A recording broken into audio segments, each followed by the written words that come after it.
Videoton auch gegeben wird, weil seine Ursprungsidee war, dass er den Ton gibt, aber das geht nicht, weil im Webinar hat er keine Rechte, gar nichts. Er ist out of.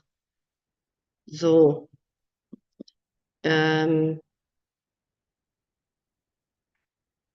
so, jetzt sind wir schon in YouTube. Das klappt auch.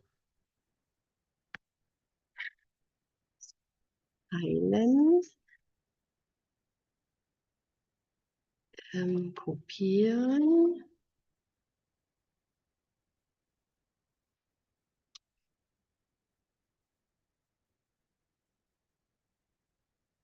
Du siehst ja, was ich so tue, oder? Ach, auch nicht schlecht. So, du kriegst jetzt von mir eine E-Mail und das ist der YouTube-Link für den Backup.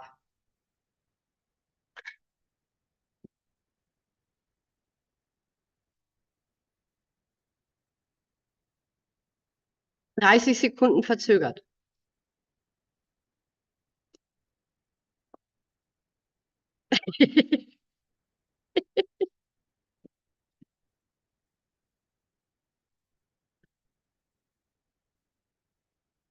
So, also genau, weil ich beende hier nichts mehr.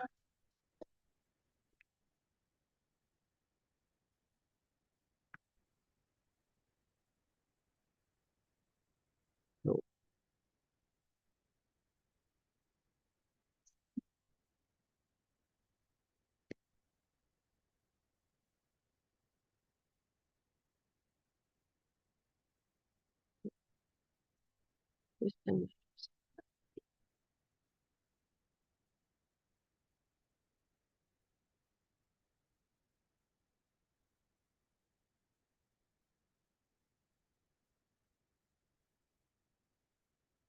Now, we would go and simulate the current so that we could predict the future of our planet to better avert disasters, prevent unintended impact of climate change, so that we can adapt better. So that we achieve, this, if you go for it,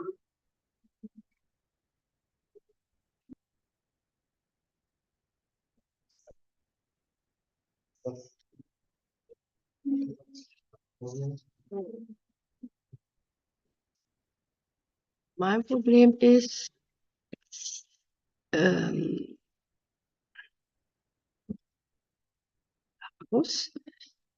Vanessa, läuft bei dir das YouTube noch, obwohl ich meins geschlossen habe?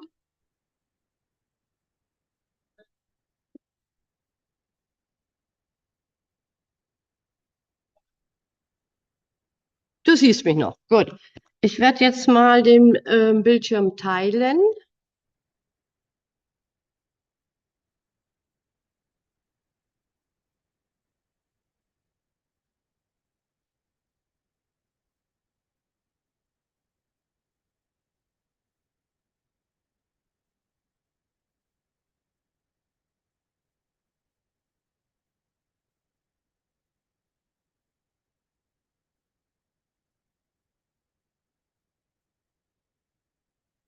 Und, bist du dabei?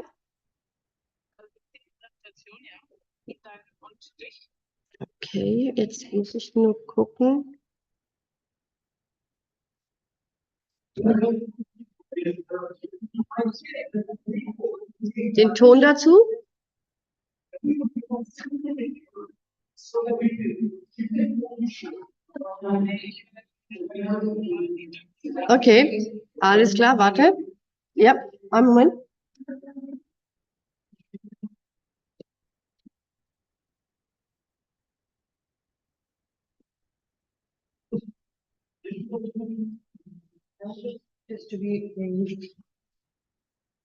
Mm, mm.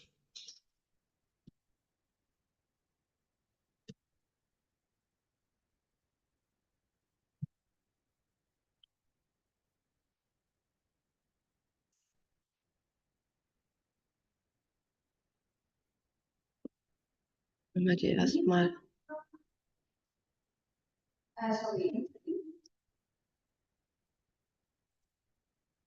Oh, da gibt es doch.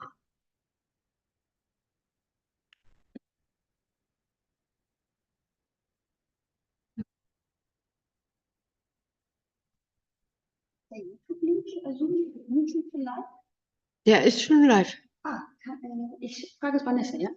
Vanessa ist online, die hat den schon. Du kannst mit ihr telefonieren. Hi Vanessa, kannst du mir kurz den YouTube-Link schicken?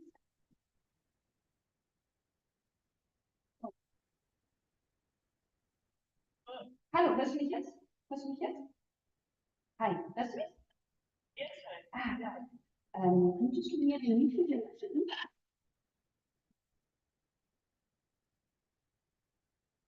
Super. Vielen Dank. Dann leite ich das an die National Interest Rate weiter. Super. Danke dir.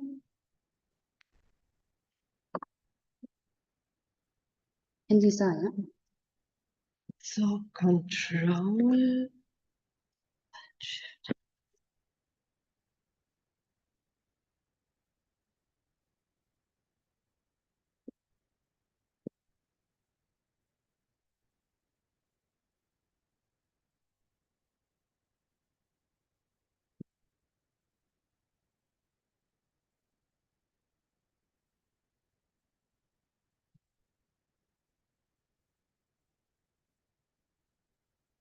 This is Earth 2. The idea that we would create a digital twin of the Earth, that we would go and simulate the Earth so that we could predict the future of our planet to better avert disasters or better understand the impact of climate change so that we can adapt better, so that we could change our habits now. This digital twin of Earth is probably one of the most ambitious projects that the world's ever undertaken, and we're taking Du hörst es jetzt live, gell? large steps every single year, and I'll Gehen wir jetzt da raus und zeige das hier an. Ich sag's dir, ein Konfuzius hier.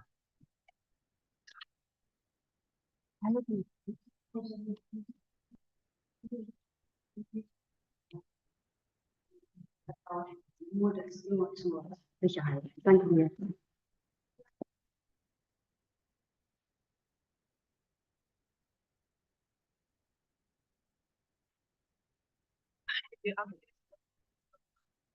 Jetzt bin ich wieder da. Entschuldige, Wanne. Ich höre dich leider kaum. Jetzt höre ich dich. Ich verstehe dich. Ich höre dich nur ganz selten. Ja, schreibt gerade, wir sollen es benennen, weil wir noch Konzentris heißen. Ja, darf ich hier eins nach dem anderen machen? Das ist... Wie sollen wir uns denn benennen? Weil wir sind ja Konzentris.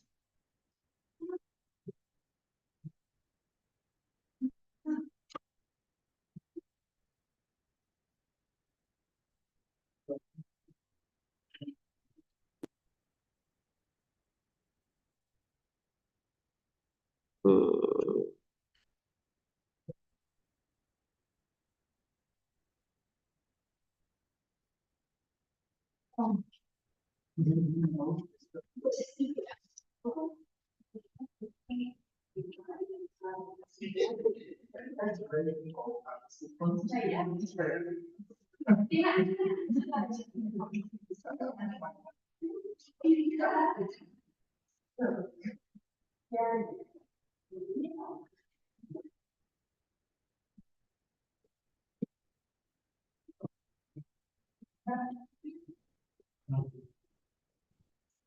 Was ist das vor uns?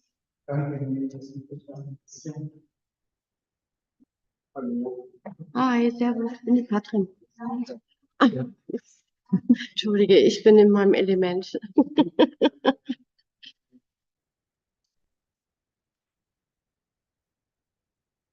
Ja. Okay. Ja, genau. Hier,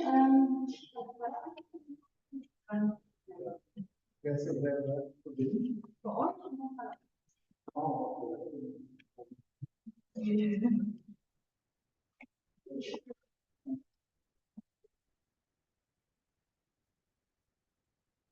This is Earth 2. The idea that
So, Vanessa, ich denke, wir sind soweit.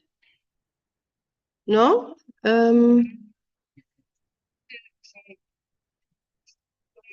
Nee, wir fangen ja erst um 8:30 an. Start ist so um 8:45. Ich share jetzt dann, ich glaube, ich habe alle Präsentationen, aber danach share ich die Welcome Slide und dann sollte alles soweit sein. Und wenn ich jetzt, wir haben noch keinen Sound, gell? Hallo? Achso, nee, den hab ich mir runtergezogen. Wollte mein Pad ist jetzt noch nicht hier. Ist da auf jeden Fall. Wollen Sie hören? Es nutzt ja nichts, die müssen mich ja hören. Das Publikum muss mich hören. Sind die jetzt da? Nein, ihr hier drinnen müssen das hören, was ich hier zu Ja, das ist auf jeden Fall an. Okay. Also, wenn ich für die Einleitung Notes habe, Problem ist, ich verstehe noch. ich sage immer Einleitungsnotiz drauf. Dann mit dem Cheers. Check, check, check. 1, 2. Danke dir. Und die anderen Mikrofone hast du dann wo? Noch Okay, alles klar. 10 Sekunden. Wunderbar. Ich müsste, glaube ich, das Fingerfood auch mal abziehen und das hier ordentlich machen.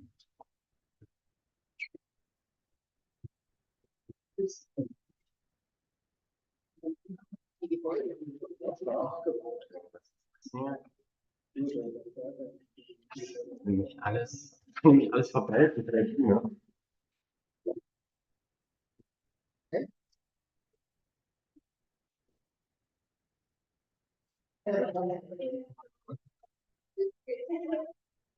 Ja, alles klar. Danke.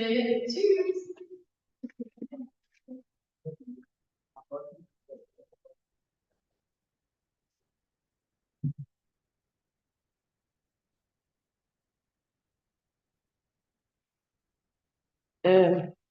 Hallo.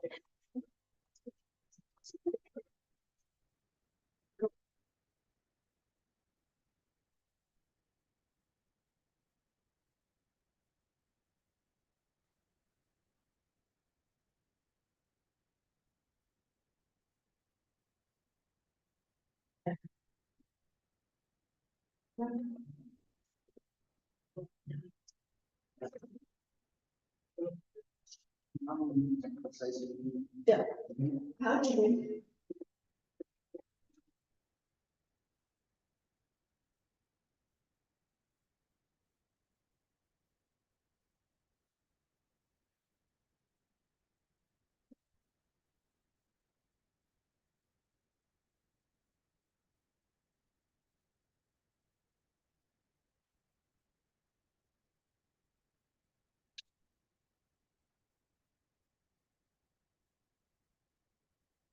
Hi.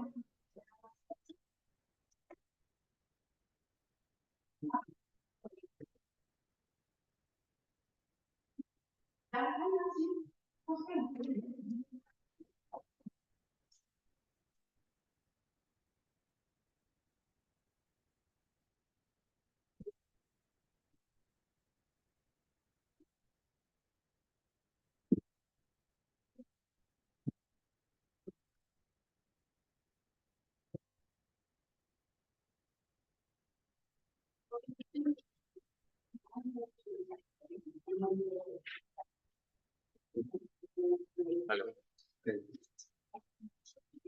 Ja, ist das Problem? Ja, man muss mal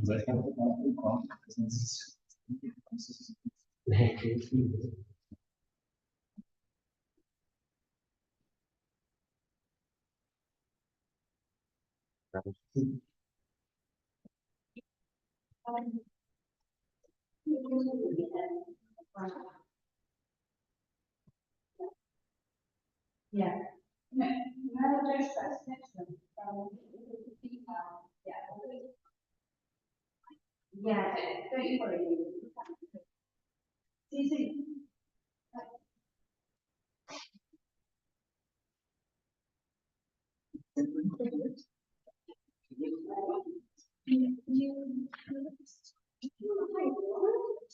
Yeah.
1, 2, Test. Oh, warum ist der runtergefahren? 1, 2, 3, Test, Test, Test, Test. Okay. 1, 2.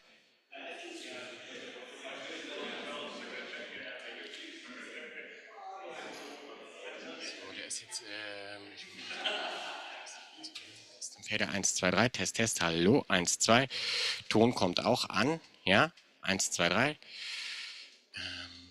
Einstellung. 1, 2, hallo, 1, 2, Test, Test. Achso, das ist 1, 2, hallo. Ich habe 1, 2, 1, 2. Also das ist jetzt nur noch dein Ding, okay? Du projizierst deine Kamera und dein Ton. Ja, genau.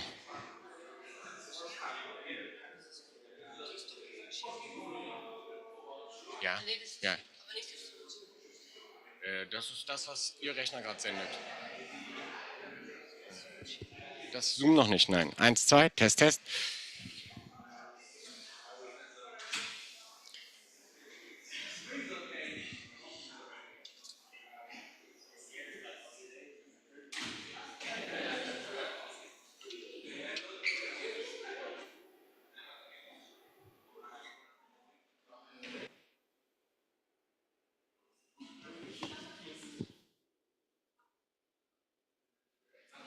Eins, zwei.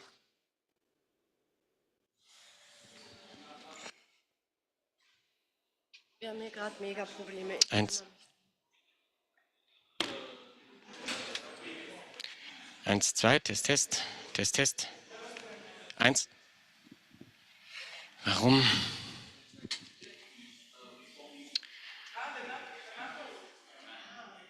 1, 2, 3. Hallo, 1, 2, Test, Test, Test, Test. 1, 2, 3.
Okay.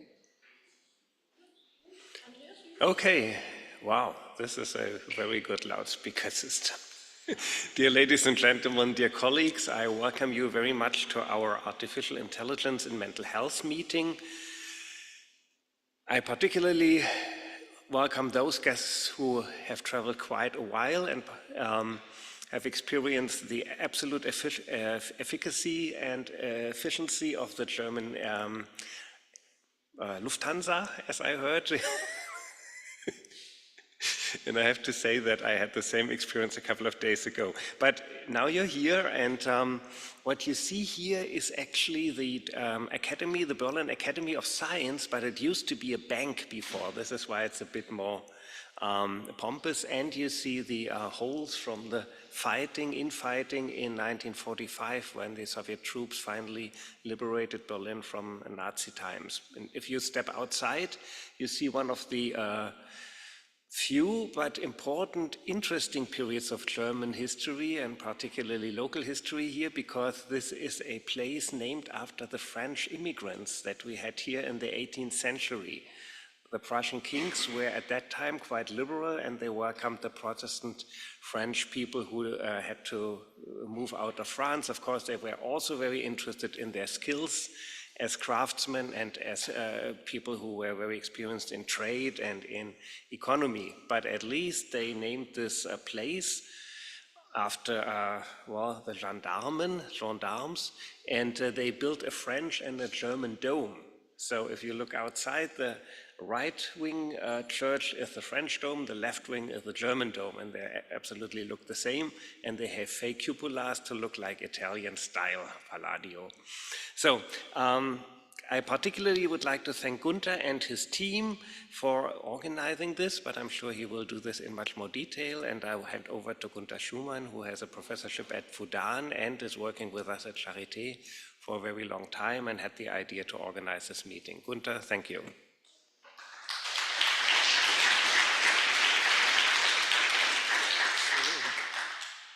Thank you all for coming, and thank you, Andreas, for the introduction. Yeah, so the reason why we have this meeting is because we realize there are computer brain models being developed. There is the virtual brain, which Viktor Jirsa is leading, which was, so to speak, a product of the Human Brain Project. But there is also the digital twin brain that Jian Feng is very much involved in at Fudan University. And both of them, they will sort of tell you about the characteristics, which are quite different, of the two models. And then we sort of felt the urge, and then there is the environmental project. And at the environmental project, that's an EU-funded project that I lead.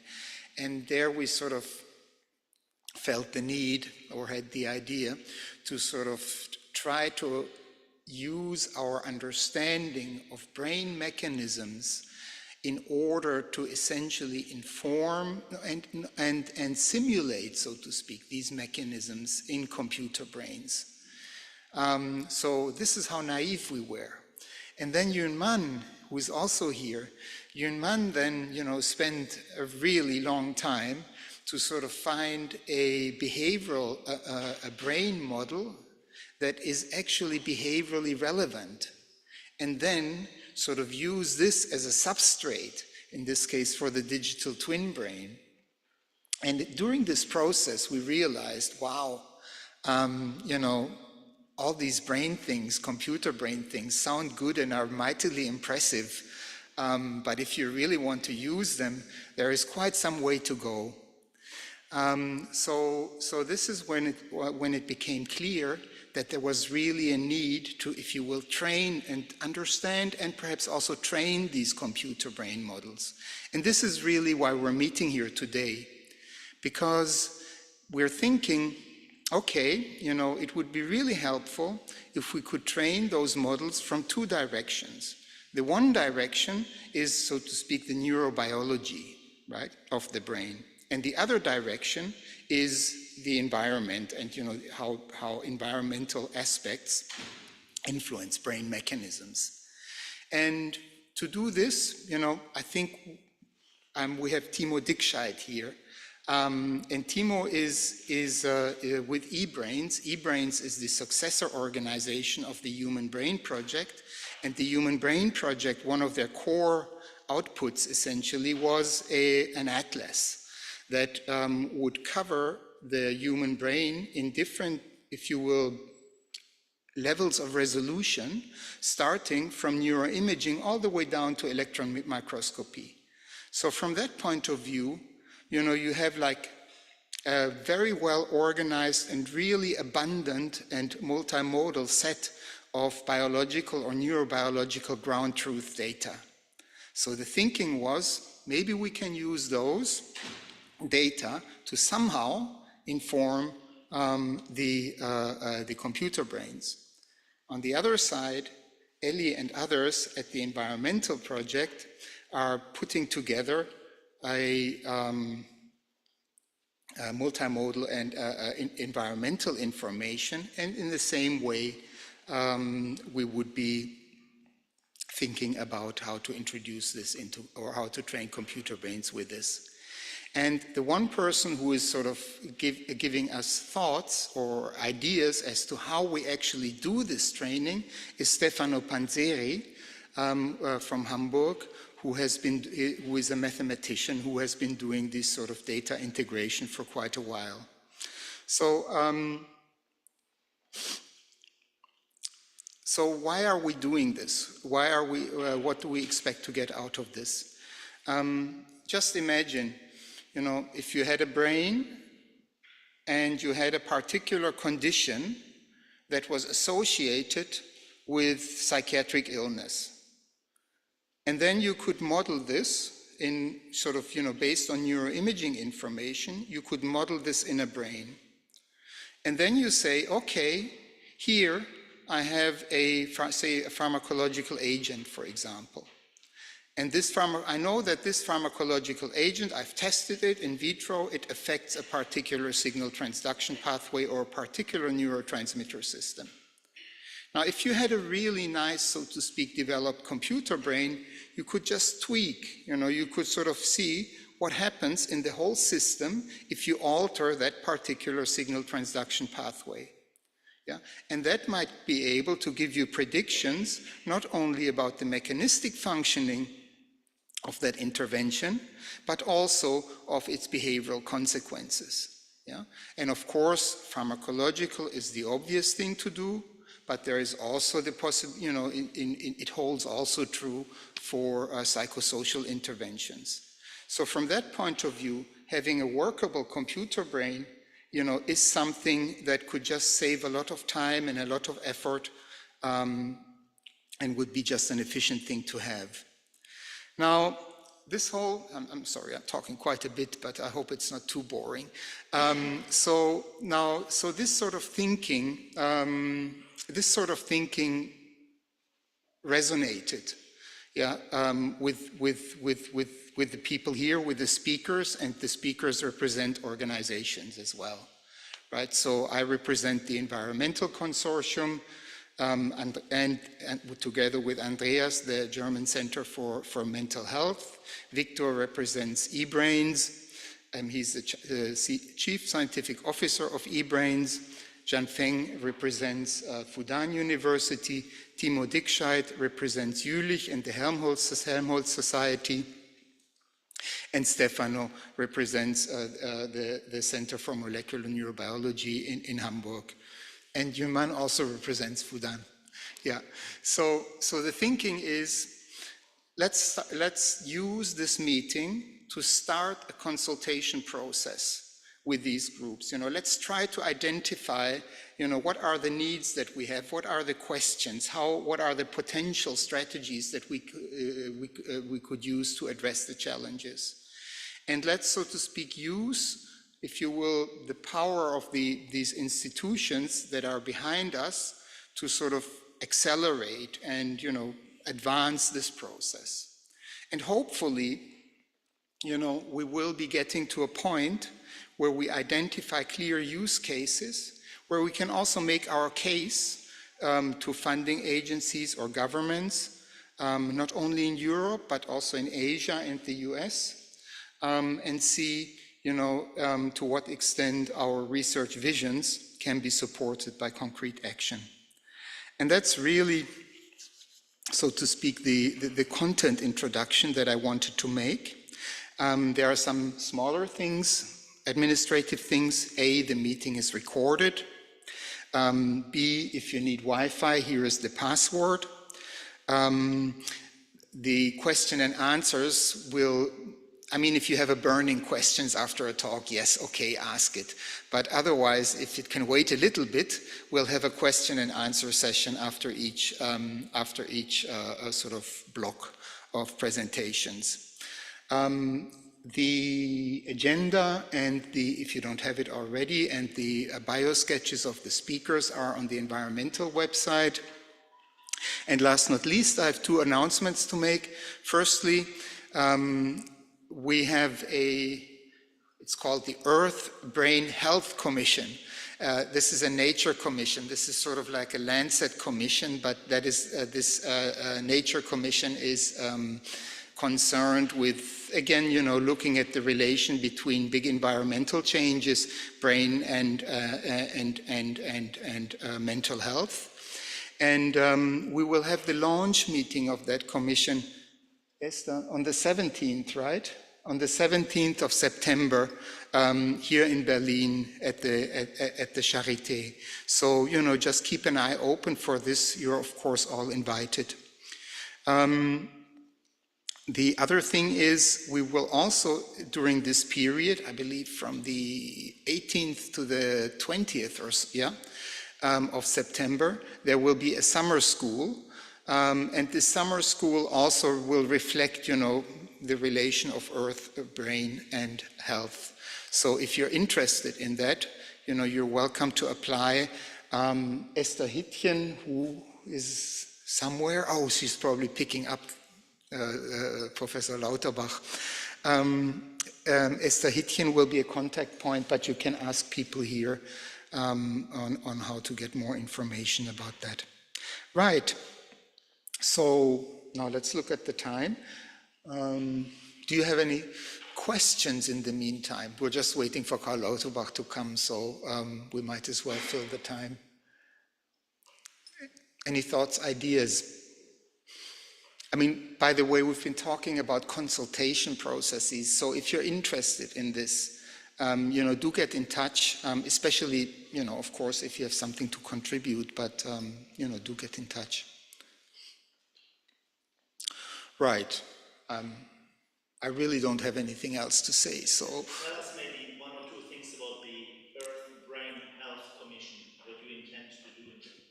Well, so I was asked, I think I need to start with the environmental project to sort of explain the mission of that commission. See, the environmental project, and I'll say this in my talk, is essentially concerned about trying to understand the neurobiological mechanisms that underlie the exposure to big changes in the environment, such as urbanicity, such as climate change, such as pollution, such as regional socioeconomic disparity, etc.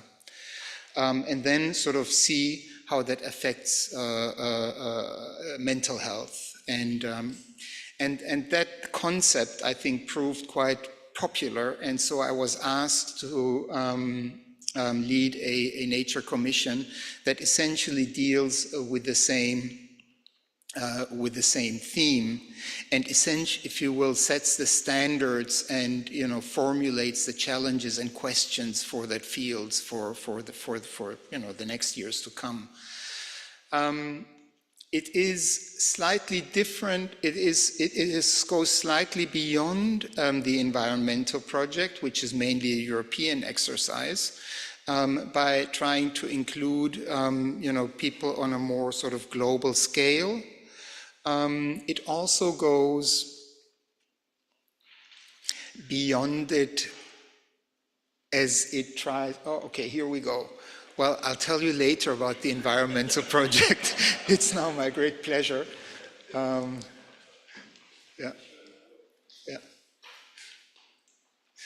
Well, it's now my great pleasure to introduce the Health Minister of the Federal Republic of Germany, Karl Lauterbach. You might as well just start. It's my pleasure. It's really my pleasure to see you here.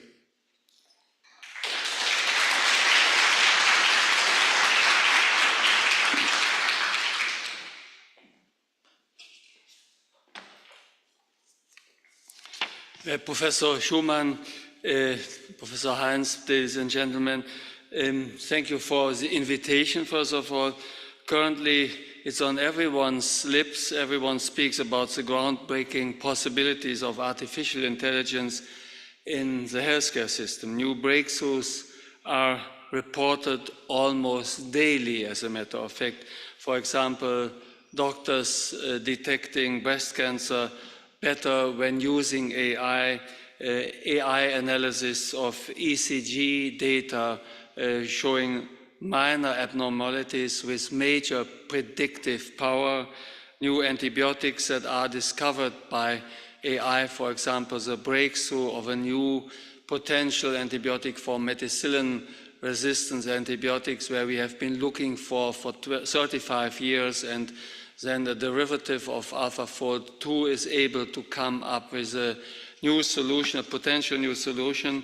So we hear about the potential of AI in healthcare every day, but we do not hear so much about the connection of mental health and AI. And this, to some degree, is a surprise, and it is also a challenge, as a matter of fact. Therefore, the meeting you are having today is a very important meeting, because we want to make sure that we are able to harness the benefits of AI for this important issue. It is always important to remember that mental health is a major burden on quality of life everywhere in the developed world, but also in developing countries. And in Germany, depending on estimate, we believe that about 30% of all people in Germany, to some degree, suffer from a mental health condition.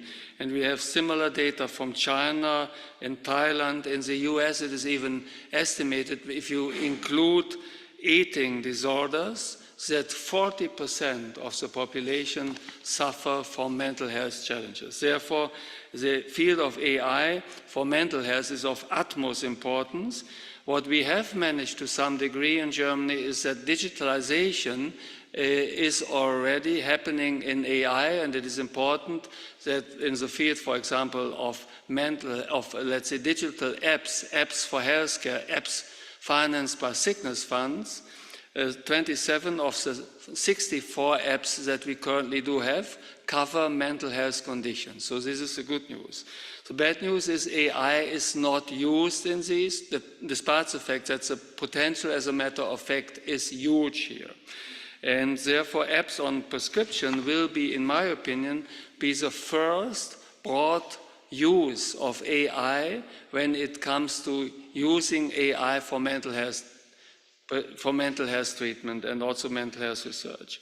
The AI Mental Health Summit is very important also for me as a minister, because we are very much following what you are doing. And I personally believe that the benefits and the potential of AI in healthcare is still underestimated. Why do I believe that? First of all, if you look at what new developments in AI are able to do, in particular large language models and transformer mathematics, it is able to basically connect data from very different sources and come up with something that we would call emergence, as a matter of fact. That to some degree, we do not exactly know how it is happening. There is a text understanding or language understanding that goes beyond what we were able to expect with standard deep learning technology in the past. And this has already materialized a couple of years ago, when for the first time, for example, data were fed basically Amazon product reviews in a huge database, and there was a zero-shot analysis to what degree the reviews were, let's say, positive or negative in terms of, let's say, well-meaning or not so well-meaning reviews. And it emerged in that particular study that to some degree sentiment was available to the AI to assess the reviews, as a matter of fact. That was a huge surprise. That was, as far as I remember, the first major surprise where a type of sentiment was visible in what AI was doing. And with standard learning technology, that was completely impossible. There you would basically have categorized the reviews in terms of, let's say, benevolent and not so benevolent, and would have compared this in many goes and then trained the weights, but the zero-shot analysis would have been completely impossible. But here a zero-shot analysis was possible, and it was later then compared to what the sentiments were by standard, let's say, well-trained human analyzer. And there was a very good correlation. So that was for the first time already a hint at, let's say, the empathy and the emotional understanding that modern-day transformer AI is able to build up. And this also shows now in what we see when transformer-built AI is interacting with patients, as a matter of fact. So that to some degree, the AI is in a position to talk to the patient in an empathetic way, and that goes well beyond what we had expected in the past. This is of particular importance, obviously, for the use of AI in psychiatric diseases, but also for mental disease, because to interact with the patient in an emotionally, let's say, in an emotionally demanding way is necessary for AI to be used in that field. And I think that the potential of AI, therefore, for mental health diseases is vastly underestimated with these new approaches. Cognitive deficits can be detected through speech analysis. Stress and stressors can be detected from smartphone analysis, or basically, let's say, what would you call it best? Let's say behavioral analysis is perhaps a good way to term it. And for example, gait analysis allows to basically predict neurodegenerative diseases like Parkinson, also Alzheimer's disease, obviously sometimes decades before it is happening. So in the combination of, let's stressor analysis, gait analysis, speech analysis, and also, let's say, interaction analysis, it will be possible to detect mental diseases and also mental challenges way better than that would ever have been assessed to be possible a couple of years ago. So therefore, I think from that perspective, with the empathy type of and prediction type of potential of AI, modern AI, there is a vast potential here that is available. There's also another, let's say, way in which AI is particularly given to be helpful for psychiatric diseases and mental challenges, which is AI is possible, modern day AI has the potential to connect data from very different sources. For example, environmental data, genetic data, metabolic data, behavioral data, sociological data, and like in weather forecasting, where there are so many influences that you need to take into account in order to predict the weather in, let's say, short term and also very locally, with AI being much better than old AI technologies. That is exactly the same challenge that we have basically in mental health. In mental health, you have social stressors, you have genetic background, you have metabolic background. In many ways, these are type of omics type of, let's say, challenges. And AI with transformer mathematics and what is going to come after that, as a matter of fact, is ideally placed in order to bring together these very different risk factors and predict first of all on a larger scale what is going to happen, understand better what is going to happen as a risk factor in the let's say, predisposition for diseases and the development and the treatment for diseases, but may also be able to predict what is going to happen in an individual, like predicting in a weather forecast model what is going to happen in the next couple of hours in that particular locality. So therefore, AI allows to bring together data from very various sources and make ever better predictions. I think the research that you are embarking on here is groundbreaking, and digital twin research, which is very powerful to begin with, is given to this type of research. So therefore, I'm very much interested in what you are discussing in the next hours, and I do believe that we will see major changes in the next couple of years. Currently, when it comes to analyzing data, summarizing data, it is said that chatbots like GPT-4 or similar systems are as good as high school students, and in a couple of years, the development will show an understanding, a text understanding, and also a prediction at a level of PhD students. So if you look at this from that perspective, and since there was emergence already, there is no reason to believe that there will be no future emergence. Once there being emergence, once we see neural networks work in the way we expect them to work, and once we see this type of an increase in capabilities, there is no reason to believe that there will be a natural barrier anywhere. So I think that you are at the dawn of, at the morning of a development which is not likely to stop anytime soon. We will do whatever we can in order to support your work, as a matter of fact. We follow your work. We, to some degree, even admire your work. I should say this is at least the case for me. And we will make possible that Germany will be able to participate in that development in, first of all, bringing together data from the sickness funds, billing data, claims data, hospital data, doctors data, pharmacist data from prescriptions, registry data, trials data, electronic patient record data, and digital apps data, in bringing together these data in a confidential computing environment where we are then in a position to train large AI systems, large language models, but also to use these large language models to do studies, as a matter of fact, or to develop new devices. They will basically bring together the data, but also the researchers, and bring about the environment that we need for you to do the studies that are needed. We will have a bright future ahead of us.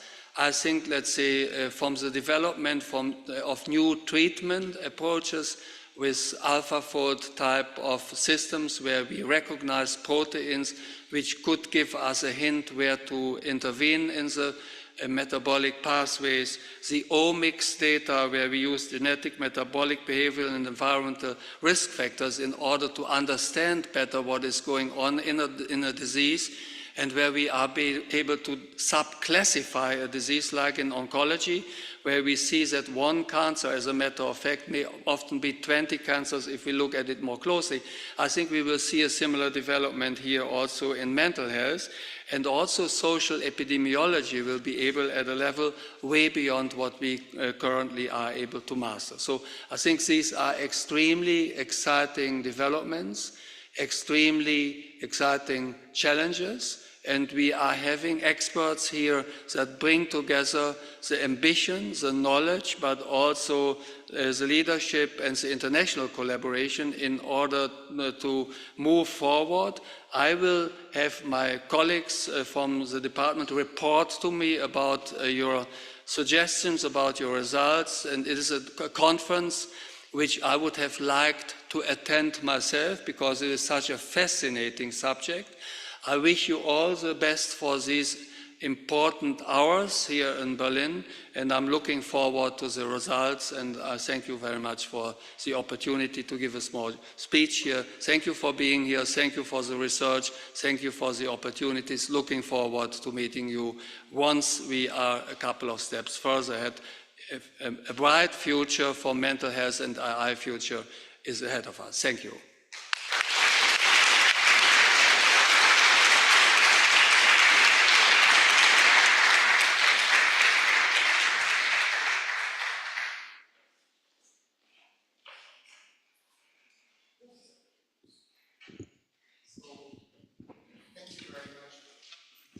Minister Lauterbach. This was really impressive, and I am impressed about the depth and the understanding of the issue and the inspirations that I got. Questions? We discussed before a bit among us if there's a chance to stabilize these kind of interactions with some governmental strategy to promote or put it into some more structure. We are very grateful for the German Center for Mental Health, which is a good platform to do that, and that's due to your government. But for these international interactions with a specific topic, we were just interested if there may be some ideas on the governmental part, how to further promote that. Yes, thank you for the question, Professor Heinz. I think that is a very good suggestion. I've worked together, for example, for our AI, let's say, infrastructure with the Israeli government. We had a wonderful collaboration, the German Israeli artificial intelligence in health collaboration we had for a couple of years, and we then developed a university to university, let's say, collaboration from there. So it was a project for a couple of years, and it then moved into a university type of a collaboration. It was very fruitful. We have a similar collaboration in AI with Harvard University and a couple of other institutions, but if you came up with, let's say, a suggestion how to specifically interact, there would be quite some likelihood that we do support this, also perhaps funding-wise. Budget challenges are well known to everyone currently, but better times are ahead, and I think that these are opportunities that have, let's say, an extremely good cost effectiveness. So therefore, if you come up with suggestions, you should get in touch with Nick Schneider in our department, or Susanne Ostigowski, or with my team directly, and we will see what we can do. Since you passed on the mic to me, thank you very much. I'd like to follow up on the question of Professor Heinze and make it actually more specific, in particular to this summit. AI, as AI researchers, we have in particular lots of interactions and collaborations with our colleagues in Asia, China, South Korea, Japan. And it's impossible not to collaborate with our colleagues in France. Are there any particular strategies or positions you would like to share with us with regard to the possibility of strengthening these collaborations? Well, I think the collaboration is sometimes, let's say, sensitive, data sharing sensitive, but in general, I think, first of all, we must be willing to, let's say, internationally cooperate, and in my opinion, it is always best if the suggestions come from science itself. This is my impression. So if there is particular projects where, let's say, collaboration is needed, we are open for this, but we do not have general advice for you.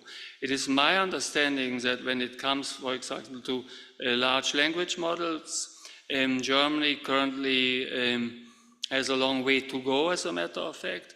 On the other hand, we also have to make sure that we understand we have a very particular data background, which is in many respects better than the data backgrounds that are available in the countries where the large language models are developed. For example, the US, there's let's say, billing data are segregated, trials data are often biased because certain parts of the population rarely participate in trials and so forth. So therefore, I think the data environment that we are building in Germany, with all billing data, with all trials data, with the genomic DE data, with the data from pharmacies and so forth, we have a very comprehensive, huge, and generalizable data set, which is unusual worldwide. We have basically the integrity and the wholeness of the data in Israel, but we are a much bigger country, as a matter of fact. Therefore, many international companies are interested in using our data in the future, training their models, as a matter of fact. And I think that we need to remain to some degree independent. And in order to be independent, we, for example, need cloud solutions that make sure that the data remain in our cloud. We will have a, let's say, system, a federal research system where the data can be mined with, let's say, methodology of confidential computing. So to come up with collaborations that, let's say, observe these limits. We will not provide our data to anyone. We permit everyone who does have a good research hypothesis to use the data, but the data never travel towards the scientists, but the scientists can use the data, but let's say the secure system will never be touched and so forth. These are general rules, but if you are interested in order to understand these rules, my suggestion is that you best get in touch with our department. We will also develop the Gematik, which is the institution that, let's say, interacts between the government and the providers and the hospitals and so forth. We will, let's say, develop this into a federal, let's say, digitalization in health agency, and collaborating with this agency may also be of interest to you. So I try to be helpful, but cannot be overly specific, because it depends on the particular question you are interested in, what the advice is that would best help you. So thank you, this is very interesting. I lead a Horizon Europe project, environmental, which is concerned with the effects of big environmental changes like urbanization, pollution, climate change on brain and behavior. So two things. Firstly, in that context, we are building, if you will, maps of environmental influences throughout Europe that can be linked to particular geopositions. So potentially, this type of information might be, an interesting, so to speak, addition to the type of data that you are aggregating. The other issue is we are harmonizing data sets, which is a big thing, like UK Biobank, German NACO, some Scandinavian data banks. So in order to enable, if you will, like a shared analysis, perhaps I'm wondering if this is something we can talk to about, with your colleagues, we can talk to about as well. We personally would be, from a scientific point of view, I would of course be very much interested to see, how these environmental influences interact with perhaps more individual conditions, and then might result in mental health, or for that matter, it could also be physical health issues. So I'd be very much interested in pursuing that line. Yeah, first of all, I think that this is exactly the type of research that we do need.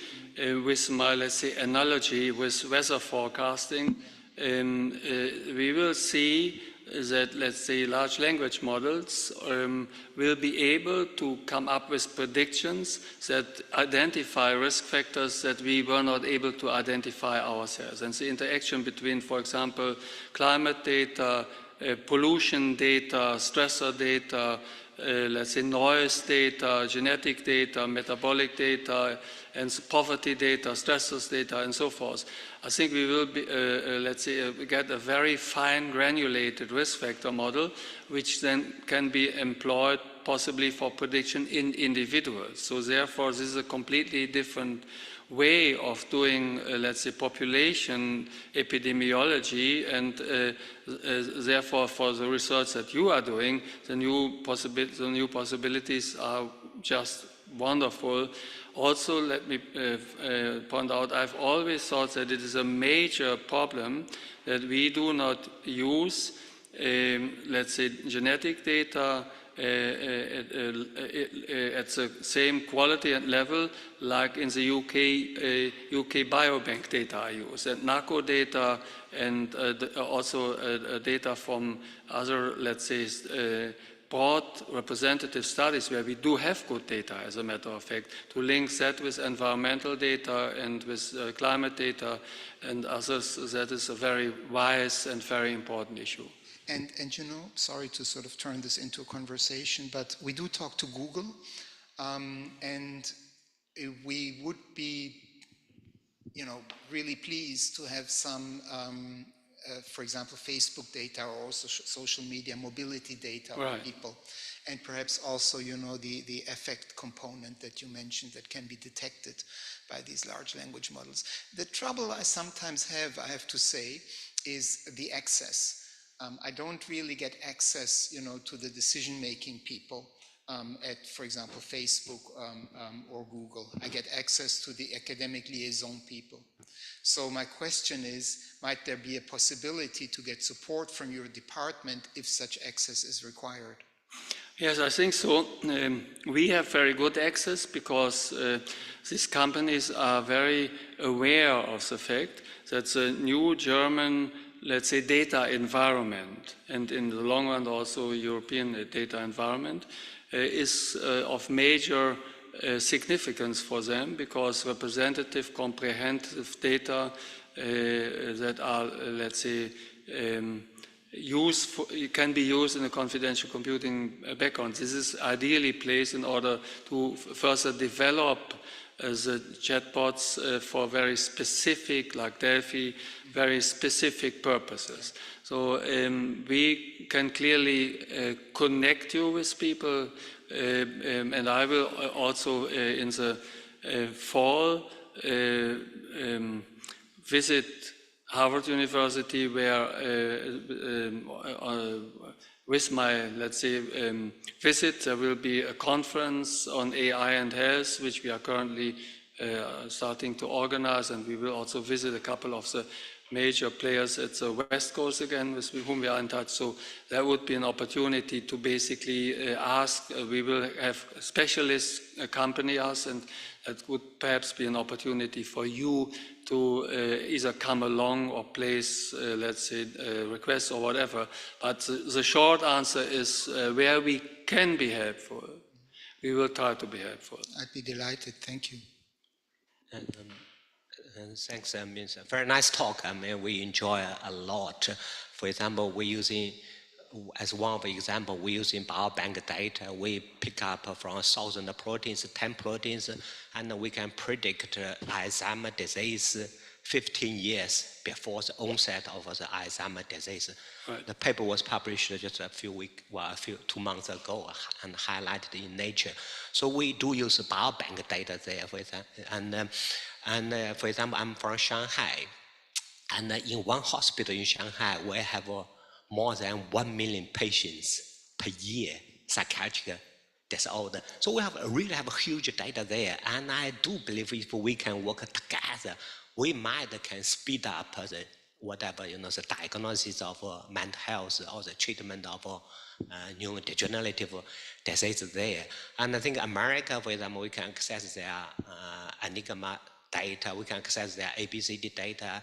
UK, we can access their biobank data. I think we are very interested to exchange data here. So I don't know what's your, you know, say, we have a kind of similar biobank data from Germany, or, you know, open to everyone, so we can commonly use data from America, UK, or Germany, or together, or even from China, so we can speed up this AI, whatever, you know, revolution or this kind of thing. Well, we have a similar situation in Germany here, like a UK biobank data. Are you going to set up a similar thing here? Well, this is a question that has to be answered by scientists, as a matter of fact. I think that a collaboration between China and Europe, and in particular also in Germany, with Germany, is badly needed, and we can learn from each other.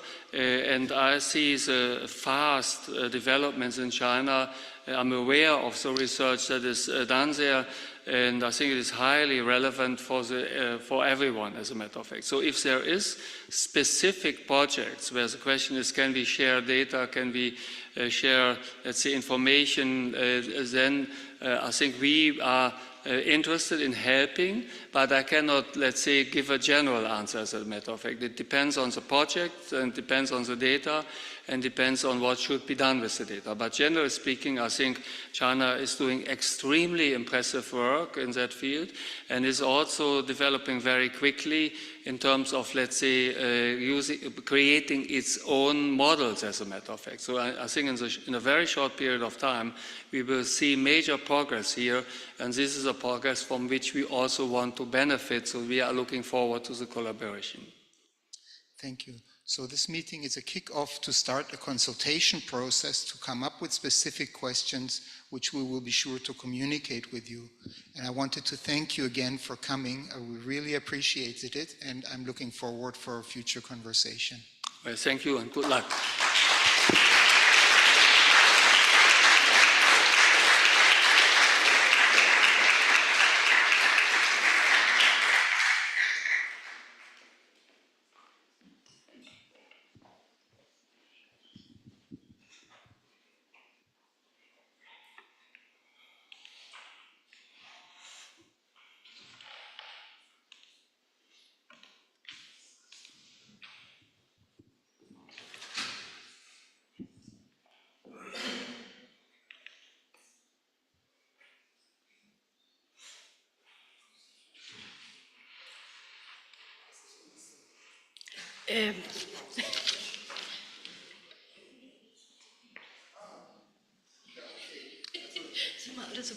sind so alles so beeindruckt, dass wir ganz sozusagen atemlos sind. Es war echt gut. Ja, also ich war wirklich beeindruckt. Ich hätte nicht gedacht, dass ein Politiker sozusagen inhaltlich, that a politician would have, you know, such a sort of insight and bandwidth, so to speak. That was really cool. So anyway, just now without a break, unfortunately, we move on, and Victor Yrsa is the happy one who will present the virtual brain, brain twins for medicine. Now, of course, I did leave my, wait.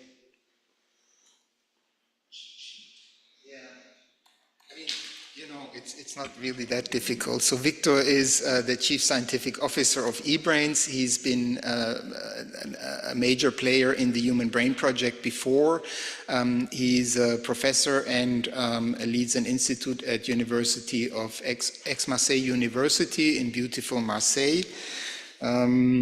He is received his doctorate. He's a physicist and philosopher. And received his doctorate in applied mathematics. Yeah, good enough. Several international prizes, really high profile. Yeah, Victor.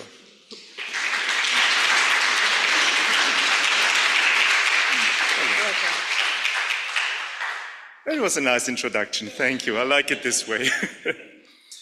So, 10:19. Hello, everyone. It's a pleasure to be here. I was also impressed by the presentation of Professor Lauterbach. Apparently there is a representative of him somewhere here. That's what he claimed.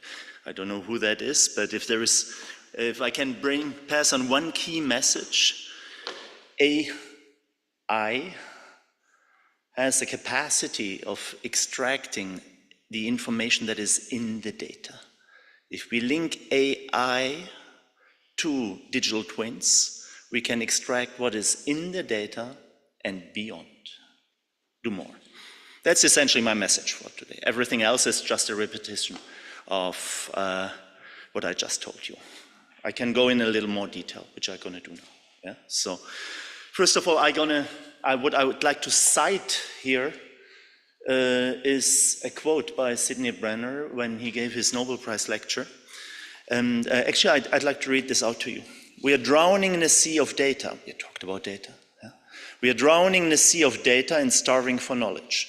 The biological sciences have exploded, largely through unprecedented power to accumulate descriptive facts. We need to turn data into knowledge, and we need a framework to do it. Yeah? So data in the context, data is not knowledge. We need to translate it into knowledge. And the way to do this is essentially by linking it to some causal predictive generative model. Yeah? In our hands, it will be digital twins. So essentially, sorry about that. Yeah? A model is nothing else than our representation of knowledge. Knowledge that we have accumulated over the past centuries in neuroscience. A model can be formulated in terms of mathematics, symbolically, algorithmically, computationally, etc. Yeah? What we can do with data is we can constrain the model, yeah, in order to have it being more targeted, more predictive for some of its individual solutions in particular applications that we want to have.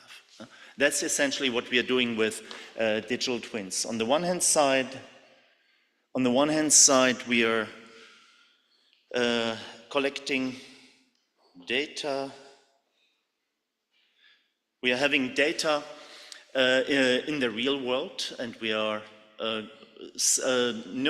digitizing these data and representing them here, represented on the right-hand side in an atlas, for instance, that Timo Dickscheid will speak about later, and we link it to the individual models. Yeah? And that allows us, these models, to use these models data constrained, to run them either as in silico simulators or use them as templates to make predictions, very specific predictions, and feeding information back into the real world. And the hope is essentially that this will allow us to accelerate diagnostics patient-specifically, to reduce invasiveness, and to use it for discovery, novel biomarkers or novel technologies. And I'd like to show you how that has worked in our hands in terms of, this was what I presented you with is digital twin technology in general. Yeah? But a very specific type of digital twin is a virtual brain twin. And there we are using non-invasive brain imaging data to constrain the model, typically on multiple scales, but in the virtual brain specifically on the system level, so millimeter to centimeters. And to retrack the history, to contextualize it a little bit, this has started in the 90s with the availability of MRI data in particular. Yeah? So that allowed us non-invasively to reconstruct the geometry of the cortex. With the diffusion tensor awaited imaging, we have become able to reconstruct the connectivity, so the fiber tracts, as you see represented here on the right-hand side. So these are images at very highest resolution taken from Jülich, this Markus Axer in particular, so-called polarized light imaging that allows us today to reconstruct connectivity on a resolution of 200 micrometer. That's at the moment a world record. We can put the data together in the same reference space, yeah, and co-register them with other modalities. Yeah. That allows us to obtain a very high-dimensional multimodal representation. This has given rise in the years 2000 to the field of brain connectivity. New mathematical methods, actually old mathematical methods, have discovered a second life. Graph theory has been applied for the first time in neuroscience. The connectome has been formulated, yes, so the totality of all existing fibers extracted from an individual human. And with the merging of high-performance computation, this has become possible to actually build first model representations on the full brain network level. Yeah? This, in particular in the Human Brain Project in the years 2010 until 2020, what we have done there, we have taken these models and we have developed techniques to personalize them, yeah? To link it to AI, not only data-driven, but link it to AI and make it very specific for individual subjects. And that has resulted in clinical trials, like the Epinov one that is mentioned here, allowing us to build individual brain models that can be used in clinical applications. And one of the key outputs, as Günther mentioned earlier, is eBrains, the digital neuroscience infrastructure that is being supported by a number of European member states. I will say more about this. So the eBrains is not a project, it is an infrastructure. It is a federated infrastructure to support digital neuroscience with contributions from several member states, with individual hubs, with the target to make data, models, and methods interoperable. So it's not just, we talked about UK Biobank, it's not just a data repository.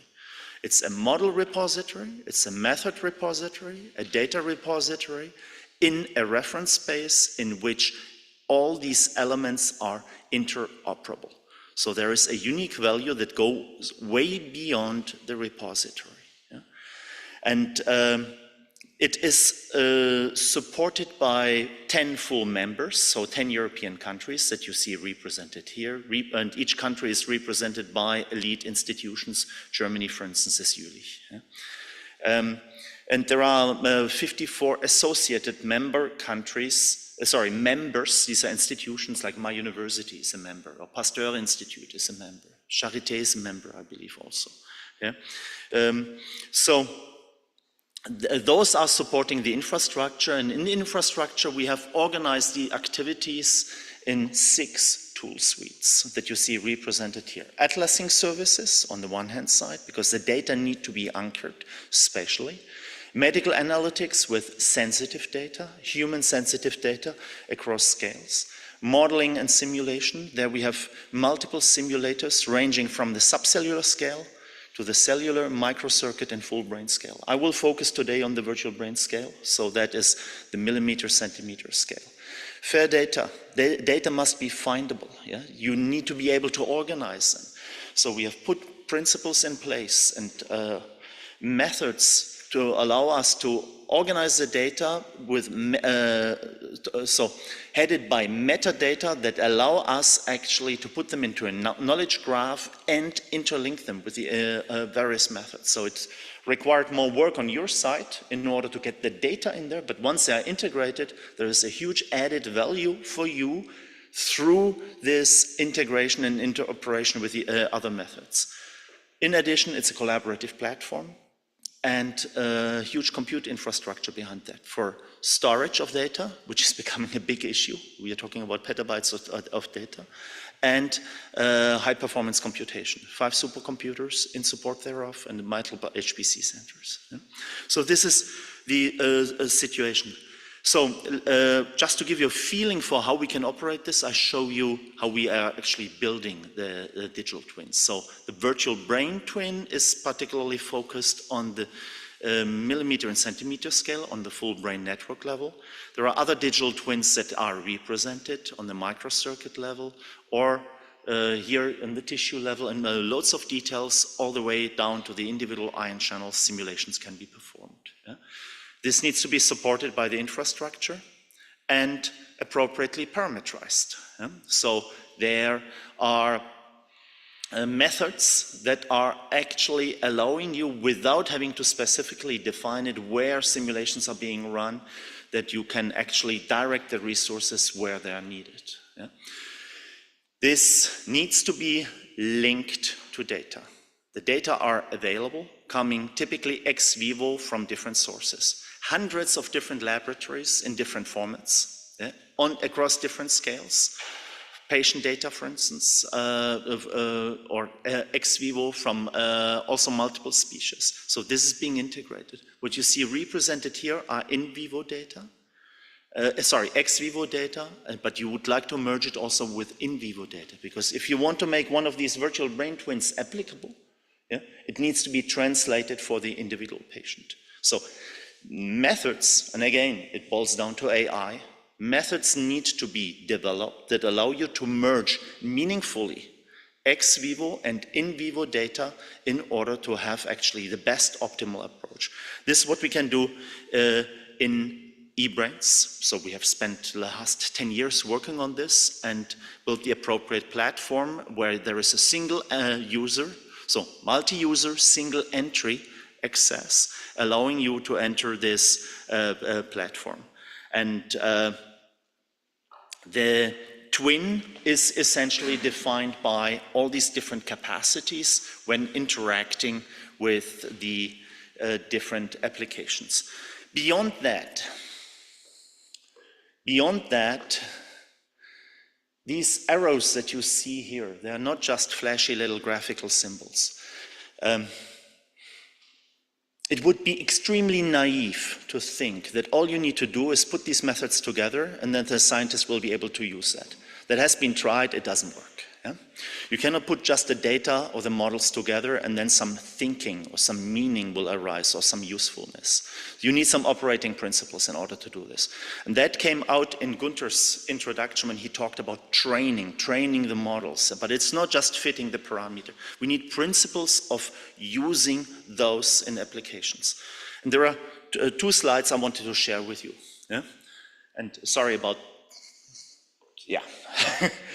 It's a little more technical, but I'm not going through the technical elements. I want to get two ideas across. The first one is data constrain models. What this means mathematically is essentially that the laser pointer doesn't work here. So in the middle part here, you have a mathematics and the parameters there are being constrained. And you see, for instance, the connectome when you go in this particular layer, the second level to the right, you increase the effect of the data, in this particular case, the connectome, and at some point you get to a particular sweet spot. This sweet spot we can characterize. The dynamics changes there, the functioning of the brain activity. Yeah? What happens is actually on the bottom, you see as you increase this impact of the connectome, you always end up with a data cloud, whatever you do in science, always. And what happens is the geometry changes. And the geometry is the mathematical representation of dynamics. Pathology changes the geometry of the data cloud. So every metric you apply starts trying to quantify this geometry. And this is what we see, and then a critical point, this is this particular sweet spot. So what we are doing to operate these twins is we are manipulating this type of dynamics. That's the first insight, and we have developed methods. This is the community, yeah, have developed methods in order to do this. These geometries are called manifold in English, Mannigfaltigkeit auf Deutsch, Variété en français. So it's always this, I have no idea what you... Et voilà.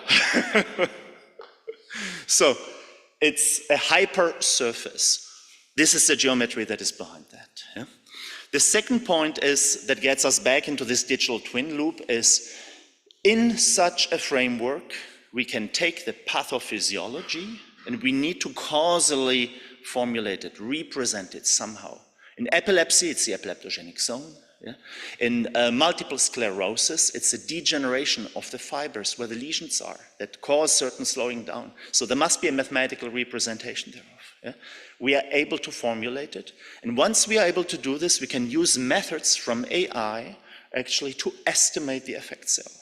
Yeah?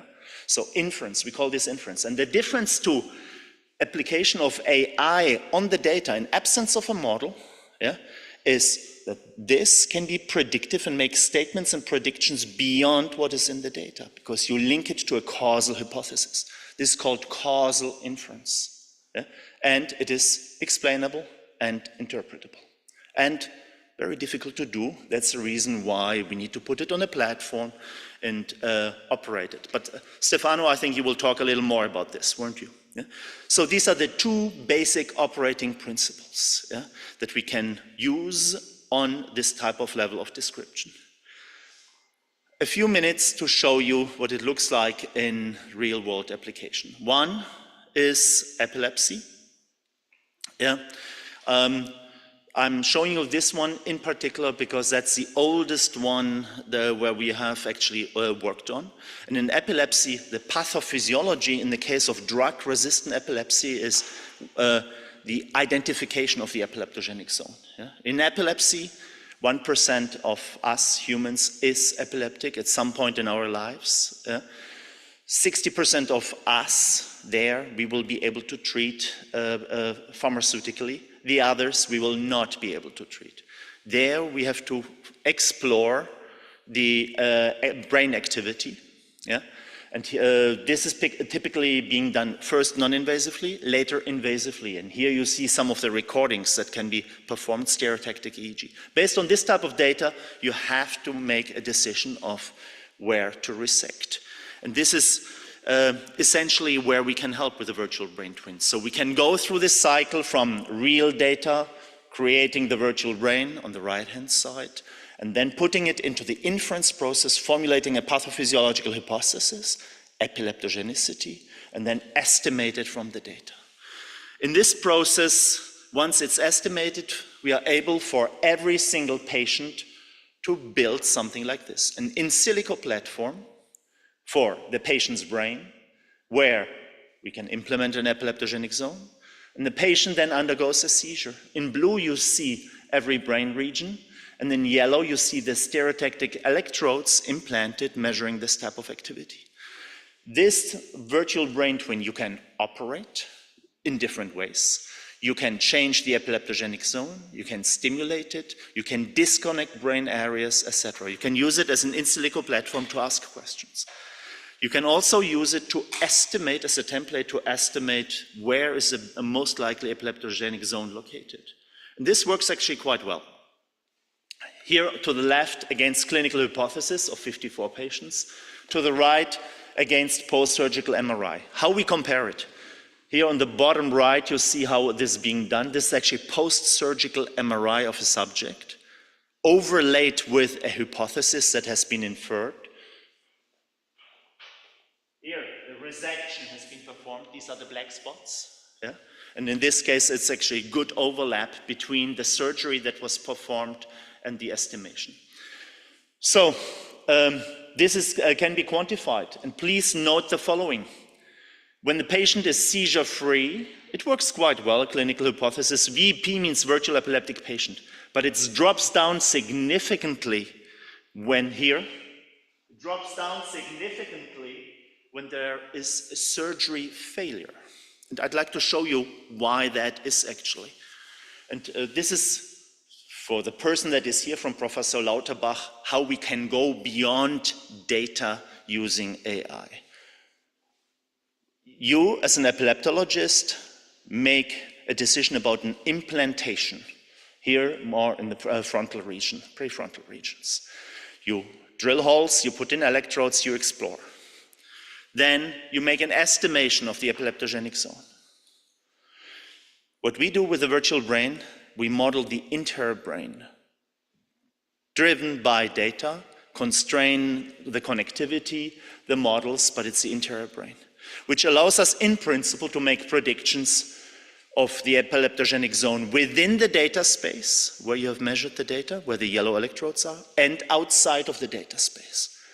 So now you could wonder if this is an exotic case, and it turns out actually not to be an exotic case, because actually 30% of all the cases that happen to be a failure in terms of surgery fall exactly into this category where the red areas are outside of the data space. This is what I'm saying by beyond data, applying AI beyond data. Here you have a representation, correspondence with virtual brain prediction. This is for the surgery that has been performed 100% seizure-free, and on the left you have a big chunk in terms of center mass of what has not worked actually. So this is for epilepsy. We can now take the same concepts and carry them less evidently because in other diseases or maybe even brain health, because there it's less evident because you cannot see the pathology expressed in functional brain imaging data with the naked eye. You have to trust your methods. The concepts are the same.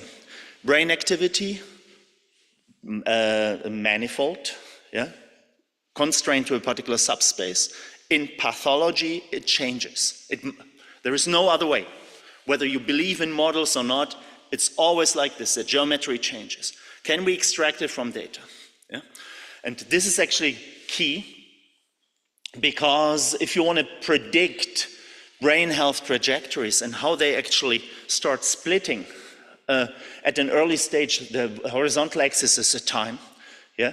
Then individuals start separating across along this evolution, which can be spanned by multiple physiological parameters. At one point, you can separate them actually, you can stratify the patients. But in absence of quantitative approaches, essentially, curative approaches, the idea would be to identify those that are on a negative, less preferred trajectory as early as possible. So we need markers that are capable actually to do this as early as possible. And often you can extract, and this is where the virtual brain twin can come in again. In aging, for instance, when you look at structural data and functional data, they are not able to predict cognitive performance along one of these brain health trajectories, at least not coherently structural and functional data. But if we link them with a causal model, this actually can start making sense. And this is an example from Lavanga et al. What you see here is this data, 700 subjects, 1,000 brains from Jülich, the degeneration of the callosal fibers between the two hemispheres. This is a major structural change across a large cohort. And you can actually implement this in a virtual brain for an individual subject. And then you can actually build up the corresponding manifold that you see represented here. And as the subject is in the scanner, we're talking fMRI data here, 10, 20 minutes, the functional connectivity, so the covariance of individual brain activation changes. You see on the right-hand side. You can actually quantify it. We call this FCD, functional connectivity dynamics. And there you see these squares, which are actually prolonged periods, multiple tens of seconds of not changing functional connectivity, so covariance. This is actually a very important quantifier of the geometry of the manifold. And when you go to applied data, yeah, you can actually see that this maps very beautifully across age. This is the FCD for young subject. 56 is a good age, so still young subject, but a little older. And then, yeah, and then an older subject, and it slows down. This is referred to as fluidity. So you have the tendency to be in a longer, prolonged state of covariance. And this, when you link it to the model, can use actually the geometry that you have there in actually to stratify subjects across age in terms of cognitive performance. So there's work done in collaboration with Svenja Kaspers. Outside of this, in absence of the model, there's just one big cluster of data. So this type of approach today is being used in a new European project, so in the context Horizon Health Europe that just started, Virtual Brain Twin, the manifolds that we just discussed and the summary statistics, yeah, including FCD and lots of other metrics to characterize mental processes, in particular in the case of schizophrenia. Yeah? Pretty much along the lines as we just discussed. If you have questions about that, please speak to me later. So, as a last element that I wanted to point out is that virtual brain twins in the context of AI and data can be used also in a different form. Something where we run into very often is that if I use the language of manifolds and geometry again, what we find in the data does not provide us with meaningful information. It's non-identifiable. The pathophysiology is not identifiable in the data. And that's an issue, so at least in the paradigms that we're dealing with. It may be because of the modality that we use or the paradigm that we use. This is well-known issue, identifiability. This can change if we actually change our paradigms, and this has been demonstrated in many applications, and actually stimulation can play a major role there. That's why task paradigms are very important, but task paradigms often are not well defined enough in order to reduce the variability in there. External stimulation by a physical stimulus is better suited. Something we are running into, though, is, what do we have? TMS, yeah? So transcranial magnetic stimulation, TDCS, yeah? Electric stimulation. There we are not going to deeper sources. So we are very, very limited with the interactions that we can have. But if we were able to change our stimulation paradigms, we would be able to render many of these pathophysiological causes that we are after, leading to early stratification, we would be able to do so. This may change with a new technology that is called temporal interference stimulation, which actually does the following. You are actually stimulating with very high frequencies, about 1000 hertz, and then you detune them. 1000 hertz one electrode, 1030 hertz the other one, and then you get a beat of frequency on this envelope function that is going with 30 hertz, which is actually the difference between the two frequencies. This has been demonstrated that you can actually go deep down. Yeah, it's referred to as temporal interference. So you can go deep, but not focally yet. Yeah? Here you see measurements, first measurements that have been performed, and what you can actually now test out in the virtual brain twin are different methods of actually rendering the position or the focus. And what you see here on the right-hand side is one approach that has been proposed by superposing multiple electrodes and performing constructive interference and destructive interference outside. This is what you see here. Pretty much the way you know it from quantum mechanics. You have interfering waves. Yeah? And this works actually, as you see represented here in this simulation, and ex vivo in this cadaver study. Yeah? On the left-hand side, so we have implanted in our anatomy lab a cadaver with the SEG electrodes, as we do in epilepsy. And on the left-hand side, we have implanted actually multiple electrodes for the stimulation. And you see here, in the middle, on this electrode, that the focus is actually deep. Yeah? On the right-hand side, here, this is normal TDCS. Yeah? So you're actually staying superficial. So what you can do is actually now add multiple electrodes, and this is what we have done in the DBS, in a Parkinson patient, and reduced the focus. And this works.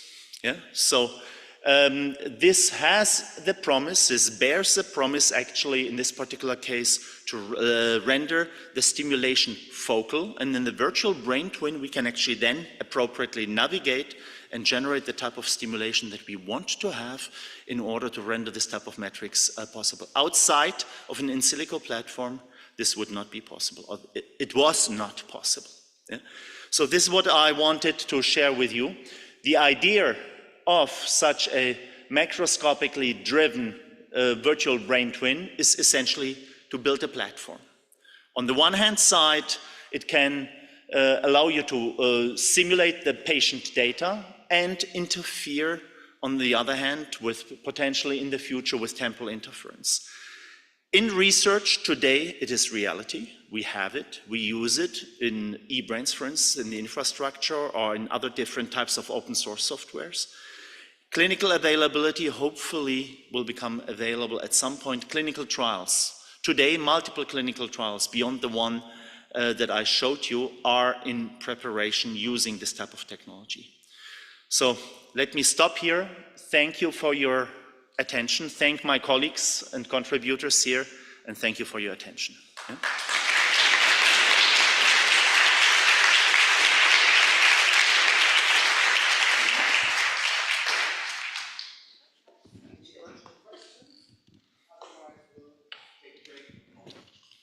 Hey. Thank you.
Pleasure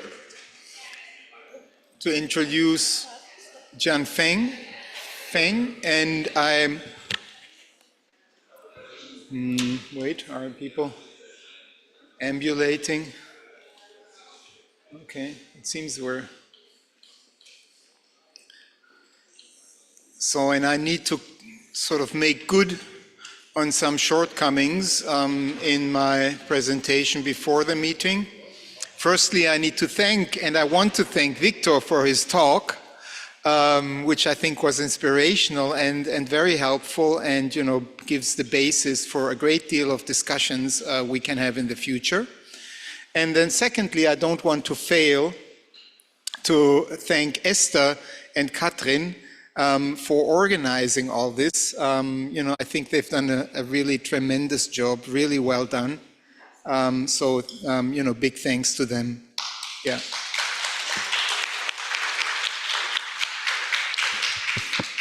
Now, the next speaker will be Jianfeng Feng from Fudan University, ISBY, and Warwick University. He will talk about the digital twin brain, which is a different approach to computer brain, not systems-based as in Victor's approach, but really kind of neuron synapse-based.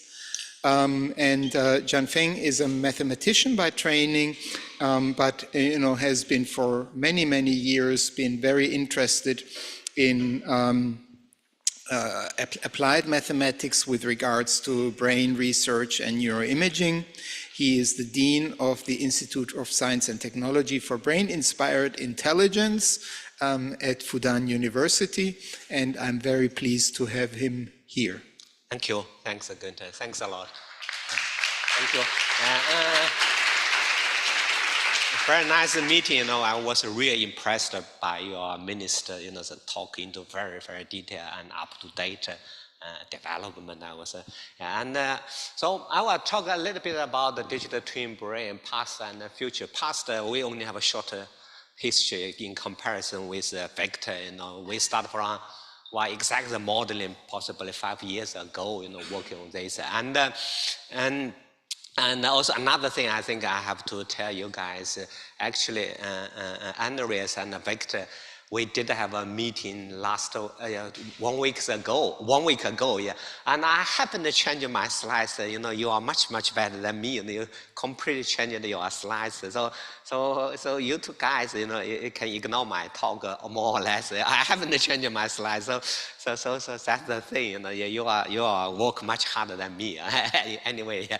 So Günther, you possibly haven't heard in detail for this talk. So you might be a bit fresh for you, but for this too, I do apologize, and I don't have much time in a sense.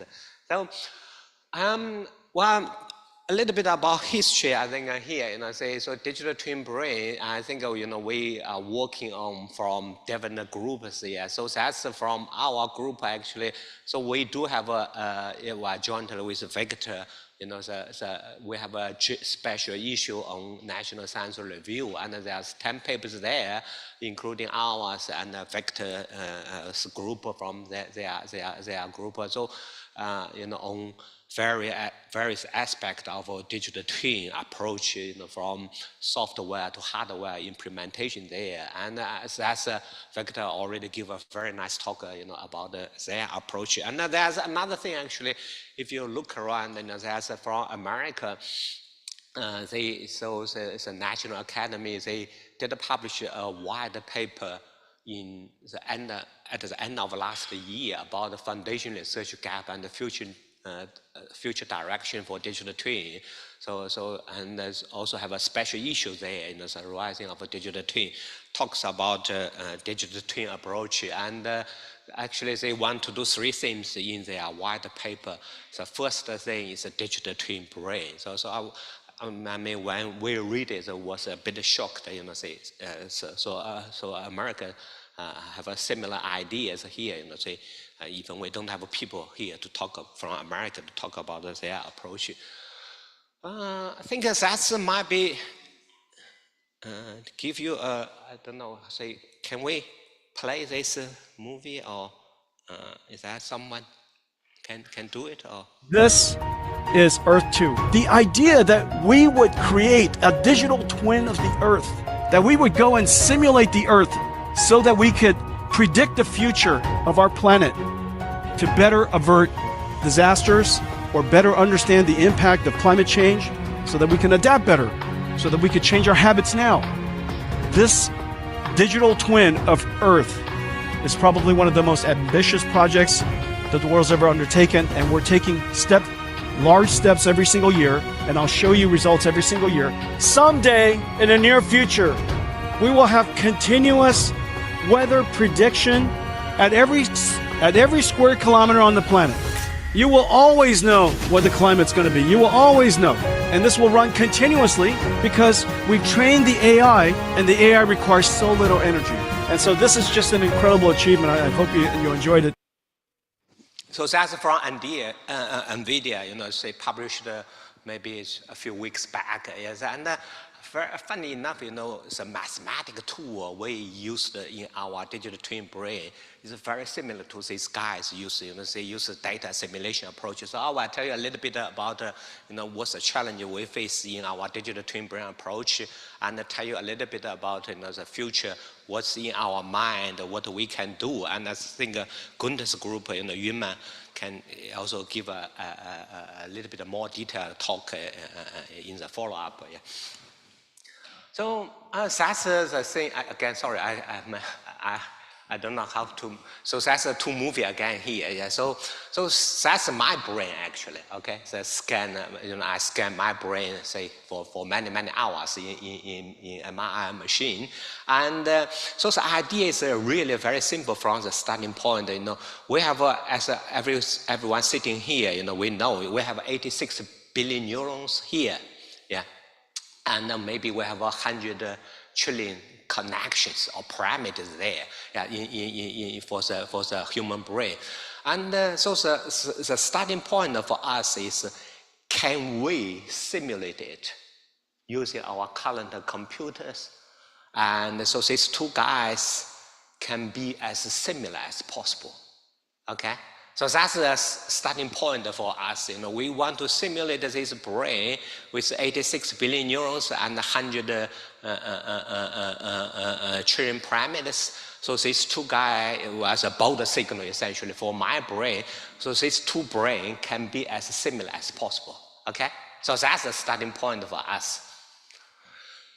And as people sitting here now and possibly now, so we really face a few challenges when we started doing it. So to simulate this, for example, in computer science, and it's one of our colleagues from, and she loaded there already. The brain research really challenges supercomputing. So can we simulate this huge model in a reasonable speed? Okay, how can we do it using current computer, for example? So finally, so we come out after a few years of hard work, we can reasonably simulate our digital twin brain with a reasonable speed. For example, 1 millisecond of my brain, we can simulate it with around 70 milliseconds. So it's 17 times slower than my brain works. Okay, so finally we work it out using the in computer science, so using, by the way, if you look at the GPU we really use 14,000 GPUs. I don't know how much. What's do you have any ideas with this amount of GPU? So we do use the largest computer during the time to simulate it. This computer, this digital twin brain. So that's what we did from computer science point of view. We overcome this challenge to simulate the whole brain. Yeah, that's the computer side. Mathematical side. If we want to simulate this brain, essentially we know we have 86 billion neurons. Every neuron has a synaptic connection, possibly with 1,000 to 10,000 neurons. So this put together, we have 100 T parameters to be estimated. So this guy will look like this guy, right? And if you look around, what happens, for example, like this guy point out, Jeff Hinton said, human brain has about 100 trillion parameters or synapses. And what we, at the moment, for example, ChatGPT-4, say, has less than 1 trillion parameters. Okay, so we have twice, 2 times scarce more parameters to be estimated there. Okay, so mathematically, how can you do it, right?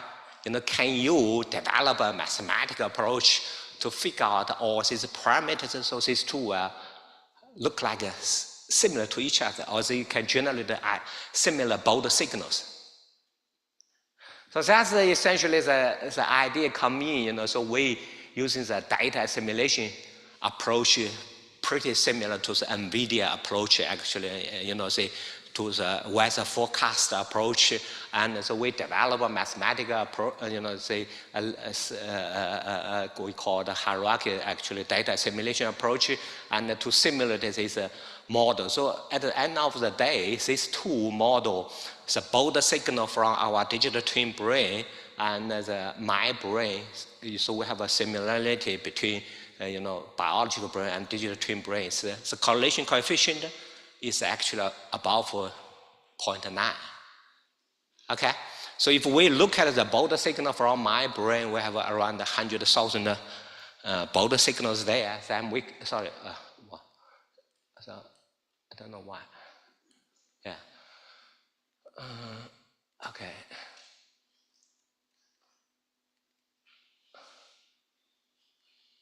So, yeah, so the bold signal, say, from my digital twin brain and my brain's correlation coefficients above 0.9.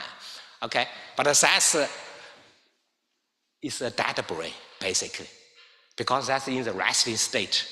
So I'm lying, I'm in the machine doing nothing there. So in the resting state, these two brains have a correlation coefficient above 0.9. Not a bad job, yeah.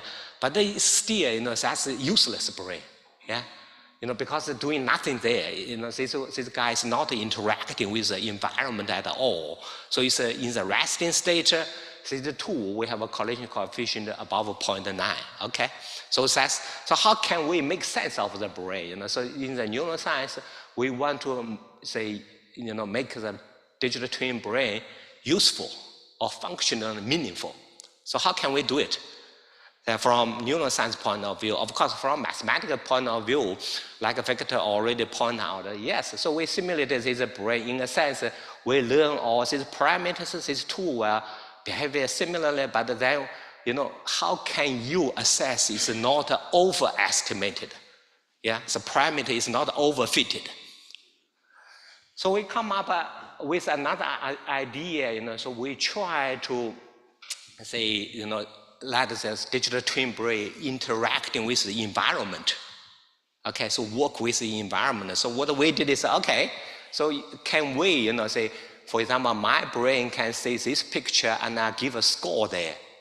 Do I like it or not, right? So I can rank it. And we can ask a digital twin brain do the similar thing. Yeah, we can input this picture, for example, into my digital twin brain. So my digital twin brain can assess it. I don't like this picture, my digital twin brain say whether like it or not, okay?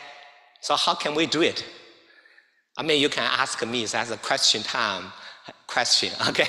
How can we do it? So the digital twin brain can interact with the environment. So that's a vision task. Actually, we have a music there. Sorry, can we play this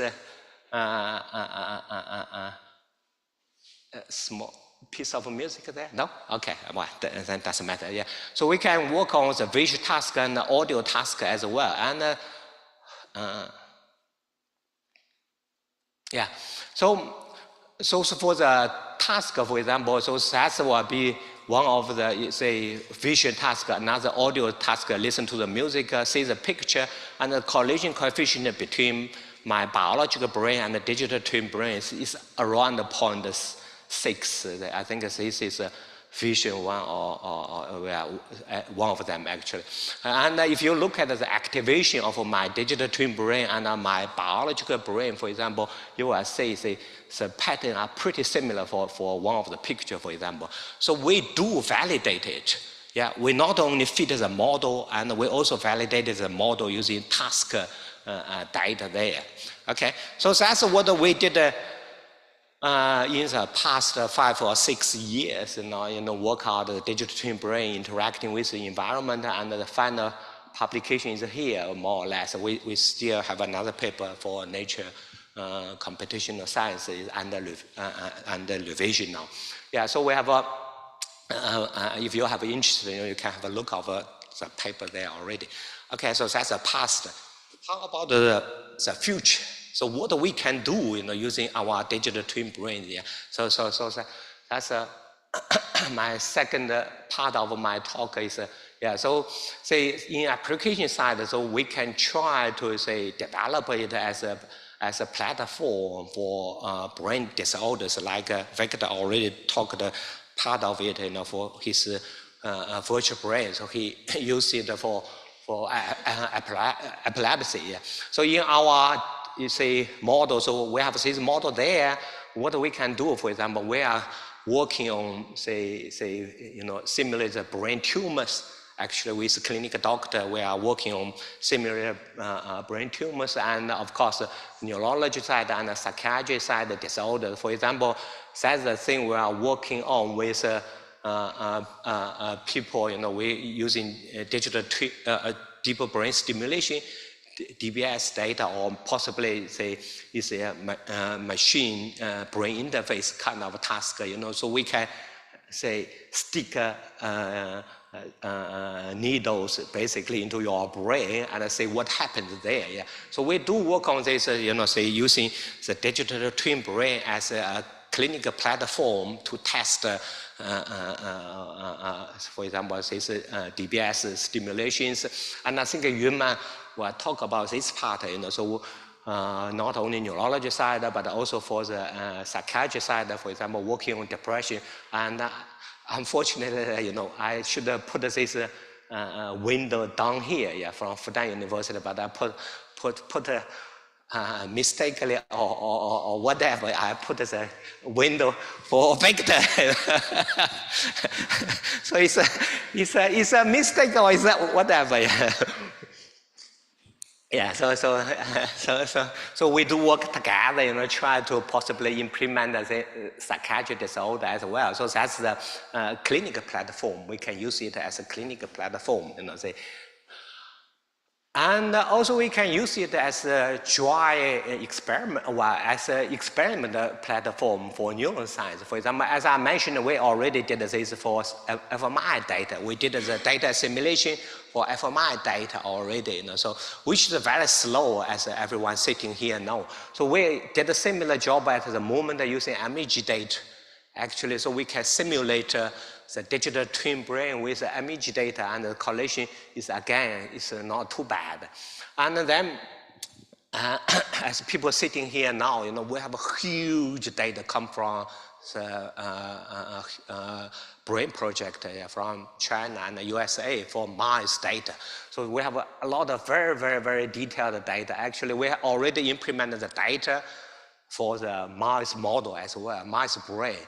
So we adapt a similar approach mathematically, work hard for local field potential, or while we have Boulder at the moment for the mouse data and for the monkey data as well. So, different kind of data. We also work on zebrafish, for example, which is a relatively simple. We only have 100,000 neurons in zebrafish, and we can simultaneously record, for example, half of the neuron simultaneously using Kelsey signal. So we implement a similar approach. I think we have do I have no. So I do, implement the similar approach with zebrafish, and we can do a pretty good job for the 100,000 neurons in the zebrafish, working with one of the lab in Shanghai. So that's the second application.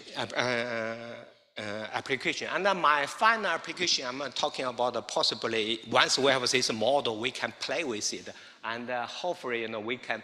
And as the minister just talked about, as a larger model, large language model. And here, as you see, we again, we have a very, very large model here. And to me, for achieve AGI, maybe it's a way we are doing here to, based on the first principle to simulate the brain.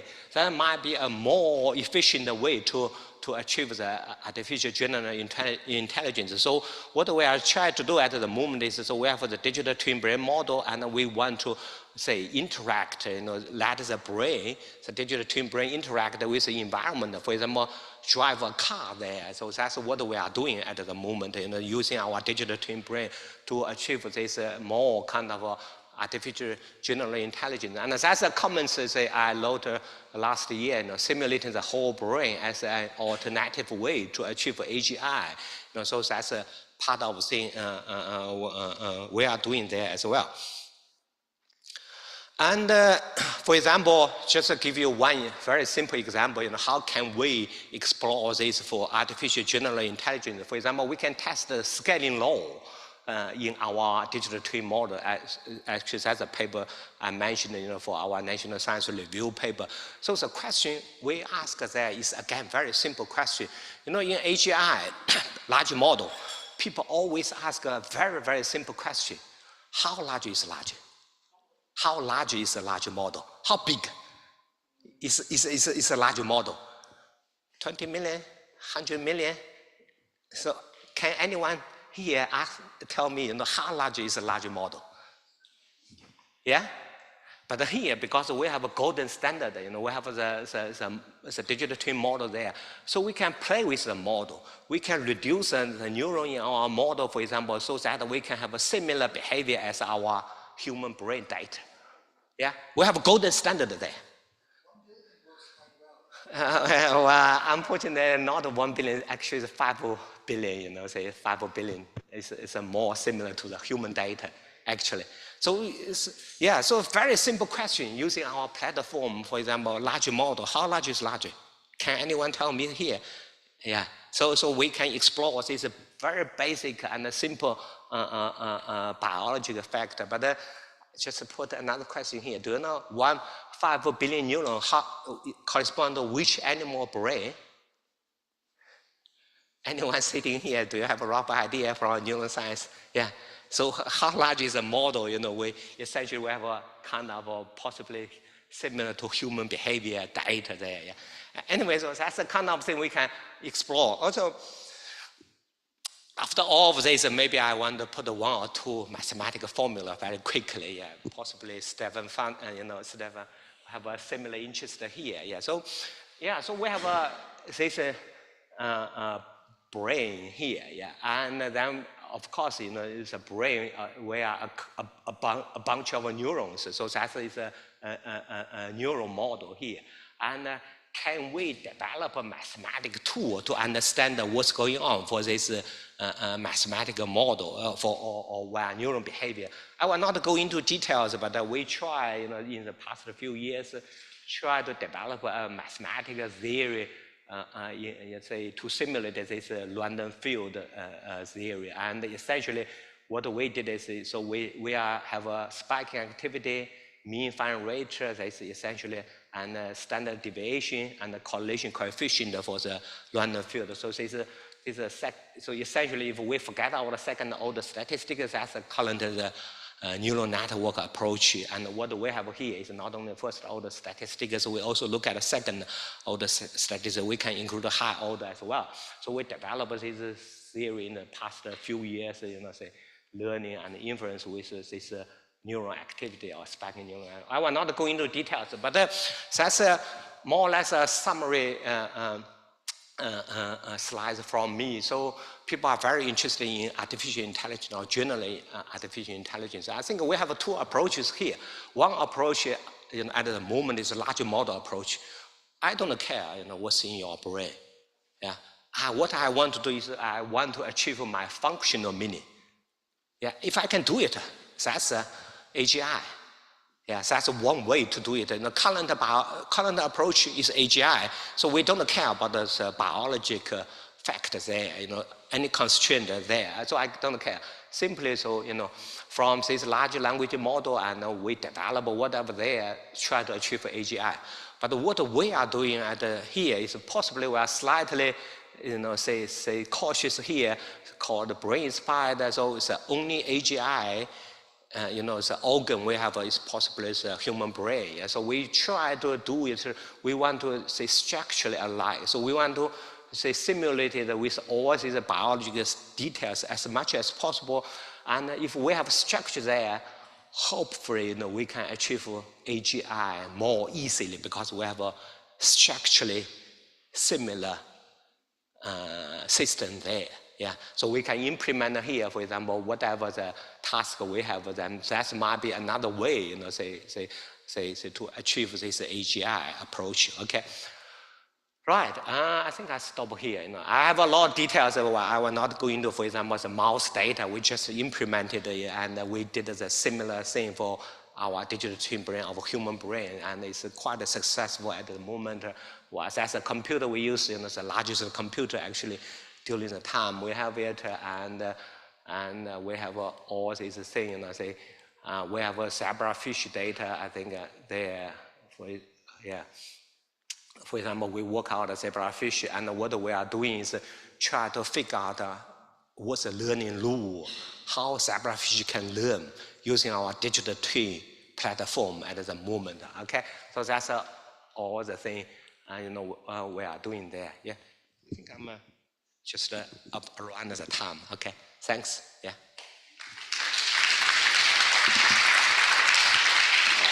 By the way, I only talk about the modeling. People, some colleagues do ask me about the data. Because of the time, so I haven't talked about the data side at all. But we do work on data a lot.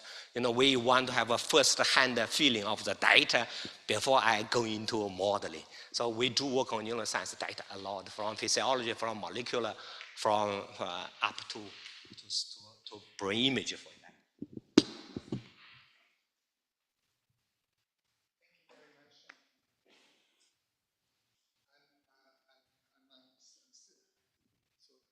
Thank you very much for the presentation. I'm still, so to speak, in my head. I thought it was really interesting, this one comment you made, and I'd like to discuss at one point the premises. So you are contrasting the large language model with the sort of computer brain model. And then you are arguing that the computer brain model is in a way favorable because it might help you, so to speak, achieve the outcomes more easily than the large language model. And then here's my question. Because you say it models the brain better, and I was just kind of wondering about this premise, and I was wondering if we know sufficiently about the brain to really be able, so to speak, to say, that we can mimic it in its sort of, in its intrinsic functioning. But this is not a question for now. Perhaps it is a question for the discussion this afternoon. And I would now like to introduce Yunman, Xia Yunman. She's a postdoc in my group in Shanghai. And her background is in psychology and developmental neuroimaging, and she carries a PhD from Beijing Normal University, and again is now at Pons in Shanghai. I'm looking much forward to your talk. Thanks.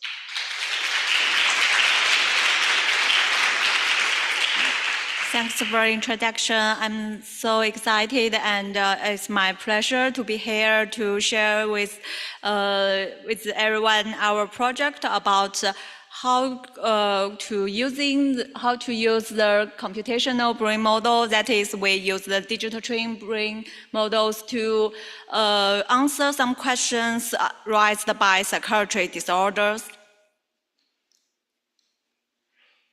What you will hear about next is involved with the 3 parts.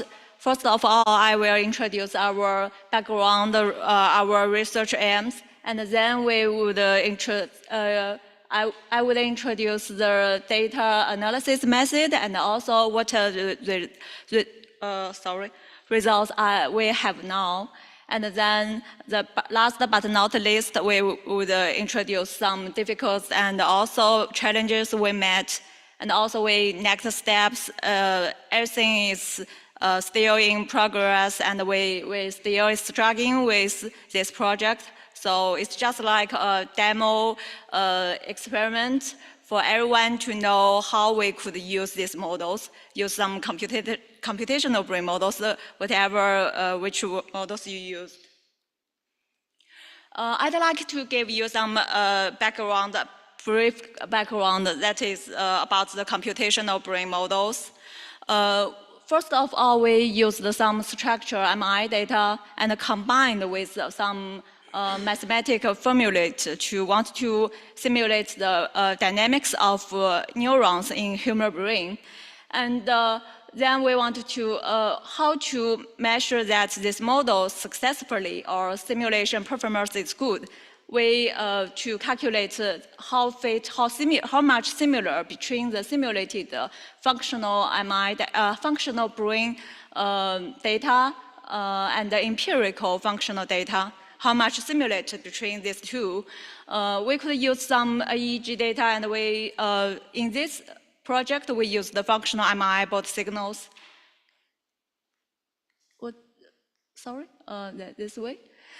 And why we needed to use this? Because these computational brain models could help us to understand more about the biology mechanisms underlying psychiatric disorders, because it could help us to get some causal relationships, and it could give us a chance to do some dry experiments.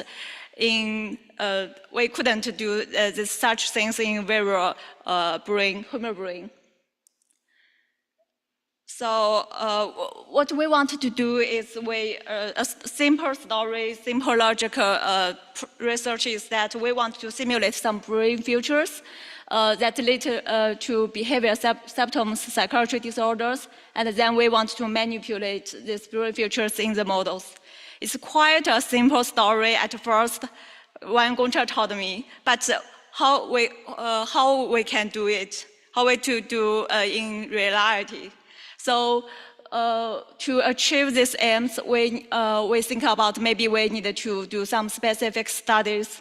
First of all, we need to find some brain features, some neuroimage biomarker that is reliable.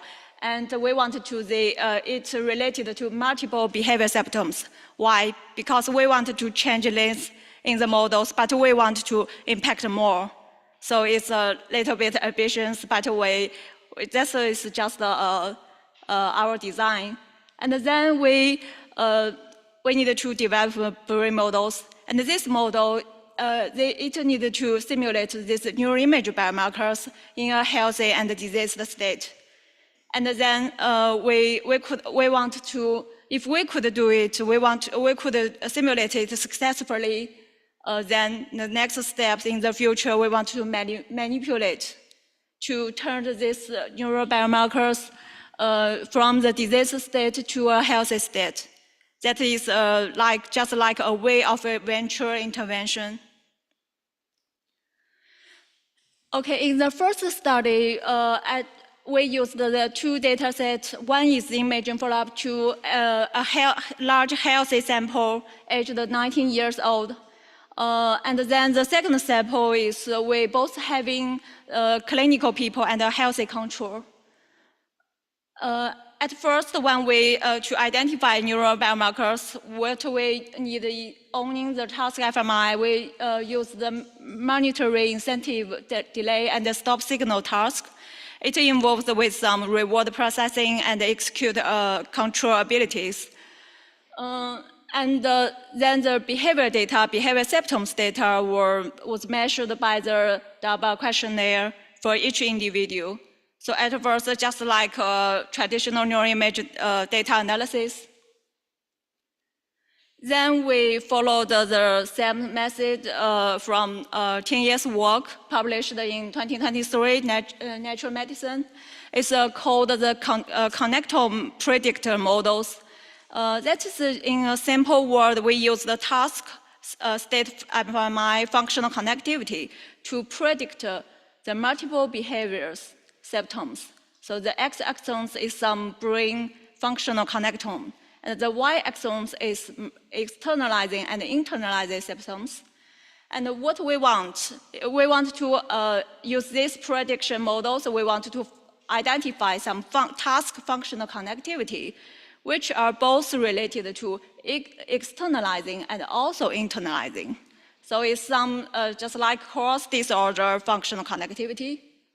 And we sum the strength of this functional connectivity. We call them NP factor.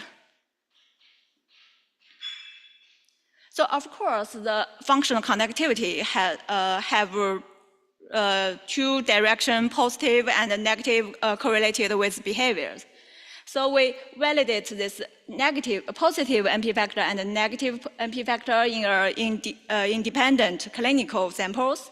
We compare this value between healthy control and diseased people, clinical people, and we found the negative NP factor showing a significant group difference. So that's it. What we want to identify in our computational brain models, we want to simulate this and change this.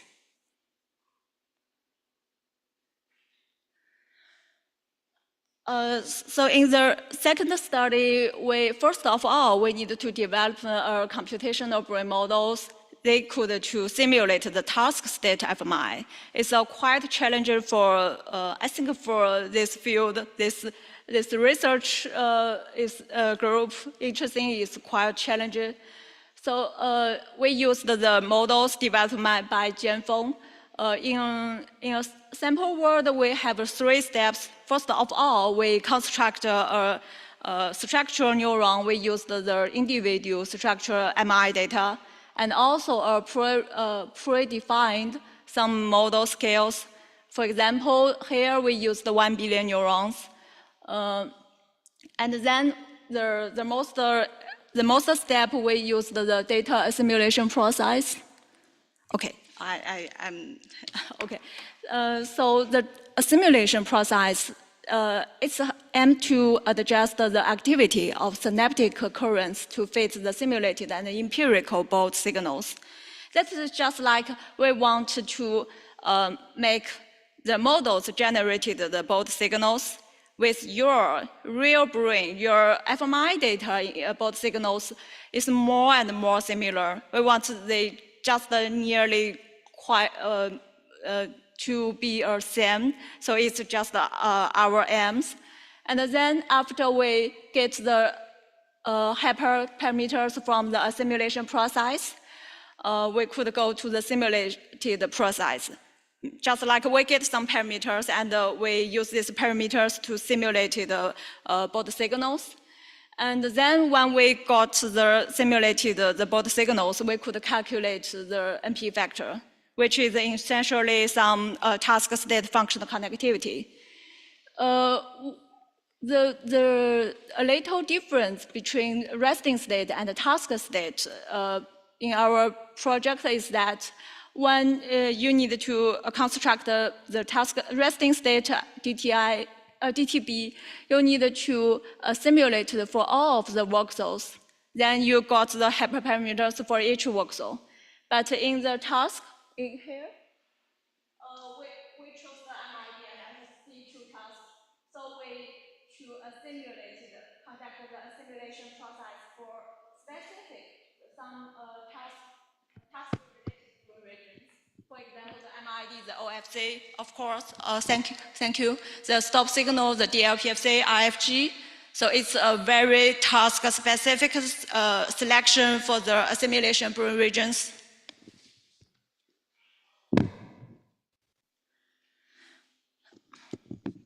After the construction of task state DTB, then we could show you the simulation performance. How about our brain's model, the both signals, modeling models, the task state NP factor.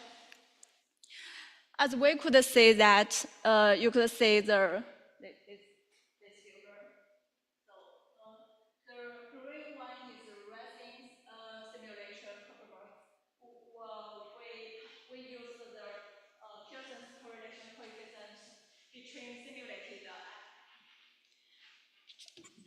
between simulated and empirical both signals, Pearson's R as to represent the simulation performance of these models.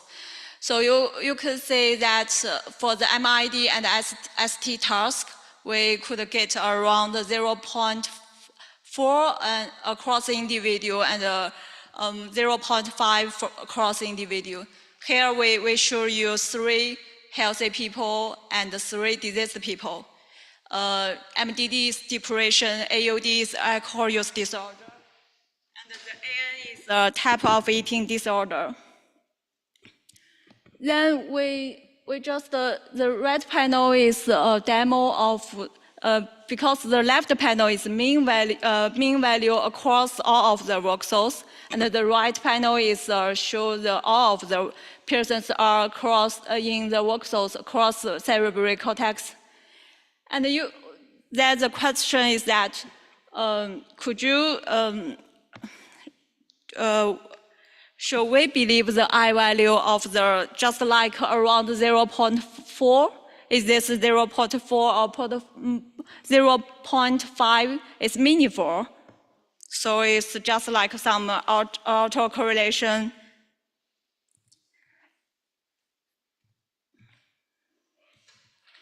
Then we did a little experiment. You could see that the left panel, this one is when we use the right hyperparameters, we get the Pearson's R, the simulation performance of our models.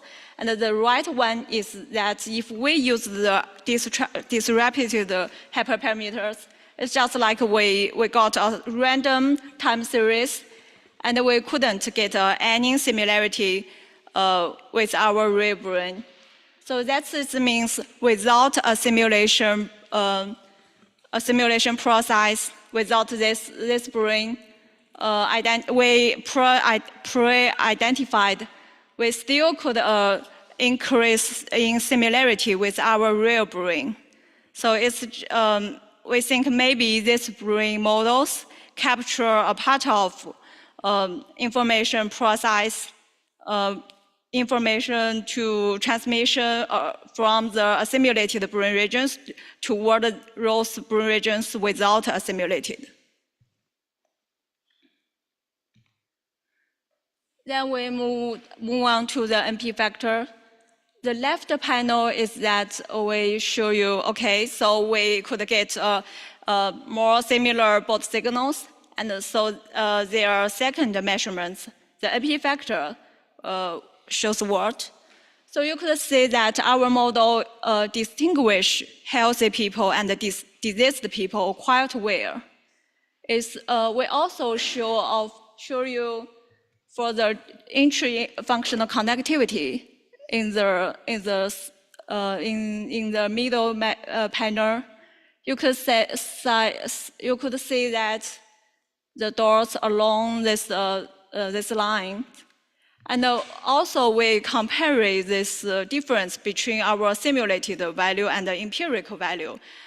We found that within the same person, for example, within the MDD person, the blue line is the difference within himself, but the distribution is his simulated NP factor and the others empirical NP factor. So that means what? That means that we simulated the NP factor indeed reflect some individual difference across the population. This slide is about some decision when we use this model. We needed to do some just like a cost-efficient balance decision. We needed to identify how much brain regions we needed to select it, how scale, how much bigger of the models. The left panel shows that if we only use the primary cortex, colored by the green in these brain regions, if we only use this primary cortex, we could get the Pearson's R is only 0.2. But if we use all of the brain mapped in color in the range 1 to 4, so that we could get nearly 0.5. The simulation performance get quite improved. So the red panel shows that 1 billion neurons in our project, in this project, when we want to simulate the MDD and SST task, the 1 billion seems already a good enough choice. The end of the day, now I think the GTB models, we used this model, we used has already could fit the NP factor, the brain neural image biomarkers quite well. So it could distinguish healthy and diseased state, and then we want to manipulate. So the first thing we need to figure out is the correlation or the relationships between psychiatry disorders we care about and some biological variables which have already set up in our models. So then we found that we found the GABA and glutamate. First of all, they are associated with depression, clinical stress, some environmental factor, and also we found some medical could impact this neurotransmitter. And then in our model, we keep the channels for each neurons. We already have the glutamate and the GABA, these two channels. So then we could change these channels in our models. First of all, we change the concentration of GABA and AMPA in all of, within the brain regions involved with our care about the NP factor. And you could see that the x-axis is each functional connectivity, and the last one is the NP factor, the same value of the 29. And the y-axis is strength. The different color shows the different parameters of GABA and glutamate, of AMPA. So unfortunately, in this slide, we couldn't see any significant changes across different neurotransmitter parameters when we change this model, this task state functional connectivity. They just didn't respond to it. So we start to think about it. Then we optimized, did a little change about these models. What we did is we increased one way to change the AMPA activity. We only change the AMPA activity between voxels, while at the same time we decrease the AMPA activity within voxels. And also we increase the degree of the connections, just like to 500 connections. That is, we increase the synaptic numbers for each neuron. So it impacts both signals, the simulated both signals. Each neuron, we could say the different AMPA 0.002 to 0.006. It's just like parameters we changed. And then we could see the mean value as standard STD and the Pearson's R is quite changed. But we haven't checked the NP factor yet.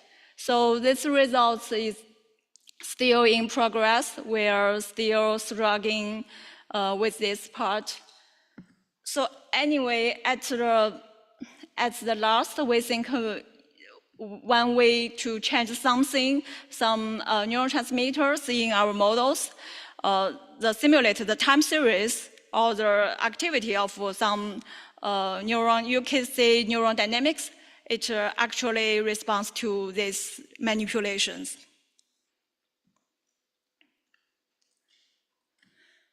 Then it brings me to the last presentation.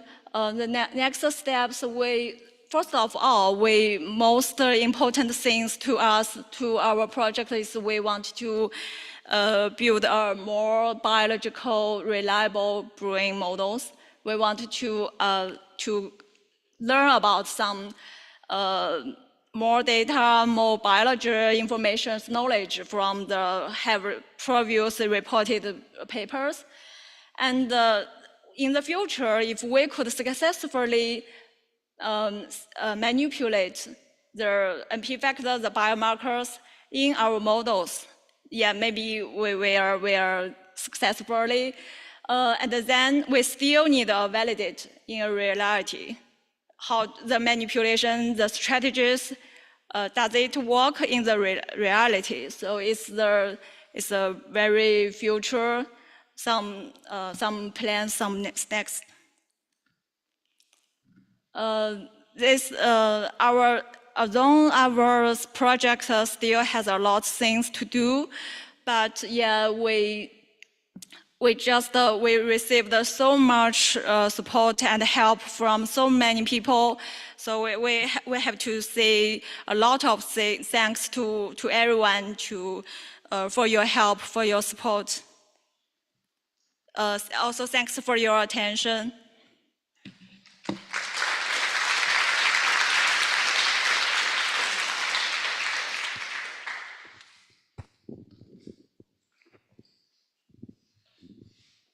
Very much, Shuman. I still find this quite fascinating, and I appreciate the fact that you've also shown the things that didn't quite work.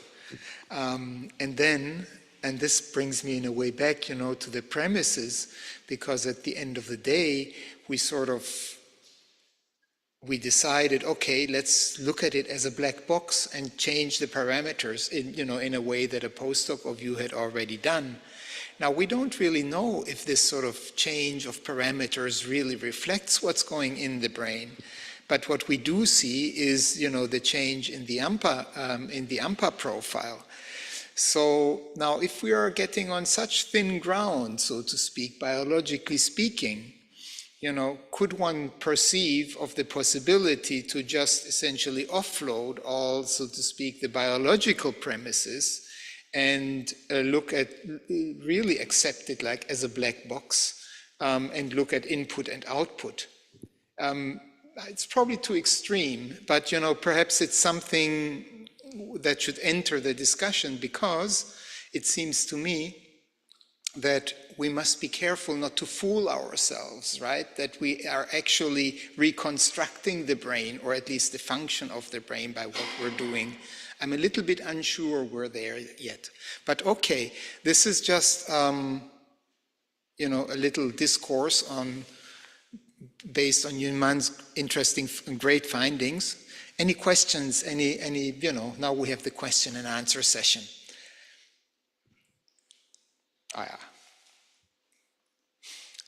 Did somebody write something down when some of the speakers? Yeah, here you go. Stefano and then Henrik. Thank you. I have a question. I think it's probably for all the three speakers. I mean, you can decide, but it seems to me that large-scale brain modeling and digital brain twins have really a huge potential also in terms of scientific discovery tools, and in particularly to understand or predict what would be consequences of stuff that we discover at the small scale on behavior, or on large scale dynamics that can be tested. And there were some hints now and then in the slides about this, but I just wonder if you think that this is the case, and if this will possibly become some I don't know, particularly strong application for science, maybe not necessarily for health, but for science, and of course science brings health. So that's a question.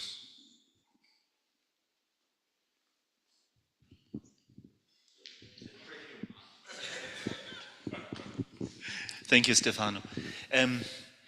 I think each of us has something to say to this. I can report our Marseille experience, We are doing this systematically for patients in terms of discovery. The most developed at the moment is probably when we are dealing with epilepsy patients.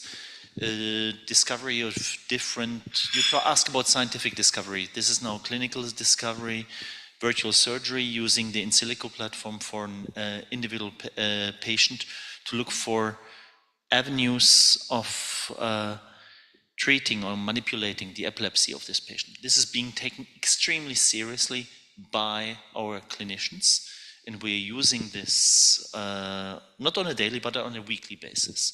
This we do systematically.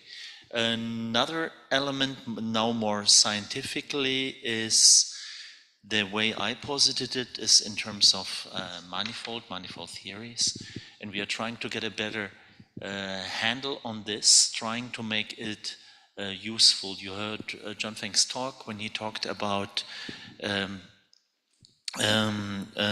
generalizable AI effectively. How can we actually put this type of structures into a context that evolves over time and make it meaningful, so task adaptive.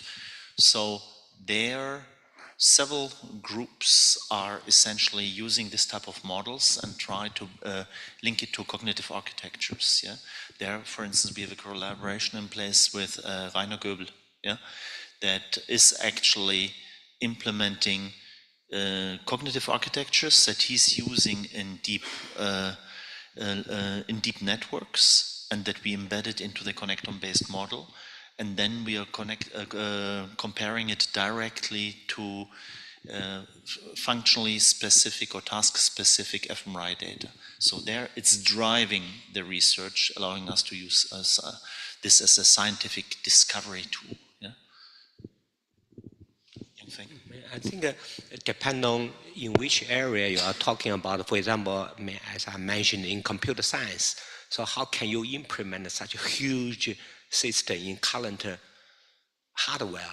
I think it was a challenge for us. We did develop this, say, routine, communicated spikes for this such large system there. So I'm pretty happy with computer science, and mathematically, how can you reverse engineering to learn all these 100 trillion parameters? I think that's also, we are pretty happy with it. Neuroscience side, I think we only have a model possibly 1 or 2 years ago, really implemented. So we were driving, we are still pushing it for scientific discovery, whatever, we try to do, for example, implement it for interacting with the environment. And I think Gunder's, what they try to do is possibly implement this for clinical applications. I think it's still in the early stages, possibly if we work together, people here, push forward, so it's not a black box anymore. If we can understand what's going on dynamically, and think that will be something we are doing, but I still, I'm believing, it's at the early stage for us, because I can tell you the truth, when we do one simulation there, it's very costly, because we have to use this large computer there, so it's very costly for us to run any simulation there, and I hope, in the future we can, we are applying for more funding, so we can, keep going for this grant, for this project actually. Yeah.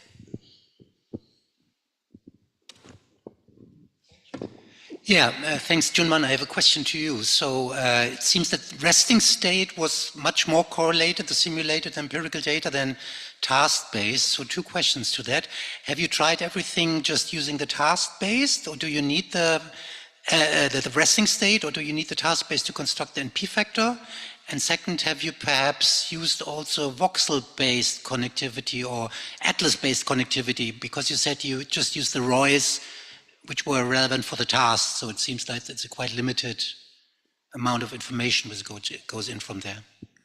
Thank you. The first question is that we didn't calculate the NP factor according to the resting state of mind, because what we care about is when people involved with the task of mind, the NP factor, that is some task function connectivity, it works, is quite different with the resting state model.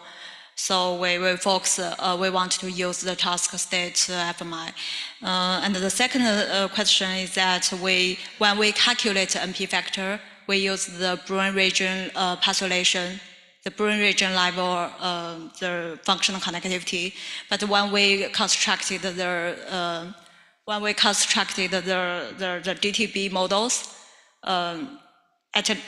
we used the meanest the unit to extract the structure data. We use a voxel level. So when we calculate the NP factor, we just like to summarize the simulated both signals from the voxel level to brain region level. But did you just use the ROIs which were relevant in the task, or did you use the whole brain atlas ROIs? Sorry, I just... It was written on your slide that you just used the ROIs which were relevant for the task. So was it just, for example, for the stop signal task, it was just the inferior frontal cortex and the DACC, or was it the whole brain ROIs? The NP, you mean one way to identify the NP factor? Yes. Yeah, we use the whole brain functional connectivity. Okay. Yeah. Thanks. Yeah, thank you. There's a follow-up question to Yunman on Zoom, asking what task-based contrast did you use? I'm sorry, I need to say it again. The contrasts that you used in different tasks, they want to know what were the contrasts. So which task condition we used? Actually, we didn't select the task condition. We just to use all of the task condition. For example, for MID, we have 3 task conditions. And the axons, you could see that we have the 3 conditions for MID, 3 conditions for stop signals.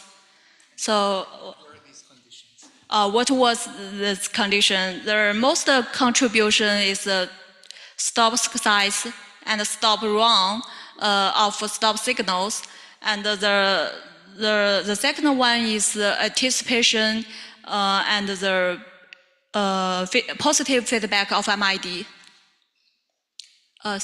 Thank you for questions. Thank you very much. Any more questions? Any more thoughts? Behind me. Thank you very much for those inspiring and interesting talks. Maybe a follow-up question to the first question that was raised. So I was very impressed with Victor, your talk about epilepsy. We just had a patient in Munich who had 18 electrodes implanted, and we still couldn't find the focus of the epilepsy. And I think he would have hugely benefited from your help, basically. But with many of our psychiatric patients, it's not that easy to really identify pathophysiology and the mechanisms for the disease. And you mentioned that you're working in a project for patients with schizophrenia as well. So my question would really be, what's your use case? How do you use the brain twins in psychiatric diseases where the pathophysiology is not yet that clear? And I hope you can disclose it. It would be really interesting. Wonderful. I can actually let Günther disclose it, because he asked me the same question directly after my talk over coffee. So, but he apparently doesn't want to, yeah? So, we are cheating. We are cheating intelligently, yeah? Or pragmatically. Essentially behind your question is, what is the causal implementation of the pathophysiology in schizophrenia? We are trying to avoid this question. We are following the same example as we did in epilepsy. We need an implementation or parameterization of the cause in order, for diagnostic purposes. And in epilepsy, we are we are in the quotation marks lucky situation that the identification of the epileptogenic zone is linked to their therapeutic intervention. You stimulate or you resect, something like this. In mental disorder, schizophrenia, it's not that straightforward. Yeah? However, what we did is, there we also need a pathophysiological cause, some implementation thereof. That was in these operating principles, that was my second slide. What we do is, specifically for schizophrenia, we bypass the question of what the causal origin is of the disease, and we focus on the medication actually. Clozapine and amylosulpride in particular, they're two well-established and recognized medications with multiple pathways, multifactorial working, so there are multiple mechanisms. Yeah? What we're doing, we're separating actually the molecular question of multi-scale operation of the molecules. We are doing this on supercomputers or in parallel also on organoids. Yeah? We are doing this systematically, and we parameterize it in the organoids. We do it experimentally. On the supercomputers, we implement the established mechanisms. We systematically parameterize them, and we run simulations. And then we are estimating the effects using summary statistics, the manifolds for tissue. And then this parameterization we put into the virtual brain, and this becomes the target of inference for individual patients for the virtual brain dynamics. And then we use this to navigate through this. Yeah? So we are performing inference for individual patients, and then we can actually predict the effects of when you change the concentration of clozapine. Yeah? What will it do to the brain dynamics? Yeah? If it's actually helpful or not, we cannot say, but we can predict the changes in the brain activity, as we did in the case of epilepsy. And this should then be helpful and provide us with guidelines, in particular for the treating psychiatrists on an individual subject level, how to change or what changes a medication or change of medication shall actually result in. Yeah? Sorry, that was a lengthy disclosure, but I did disclose, and it's actually very important because it highlights some of the strategies that one can take. One will never be able to completely abandon the question of what is the pathophysiological cause, but one can approach it in different ways, and this is what we have done. Thank you so much. I think very helpful answer, and also really we work a lot with depression, and we have a big problem in treating sort of treatment resistant or hard to treat depression, where people don't really respond to the medications that we give them. And I think it would be hugely, tremendously interesting to sort of go in that direction. You're from Munich? Exactly, yeah. Peter Falkay, Nikos Koutsouleris are in the consortium. Yeah. I'm in contact, let's say.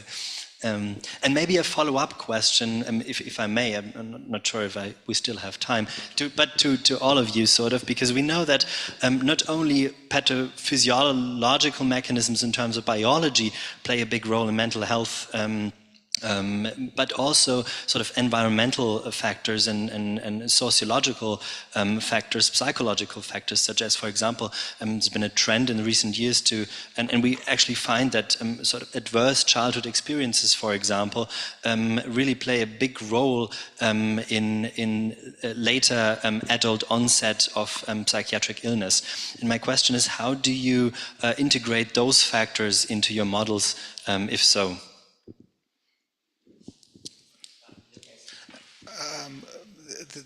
We'll talk about this afternoon.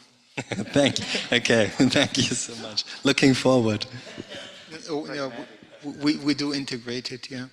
But you know, so what you're creating is another black box, right? So it seems we are creating, so to speak, black boxes of different sizes, which I think, you know, should be viewed as a strength, I would argue. And the biggest black box, if you will, would be the large language model. But if it's interesting for me to get my head around it, and I haven't got it, you know, I haven't understood the implications of that yet. But I'm sure there are more questions. We also have a little bit more time. Can I quickly say something to the black box? Because we are Okay. I see. Just one sentence. Well, just no, go ahead, yeah. Stefano asked the question about in silico platform for scientific research. This parameterization, in response to your question, we are doing this in very detailed, multi-scale, starting from microscopic simulations. We are generating understanding through this. So it's, no, I would not call it a black box, because this systematic parameterization provides us with loads of data, but this is not knowledge. I'll appeal I agree, to your but also philosophical understanding. side. What? I'll appeal to your philosophical side. Oh la la. I'll pass on the mic. Yeah, is this on? Yeah. I was wondering, actually, from your experience with these models and trying to predict things, what is your impression of what the limits are? And I'm thinking here particularly of chaos theory. Where are these points where we just can never get enough information to make any good prediction on certain things? And I'm wondering what your kind of take on this is. Where do you think the limits are? I can give an answer, but he's a chaos expert. He's an expert in nonlinear chaos. I will give you an answer, but I think you should start first. Well, you start first. Okay. In our experience, you ask for our experience, yeah? So, in our experience now, the Marseille experience, chaos in its strict mathematical sense, in terms of low-dimensional deterministic chaos, does not play any role in there. But I think you had something else in mind. You had something, at least I'm interpreting your question and paraphrasing your question. Some of the elements in terms of uncontrolled variables, uncontrolled parameters, potentially linked to non-identifiability. Some of these things are linked to chaotic attractors. The attractors we are dealing with, or in terms of manifolds, are high-dimensional attractors that we can low-dimensionally constrain, and in the context, in the presence of noise, you can actually not extract whether there's some real chaoticity in there or not, but there I would take a very pragmatic approach and say it doesn't really matter at this point. The challenges that we are facing are, and this came out nicely in Junman's talk, is non-identifiability of underlying mechanisms. And for this is something we are running into here also with 100 trillion parameters. You cannot just optimize a simulation. You have to take a probabilistic perspective. Yeah? For my students, I always tell them the following. If I ask you what is the square root of 4, you can give me an answer. What would be your answer in this particular case? Square root of 4. 2. This is half of the solution space. It's actually plus and minus 2. In absence of any other information, you cannot say 2 or minus 2. You don't know. So you have to actually take into account both solutions. This is what we are running into in the multi-scale system all the time. We have a multimodal solution landscape that we need to sample, that we need to describe in a probabilistic sense. So sometimes we cannot make a decision. We have to weigh it. The evidence comes from the data plus the causal hypotheses that have been posed, and this in a probabilistic landscape provides us with a likelihood for certain decisions, such as what is this mechanism, such as where do I have to operate, such as what medication I have to choose, such as is it multiple mechanisms that are contributing and which one is more likely to be dominant, etc. It's a probabilistic approach, and this probabilistic aspect is still not deeply enough rooted in neuroscience. It is there, but in the digital twin approach it's not yet. I don't have much to add on. Excuse me. So basically, with Victor, we publish a paper in Chaos 20 years now, jointly. So, and we do work on this area for many years. And I think, Victor already offers and he already has an answer there. You know, the solution is not unique. We might find one solution, but that solution is maybe, well, I'm sure it's not me. It's not a vector. The digital twin is not us. So we found one digital answer, but it's not ourselves in a sense. So might a solution there in general. Yeah, I think I pretty much agree with his answer there. Thank you all.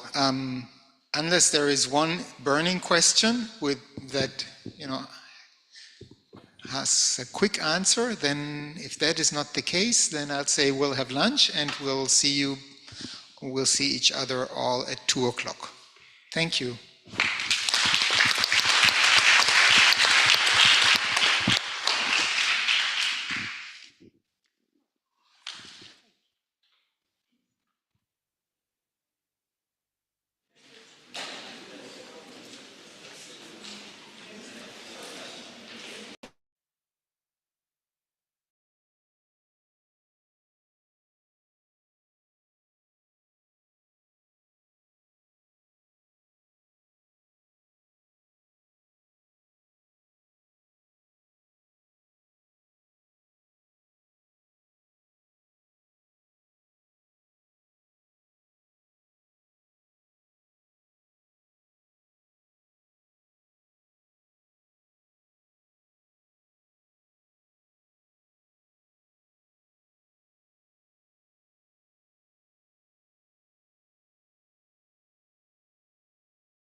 Hallo?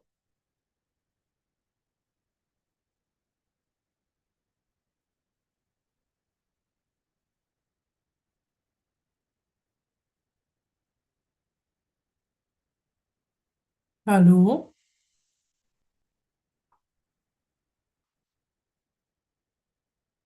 Esther, Katrin? Hm.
So, I hope you had a good lunch. We did. And I'm glad to see you again here. Now, the second half really is, so in the first half of the day, what you got was an impression, an introduction on the different computer brain models, or at least the two computer brain models that we are working with, really. The second part of the day is about the sources and perhaps also the initial, so to speak, I don't want to say attempts, but the initial work to do what I call the training, and also importantly, there will be presentations about the way we integrate it, and also, last not least, a presentation on existing infrastructure and how digital health infrastructure can be made available and useful for health, mental health, but also health in general. Right, so I'll just start. Can I have a microphone, then I don't have to stand?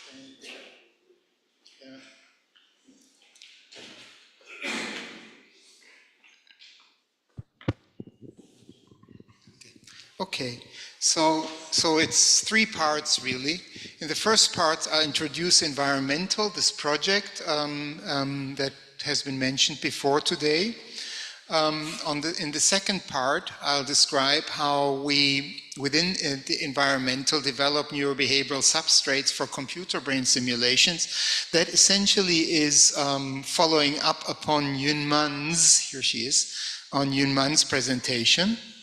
And in the third part of the presentation, I describe environmental factors and the brain mechanisms that might be useful to inform computer brain models.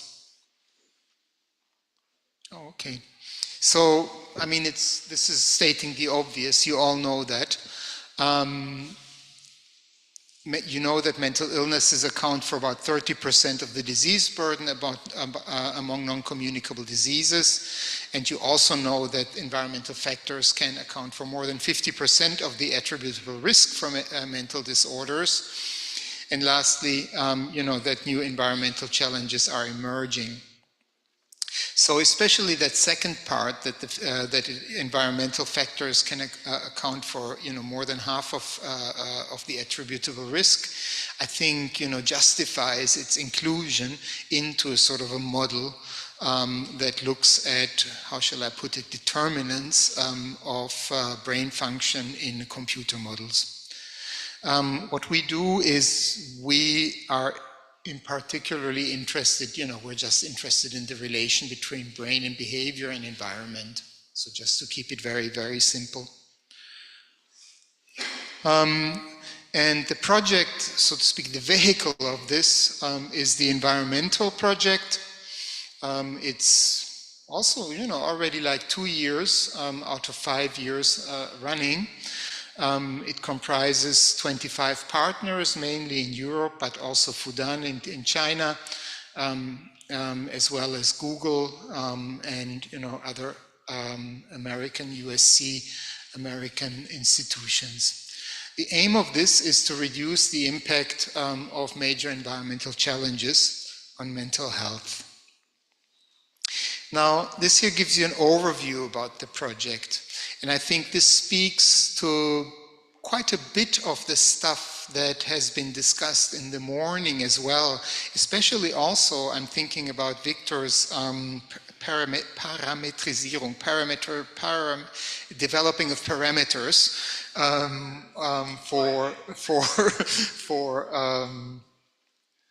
for computer brain models. You can look at the Environmental project, if you will, at sort of 5 modalities, 5 phases where you sort of develop with increasing granularity. The first one is you use large existing data banks, relate them via geoposition to environment and then to brain and behavior, and that gives you features. Right? And these features you can then in a second phase interrogate and further characterize using, you know, more in-depth phenotyping, including multi-level omics, and also more comprehensive brain assessments. And, you know, this is at least one access point that gives you substrate for manipulations in virtual brain. But then there is a, wait, where do I have this? Okay, so there is another important part here in the second phase that has to do with multi-level omics. And again, this sort of speaks to, you know, Victor's presentation. We also do three-dimensional organoids. And the way we are thinking about this, and where is Tris? Yeah, so yeah, in the planning of your project, the way we're thinking about it is, you know, the same way we will identify environmental profiles and relate them to profiles of brain and behavior. You know, we might be able to identify profiles on a multi-level omics way. Now, what is a profile of a multi-level omics way? If you collapse this idea, it's, you know, a signaling pathway. That's what you would expect, right? That you identify a particular sort of group of genes and gene products and gene modifications that can be summarized in signaling pathways where you have, you know, essentially one receptor dependent kind of, or one receptor that serves as a ligand for you know, pharmacological agents or whatever that are being influenced, or also for environmental factors that influence that signaling pathway.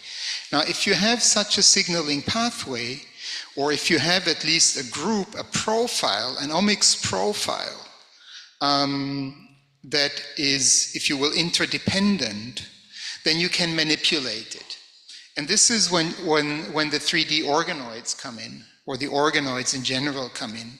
You know, you can manipulate this pathway either using gene manipulation with CRISPR-Cas9, or, you know, if you're lucky, with some more simple kind of pharmacological inhibitions, etc., and thus manipulate the 3D organoid, and then have a readout. And again, you are still at the basis of ground level data.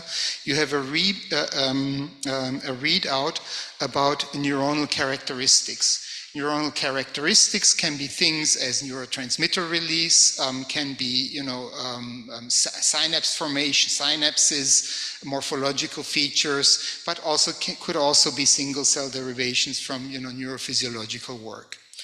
Now that sort of information, of course, is also, you know, information that can feed back, as I think Victor has suggested, into the virtual brain. Right. Sorry about that. Next phase is biomarker prediction stratification across the lifespan, relation to mental illness. And here then, we're coming, you know, sort of two interesting parts. This phase 4 is the intervention phase. So the thinking is, okay, so, you know, we've identified changes that are environmentally induced, you know, in these organoids.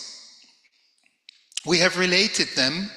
I'm not going to tell you how, but there is a plan, so to speak, to relate them to brain features and also to behavioral features. Now, let's take these organoids that we have manipulated and expose them to all sorts of compounds and see if it can restore the original function of the organoid. And that would be sort of the compound screening phase. And then we're having quite a sort of tricky one. I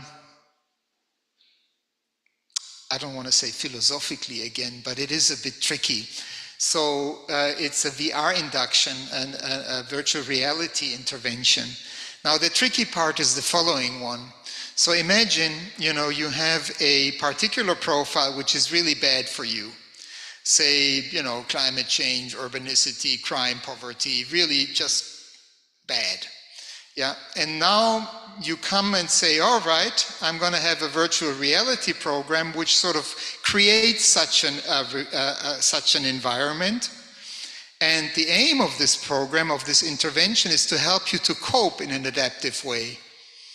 So then one might ask, why the hell should I cope?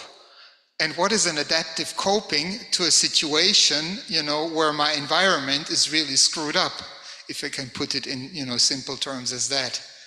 And that is a little bit a problem that we have, because we don't necessarily want people to, you know, happily deal with, you know, poverty, climate change, and pollution.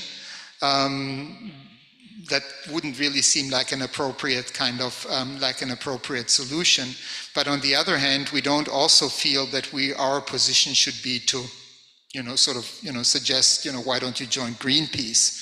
So one has to sort of find a way, and the way we're thinking about this is to allow people to form groups and to discuss among themselves how they might deal with particular environmental situations. But this is just an aside. And then, of course, there are research innovation activities and societal issues around societal responsibilities and ethics, which are important, but which I'm not going to get into this in this part now. I think I'm going to skip this work package part. You know, it's instructive, but it doesn't really lead to anywhere. And I go directly to this developing neurobehavioral substrates for computer brain simulation. Now, this is essentially repeating what Yunman has shown us, right? So this is the NP factor Yunman was talking about. Essentially, you know, and which Tianye and Zhang have developed, actually, Chao have developed, which essentially is think about it as a brain feature that is a functional brain feature, a task-based functional brain feature that is correlated with the risk of comorbid psychiatric illness. Yeah. And this slide you have seen already. This is what Yunman showed you, where we were trying to sort of simulate the NP factor. Now the reason. But what I really want to show you is Triss's work, who's sitting there, as we know. That Triss's work was sort of taking this, if you will, one step further now. He used comparable, not identical methods, but he used data-driven methods to sort of relate brain features to behavioral symptom groups. These brain features are quite complex because they're based on 3 tasks: resting state, fMRI, white matter connectivity, cortical thickness, brain surface, and volume, and on the other hand, behavioral symptoms. This is simply here to look, to sort of, how shall I put it, illustrate the different quality control and methodological steps that Triss was going through to establish his model. This is the idea, you know, the essentially sequence of the project plan. But what I really want to focus on is not even this, is this here, because this might be interesting for you know, to find when it comes to finding substrates for computer brain. What you have here is essentially a data-driven, you know, a set of data-driven brain features here that are selected to best correlate with particular symptom groups, right? So here we have a combination of stop signal task with brain surface area, which is best correlated to symptoms which can, you know, confidently be summarized as symptoms of mania. The same thing, a combination of features in the monetary incentive delay task and the stop signal task are correlated with depression symptoms and so on. You know, eating pathology, fear, anxiety, and stress. Now, these are the individual symptoms. I myself, I have to go. You know, it's like, oh God, full of depressive symptoms, negatively correlated with full of energy, negatively correlated with cheerfulness, with activity, and so forth. So yeah. it's the individual symptoms. Yeah. And they're waiting. Yeah. Now, what this means is you have a symptom group that is defined by a quantifiable neurobiological phenotype. That sort of, you know, if I can put it this way, helps you out of the schizophrenia dilemma. Yeah, because here, one would argue, you know, that you have, again, a neuroimaging feature that you can model in the computer brain that is essentially defined by its behavioral relevance. And that's important. And of course, you know, this is an approach that can be extended. You don't have to sort of limit the reason why we ended up with these six or so, with these six different correlates is because we use population-based sample, the Imagen study.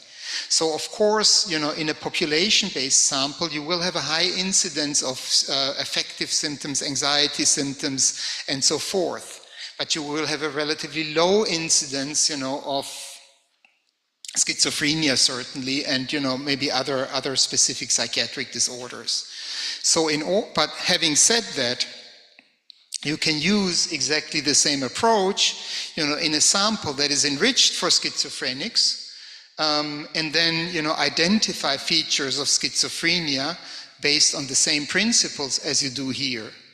So I guess what I'm proposing is that it now is quite possible to essentially conceptualize or not conceptualize, well, define, if you will, at least symptom groups, if not diagnoses, probably symptom groups on the basis of their brain features, and that in turn is something you can quite directly introduce into a computer brain.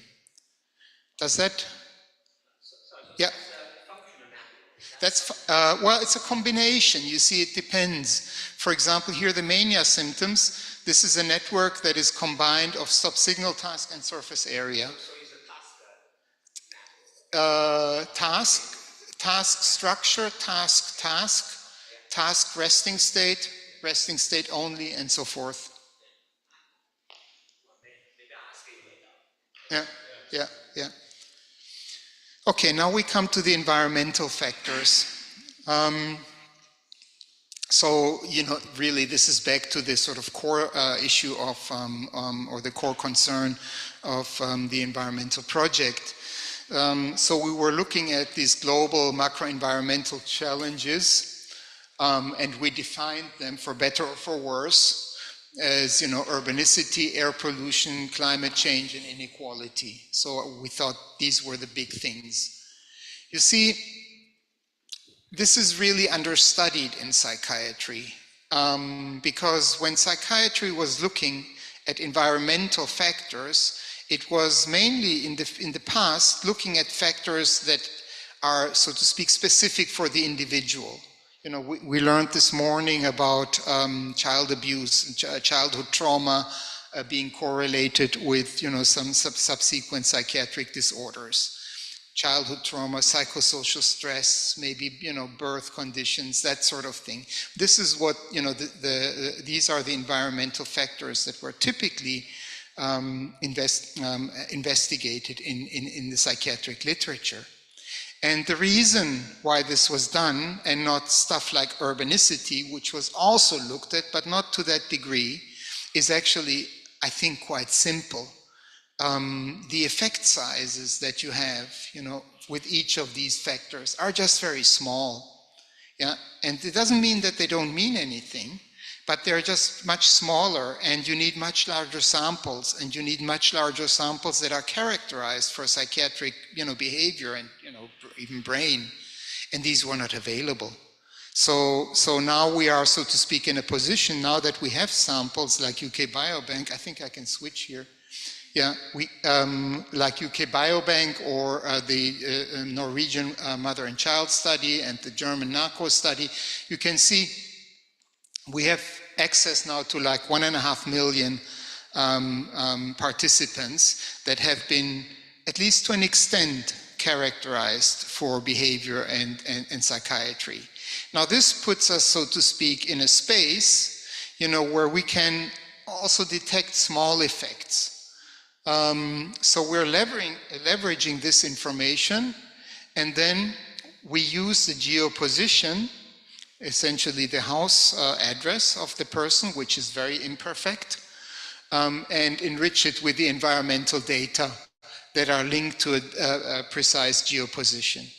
So essentially we're using, so to speak, two data sets, two sorts of data that are both publicly available, but we're sort of linking them in a, well, maybe innovative way.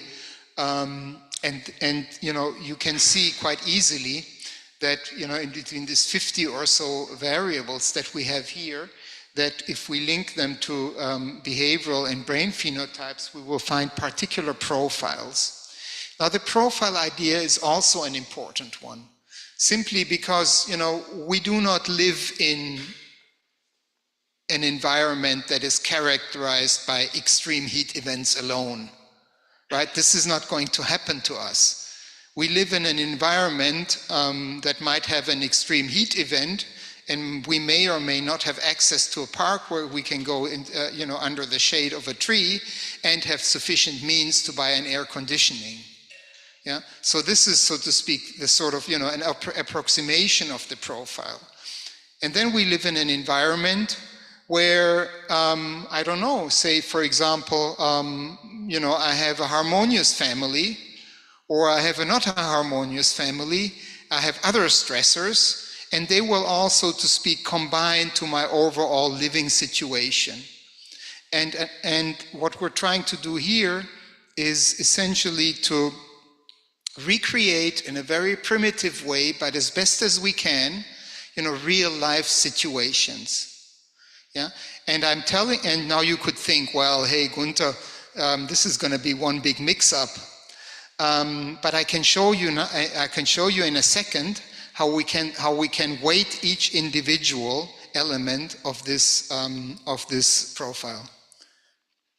Hopefully, okay. So these are again, the data sets. This is what we're looking at: health assessment, looking at neuroimaging. We're looking at omics, of course. With the geoposition, we do movement tracking. Movement tracking is, of course, critical. I mean, looking at the house address as a geoposition is really a bad crutch. Because, you may be sleeping there, right? You may be spending 2 hours a day commuting, and then you might be either working in a boring office in front of a computer screen, or you might be working on a construction site, or you might work in a factory, all of which exposes you to very different environmental profiles. So it's critical to have some movement data, which for the moment we don't have, but we're working on it. In particular, Frauke is working on it. Digital transdisciplinary, okay.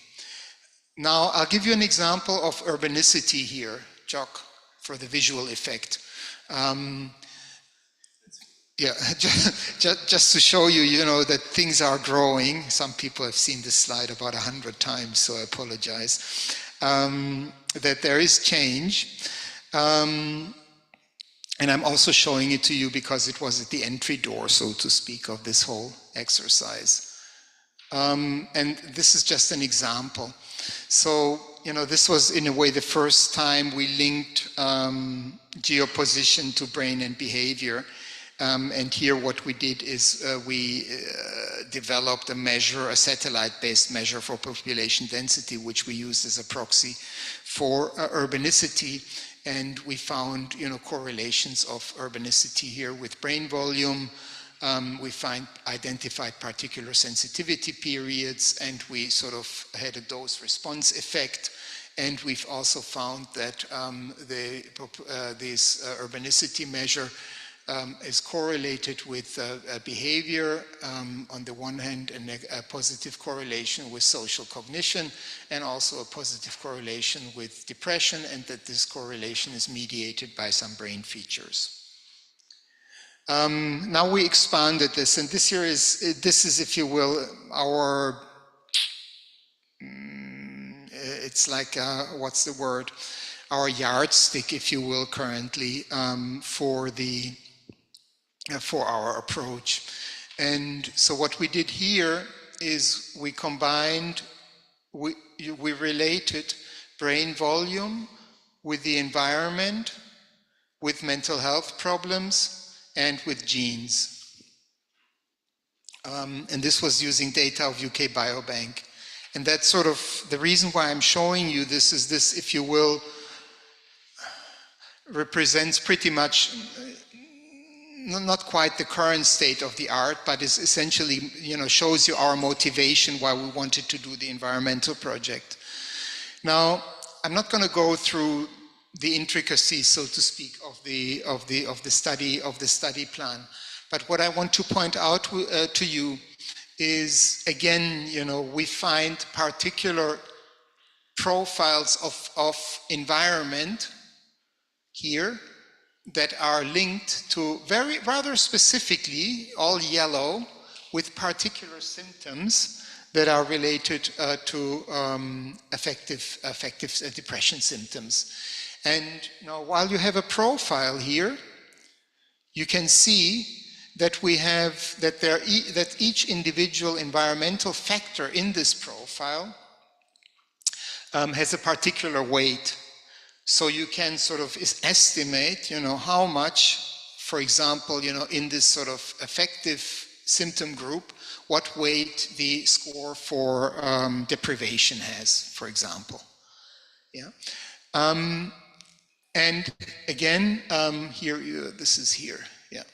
And then you can see here that this is mediated, this effect, this relation is mediated by, in this case, some structural brain changes in the prefrontal cortex and the cerebellum.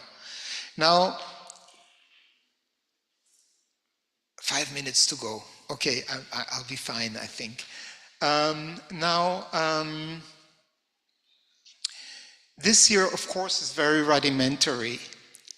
But imagine for the computer brain, right? So if one could say, okay, we have a particular profile. This profile is correlated with a particular change in the brain. And of course, one would have to add functional variables here as well.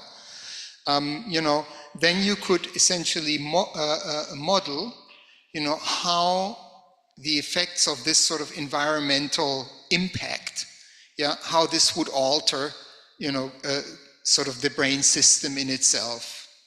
Yeah. And maybe this is also one possibility to train computer brains. And I don't want to get into this, but we also have genetic findings in that context. Yeah, and I'm at the conclusion. So I guess what I want to get across is that it's clear that environmental factors account for a large proportion of the risk for mental disorders. And then that the project provides ground truth for environmental related brain mechanisms. So this is something we can deliver. The second thing is that we have already, and we can also in the future, define quantitative neurobehavioral brain phenotypes that are essentially representative of particular feature group. And not only are they representative, they're also orthogonal to each other, so they are very specific.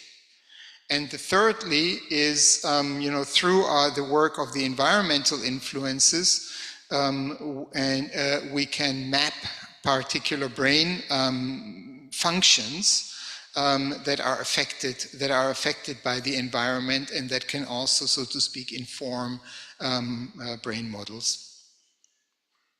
Thank you very much for your attention.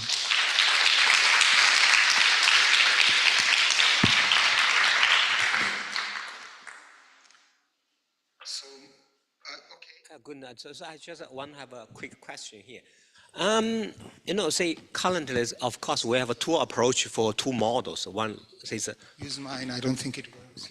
Thank you. So one for this large language model, another is our digital twin story.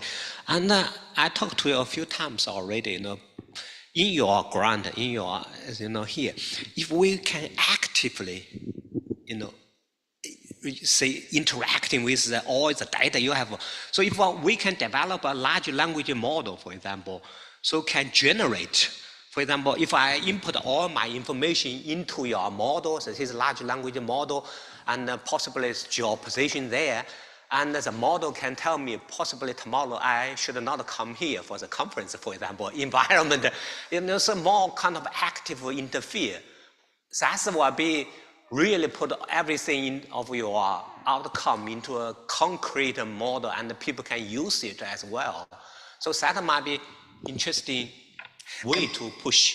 I mean, maybe this is something, we should keep in our mind when we are thinking about, the consultation process.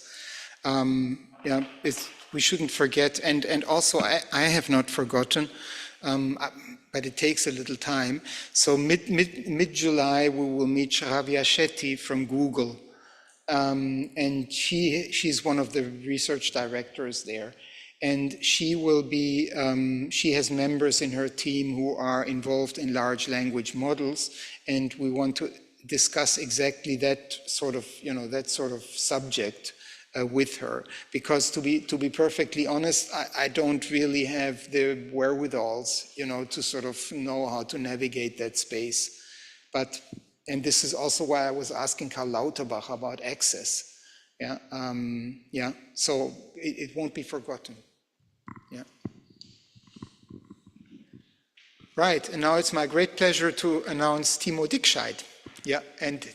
Timo is representing eBrains and Helmholtz Society, and I'm really curious to learn how he, so to speak, deals with all these ground level data of the Human Brain Atlas and makes them potentially useful for computer brains.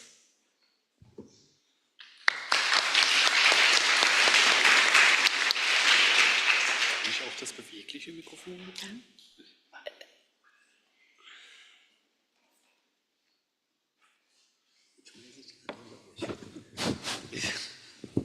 Okay, I also take the mobile microphone. Try it, please. Yes. It works. Okay. Thanks for the introduction, Gunther. Happy to be invited here and contribute a little bit to this exciting workshop. I'm looking at things a little bit more from the ground, from the perspective of brain anatomy, and how we can connect parameters of brain anatomy to modeling, of course, in our context here. And I'm working in Düsseldorf at the university. My main background is image analysis, computer science, but I'm also working in eBrains, working for many years now with Victor on connecting things. And we have done quite some work at the intersection of brain atlasing and modeling. You see on the left a publication together with Victor's team where we connected anatomical information into the Bayesian inference framework that Victor has already shown. We have also worked on a book chapter with Sascha von Albada, who is doing brain modeling at the cellular level, where we collected parameters and discussed this a little bit. So let me try to explain you how we want to approach this. And the main thing we are doing, and that's also what I'm responsible for in eBrains, is to build brain atlases that span across the scales, so that build a bridge from the cellular level up to the macroscopic level. And the idea of this multi-level framework is, of course, that we start with parcellations, with brain regions as you know them, on a macroscopic level. But we also want to collect the variability of these brain regions in the population, in different subjects, model this in the atlas, but have parcellations in the atlas that are defined at the structural cellular level. So the ones you see here are defined by cytoarchitecture. So the actual boundaries that we see between parcellations go down to the microscopic scale, where we actually see differences in brain structure. And the idea of this atlas is to make that connection so that you can go all the way down from the brain structure to the microscopic resolution and see the actual cellular patterns that make up these boundaries. So we want to have a bridge across the scales. And at the same time, of course, we do not only have the structure of cell distributions, but there's also fiber distributions, neurotransmitter receptors, connectivity patterns, and of course, at the more macroscopic level, we have also function.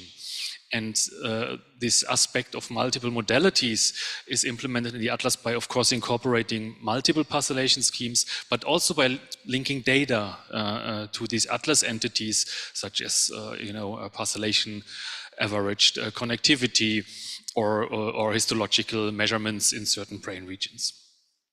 So what are we doing there? One of the important works we are doing is we are cutting brains, putting them in a microscope, and then really looking at distributions of cells as we see them here, distributions of nerve fiber orientations. That's a picture from Markus Axer from polarized light imaging, cell types from immune histochemistry, or neurotransmitter receptors here measured by quantitative autoradiography.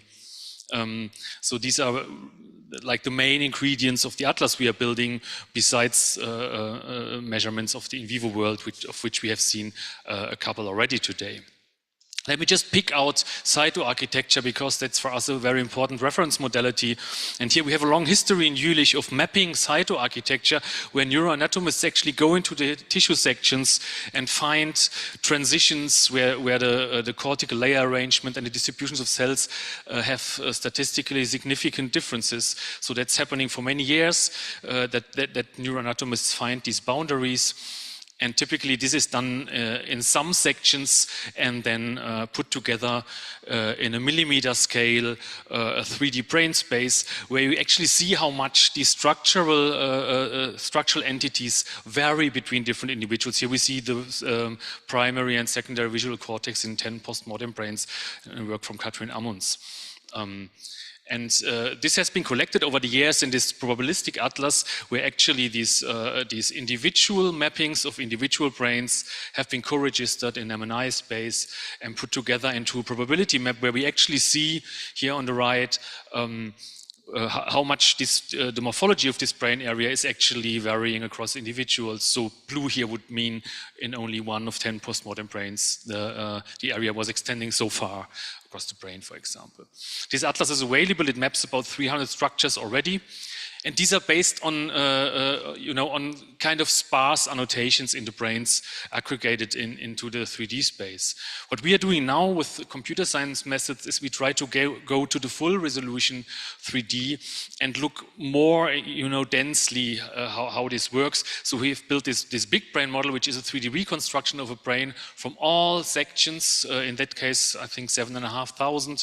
Into 3D. This brain has been made available through eBrains, and we use this as one reference space of this atlas, where we are actually able to anchor and aggregate data at the microscopic level, because we have the resolution there. In this big brain, we have mapped the cortical layers. This is work that Konrad Wachstühl has done now at UCL together with us. So there's a brain-wide map of the cortical layers. And what we are doing now is to develop AI-based methods that would actually map these cytoarchitectonic regions in each of the sections of these brains, so that we get very detailed 3D maps in that particular brain, and we are planning to have a few others coming soon, where you see at great detail where the boundaries are, where the different regions are. Yeah? This is quite tricky, because the neuroanatomists, they typically did the annotation in nice sections, which were nicely orthogonal to the brain surface, but our AI has to do it in every section, with tissue corruptions or very oblique sectioning angles. It's quite tricky, but we have gone a long way the last years to actually do this, and we are now populating the big brain space with very detailed maps. And that's interesting, because it gives us actually a bridge across the scales, So if we have the big brain space at microscopic resolution, we have the MNI reference space at millimeter resolution, we have surface-based spaces like the free surface space. And by having these maps in all these different regions, we have actually an anatomical link between the regions, Not just the coordinates, but really an anatomical link, which is complementary to the coordinates which we can relate by image registration and by spatial transformations. Yeah. So we have basically two ways that we could go from the MNI space to the microscopic world. But that's of course not all, because if we look in one brain region at the microscopic level, there is a rich variance even inside the regions. Yeah? So there's a lot of information inside which we want to carry into this atlas. For example, if you look at cell distributions, there's a lot happening, rich parameters inside each brain region, also of course between the brain regions, receptor data as you see it here. So the idea is also in the atlas to capture this, yeah, to give really access to these more fine-grained spatial distributions of the data, not only averages per brain region. And so we have built up a system which we are continuously using to add data to the atlas, which has a couple of strategies. So we could of course have, let's say, average measurements coming from a lab in a certain brain region where we know exactly which brain region has been studied. In that case, we usually have a semantic link, so we know the name of the brain region, and for that region we have some tabular data as you see it here. So this would be a semantic link by brain regions. I think that's a pretty common thing used in many neuroinformatics databases. Then of course we could have data which is linked to a particular coordinate. Yeah, for example, if you look at gene expressions from the Allen Atlas, they usually come with an MNI coordinate. So you could of course bring that in by having then a coordinate in one of the reference spaces, data enters, and then from there you get the links to the rest of the system. And a third important part is, of course, if you have really images with spatial distributions encoded, you could use image registration to one of the most suitable reference spaces to bring that in. And then basically you have an alignment with the reference space, and this also gives you a link. Yeah? So 3 ways if you wish. And it's always important which ontology are you using, which reference space are you using to do that. The idea of the Atlas framework is to provide really a choice of suitable reference frameworks which are linked with each other. Yeah, please.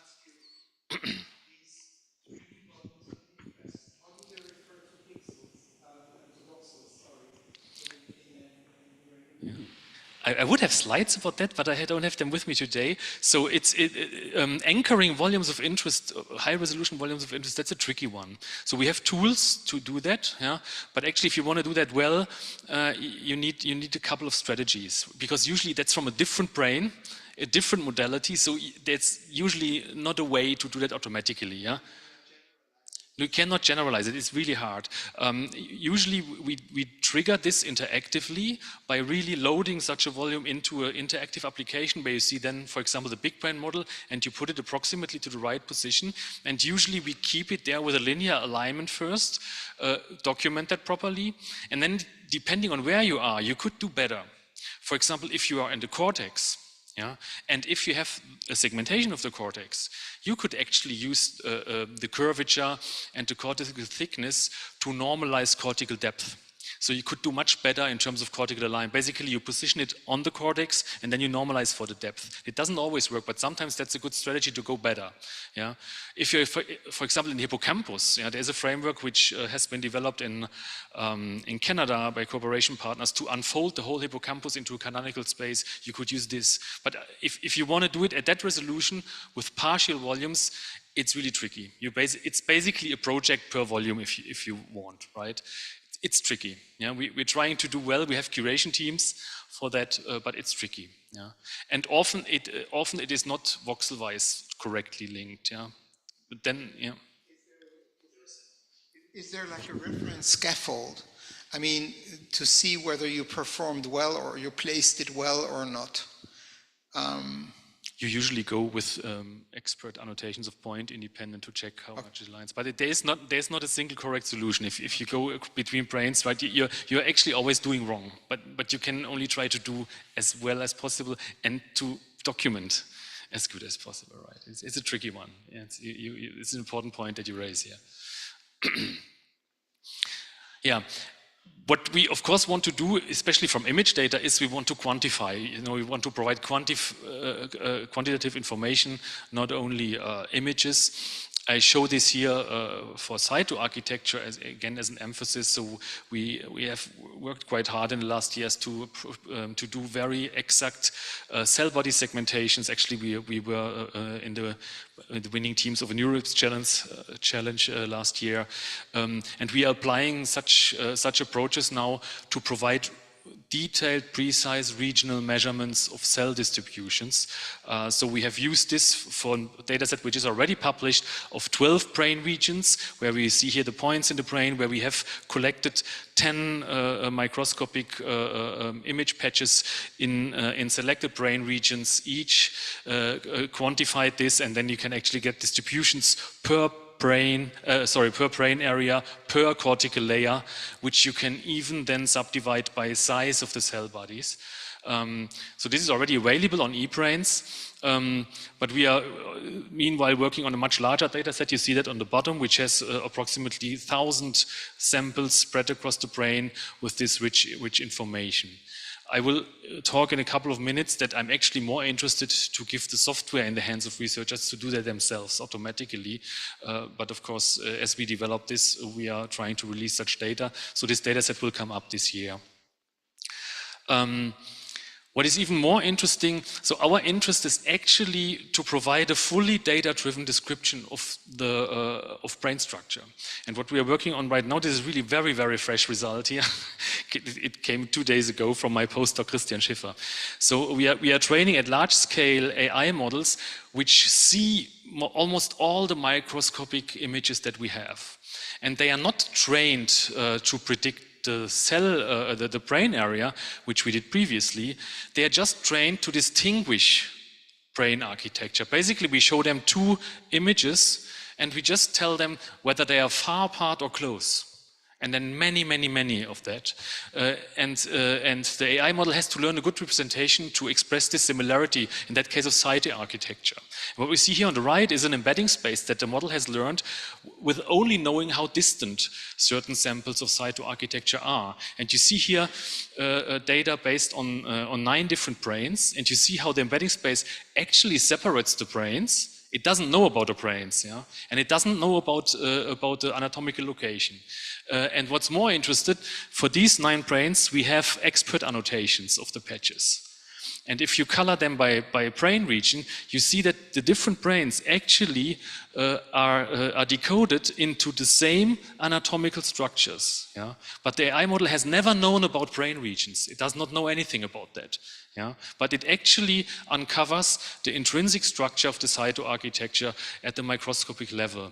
And this gives us very rich descriptions of cytoarchitectonic organization, which we can measure at each voxel in this high resolution space. It's not aggregated. So you could here measure gradients of cytoarchitectural changes even within the brain regions. This is something we will be bringing into the atlas, not only for cell distributions, also for distributions of nerve fiber orientations in the near future. So that's something we are working on very much now. It's tricky, but I find that very important. So let me just come now a little bit more to the infrastructure, how we make that accessible. And of course, we have implemented this atlas, the contents, and also software in eBrains to make that accessible. So you find on eBrains, you find a section on brain atlases, of course, where we have atlases of the rat, mouse, human brain. Also a macaque atlas is being developed right now, which have over the years developed into more detailed ones with continuous releases. And the important thing about this online atlas that we have modeled is that we have tried to make this as fair as possible. So in this atlas ecosystem that we have developed, actually everything is a curated data set. Yeah? So you find parcellations, templates, multimodal data features, images there. They are integrated in the atlas, but each individual item is on its own a curated data set with a DOI on eBrains. So that holds for the template spaces, that holds for the probability maps, that holds for connectivity, densities of cells, whatever is linked to the atlas. You find it there, but everything is a curated data set on its own. So we tried really to map this to a fair neuroinformatics structure. and worked very closely with the data curation teams in eBrains to do that. And this is something that you can do yourself. So eBrains has support teams that help curating and sharing data. And in that process, you get a DOI. It's accepted by the major journals to do that. And the good thing is that typically the curation team will then also help to link it with our atlases. Yeah, if that's possible, and they will try to answer such questions as you just posted for the histology. So this is embedded in infrastructure. In principle, we have curation services that's really human experts that help. We have the eBrains knowledge graph. That's where the metadata lives, where we have a big knowledge base that knows about the metadata of everything. And the Atlas services, as we develop, sit on top of that to actually provide an anatomical framework to access this data and deal with that data. And this makes, of course, use of high-performance computing infrastructure under the hood from the European science centers. Now, something that is, of course, of particular importance from my perspective is how can you then actually access this multi-level framework that we have described. And we have developed the software, it's called Zebra, which stands for Software Interfaces for Interacting with Brain Atlases. And there is a web viewer, an online viewer that you can just access in the web browser. It should even work on a mobile phone, although that's not a recommended experience. And there's also a Python interface. And the design idea from the ground up was that everything you can touch in a viewer, there is also a piece of code that can do the same thing. And that's why actually all the implementation is implemented in Python, and the online viewer is just using that. And there are also tools, that was somewhat the question by Gunther. There are a couple of tools for integrating data with the Atlas, and they are really for different types of data, different tools, and this set of tools is not complete.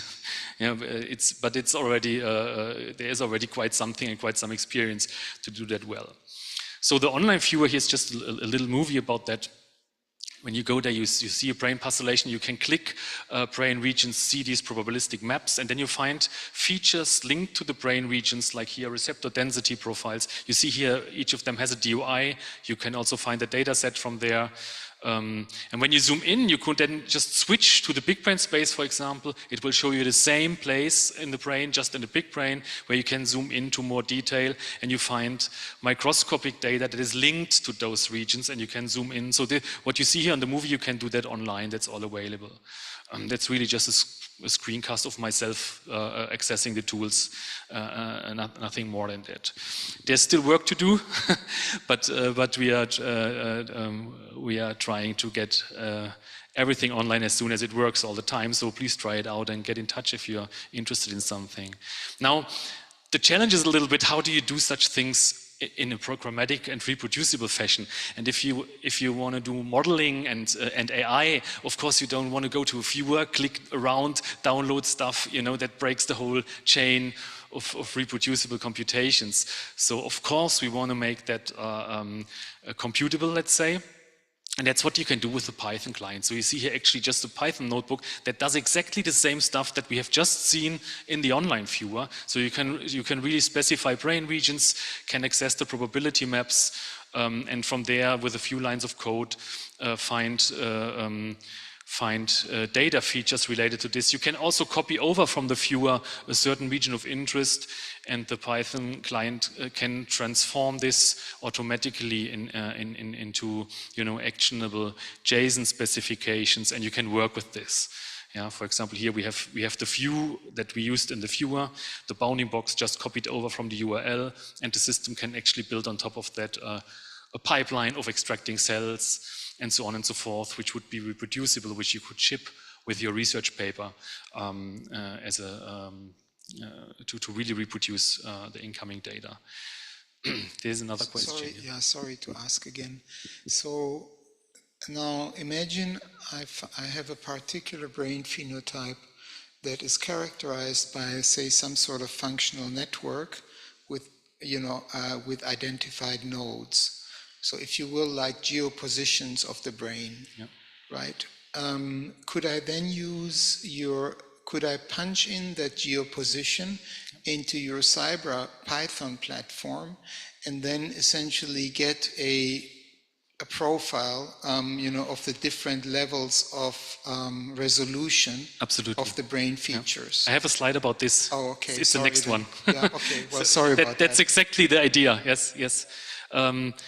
It's the next one. So the system under the hood, it has some main concepts, and that is, of course, we usually start with a location in the brain. Location in the brain could be something that is based on coordinates. In that case, it is linked to a reference space. Yeah. So we might have points or bounding boxes, or even an image which shows some structure. This is what you are interested in, I guess. Or you have the name of a brain region. In that case, it's linked to a passellation. It's a semantic description of the location in the brain. We can link this with each other through passellation maps, of course, what I just shown. Then what you often do is from there, you do a query. So yeah, with points and reference spaces, you can do spatial queries. With brain region names, you can do semantic queries. These give you data features. These data features in Zebra are usually pointers to an online data set. And from there you can actually pull data and use it. And this fetch data that you get then is typically interoperable. So if it's a tabular feature, that will be a pandas data frame for those of you who code in Python. If it's image data, it will be a nifty image, even if it's very high resolution, and so on and so forth. Yeah? So that's basically Cascade. And now I get to your question, Gunther, exactly what you were saying. So how can I use this in a computational workflow if I start from macroanatomical phenotypes or so? So what's typically happening, and that's a figure in the manuscript I'm working on, you could have a point in a reference space. Yeah? This could be a peak from an fMRI activation, whatnot. Yeah? Of course, you could then assign this to brain regions using a probabilistic assignment to the probabilistic maps. That would give you a list of brain regions with a certain probability of being there. With this list, you could actually then access the probability maps. And there's typically, for one point, a set of probability maps that might be relevant. And you can use this then to access these profiles of multimodal data. Now, it can be more complex than that and more interesting than that. And sometimes, you could right away use, let's say, your fMRI activation map might look like this, or a PET signal, whatever you have. And you could split this into components. And then you could right away correlate these components with the brain region map. So you can take the same path from there, but with richer information. And then you can also use these components right away to run spatial queries. And this is supported very well by the framework. So there are actually example notebooks that do exactly this process for you. So this is a very typical workflow that you would do with the software. Okay, so you're saying you can have different geopositions where you get essentially your profile. Now, what possibilities do you have from a functional point of view to relate, say, geoposition 1 to geoposition 2? See, for example, how would you operationalize a situation where you find, particular neuron type with, predominantly glutamatergic receptors in your, lots of astrocytes and perhaps some cytokines floating around in your first position, and then in your second position you had something that was, primarily dopaminergic and, whatever. Is there a possibility to make inferences about, functional relations between these two places? That's not something we have currently implemented. It's something which I rather see on the side of the person using the framework to do this. So we have not implemented such inference. This is something we will probably work on at some stage. But at the moment, you would use the framework to really do these collections. Yeah? And with different inputs, you would get different collections of such data. With these collections, you get an assessment how they are linked to the brain. How strong was the correlation? How probably was the brain region? Things like that. So you get this information as well. But then you have to do your study. Go back to the literature, essentially, and target the particular areas we're interested in, and see what information is there about the relation. Yes. And then model that in the computer brain. I'm super interested to do more in that direction, but at the moment the framework would not support you with such deeper things. Right? Okay, I got a hint already and I'm more or less done. Just for my last slide, I want to say this is of course all extensible, and if you're interested and you look at the software, this is still in development. There's still a lot happening. You might find bugs, but so the software is developing, and we are extending it all the time. So if you share your data on eBrains, it is likely that it will be linked to this system. It will be discoverable by the system. You could even customize the whole. So there's actually not a single data set in the software. It's all linked via configurations, which could be changed and extended even by yourself. And it's also possible to add, of course, to add functionality to the tools. Let me end with that. We have a QA, and I want to go over time. So, thank you so much.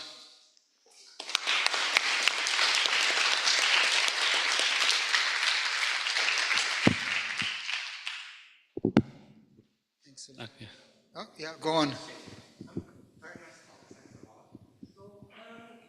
Question is, people from other institutes, for example, say work on mice data, even trace every single neuron connectivity there. So I really want to ask, how far away, for human data? 20 years, we can have achieve similar kind of data like a mice data at the moment. We working on mice data as well. So there is very detailed already. So how many years we have to wait for your data? We can have a similar accuracy. I mean, that's hard because it's in the human. It's very hard to do these joint measurements, as you know. So I don't want to give an estimate for this. Yeah, we are working. I think in the human brain we will be much more have to rely on imputation methods and also on AI to connect the different modalities. Since we simply will in the near future, I do not see how we get these paired measurements in the same subject as you can do it in a mouse, and paired post-mortem in vivo measurements. There's more coming in the human brain, but of course we will not in the near future reach a status where this is happening at large scale. I mean, my second very simple question is, people work a lot, many different atlas. For example, we develop AAL3. I ask our colleague, have this AAL3 atlas. And this atlas we use a lot at the moment is HCP atlas. It's a two-dimensional one. So I just wondering, so what's the, I saw your final slides. I think that's very nice. So you can link from, say, RI or Fox level to the genetic level. But I saw you haven't published that paper yet. Yeah. So that might be something. Why we should use your atlas. So if you could you give us maybe one or two advantages, to use your atlas here? Yeah. So of course, many people use the HCP atlas, and I would, I don't try to convince people not to use it. The big difference is that if you look at the cytoarchitectonic subdivision, that is really reference and interpretable reference in terms that we know exactly how it was done, right? So if there is a border, we can exactly tell you why it is there and where it is exactly and how it has been mapped, and that there is really a structural change happening there. Of course, we have the problem compared with the HCP atlas. We cannot do that in a living subject, right? So if you give me an MRI, I cannot map that brain of the living person. That's why we go through the probabilities. But it's really where we see structural changes, which we know are indicators for functional changes. So it's really complementary, and you can see it as kind of a reference division. And we often see subdivisions of brain regions, which in other atlases are often taken together, where we know there is really significant change in the cellular composition, and which you basically average over.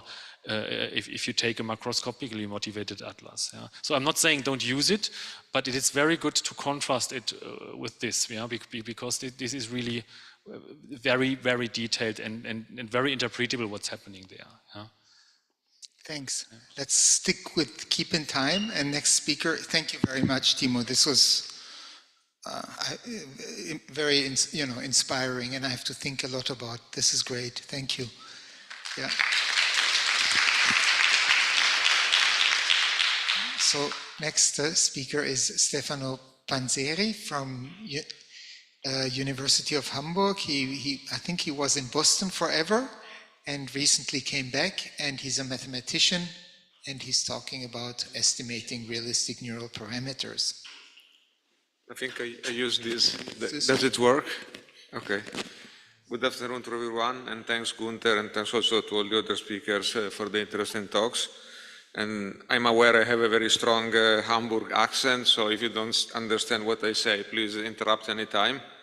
And I mean, the talk I'm going to present goes in the direction of what Gunther identified as one of the challenges of the development of digital brain models, that is that of bringing more alignment with biology, bringing in more biology, more neuroscience in order to validate the model and hopefully improve also the predictive power of the model if we get some of the mechanisms right.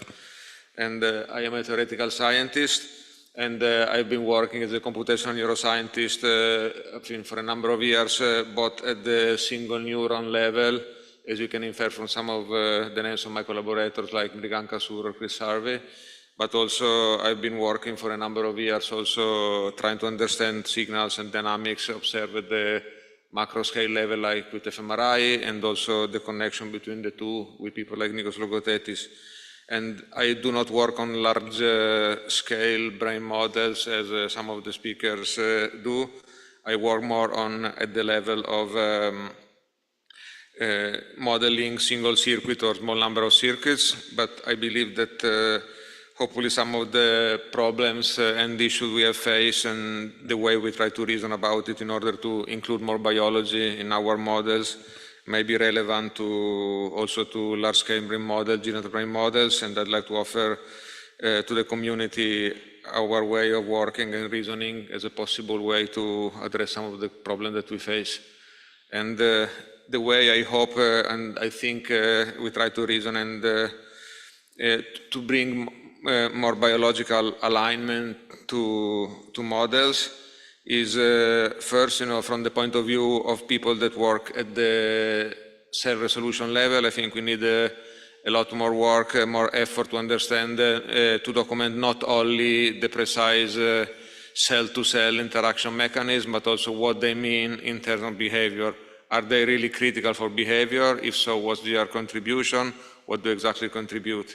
And once we have identified the mechanism that seem really key for our behaviors, for example, the case I would like to propose here is the interaction between neurons, GABAergic and glutamatergic neurons at the cellular level. Then we face the problem that when we have to train digital models, usually we have to train those models based on non-invasive signals that lack this kind of single neural resolution. So how can we gain information about these hopefully all important cellular mechanisms and processes and computation using non-invasive signals? And if we manage to get some information about the cellular level computations from non-invasive signals, how can we use them eventually to maybe constrain or better align the training of brain model to biology to include bounds or accurate estimates of these important biological factors? So those are the questions that I think we should try to address as a community, and I will try to present the result of our limited effort and success on this. And the problem, I think, in terms of biology that I think is neglected in many large-scale brain models, but I think is potentially important for brain function, is the problem of interaction between cells, especially between glutamatergic and GABAergic cells. And I think it's quite apparent that the interaction between cells at the cell-to-cell level are important. I always refer to the beautiful paper of Horace Barlow, where essentially he put forward a quite simple idea that behavior depends on the organized pattern of interaction between cells and is not performed directly at the level of macroscopic measure that we can access, for example, more easily in humans. But how can we try to map precisely the contribution and the calculations that those neuron-to-neuron interaction contribute? I think that for me is the first challenge, because if we don't know that, if we just collect data at the microscopic level, we don't gain some understanding of what would be their kind of impact on behavior, then I think it's difficult to understand why and how we have to include those things into, models that are ultimately aimed at understanding behavior. And so we have set up over the last 6 or 7 years a research program to try really to do that and bring it to a higher level of understanding. And one of the things that we would like to do is, for example, to understand the role of interaction between glutamatergic and GABAergic neurons for an important function. The function that we study is decision-making, perceptual decision-making. So you have to see stuff, for example, certain patterns, as in this case with the experiment with mice, and you have to take a decision based on what you see. And if the decision is accurate, you get a reward. If the decision is not accurate, based on your essentially the input you have from the senses, then you don't get a reward. And what we did was not only the functional imaging of the neurons with single neuron resolution, so we know exactly how a few hundred neurons in a network, in this case in posterior parietal cortex, which is the decision-making area, what they do when the mouse does the task. So we know exactly what each neuron does, how it encodes information. We know whether the neuron is excited or an inhibitor. We even know the type of neuron because I will tell later how.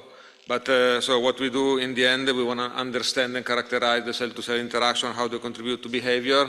And one important step is to gain a precise understanding, a quantification about exactly how these neurons interact. And what you can do, not in all subjects, but occasionally, you can take one of these subjects, the brain out, and do electron microscopy.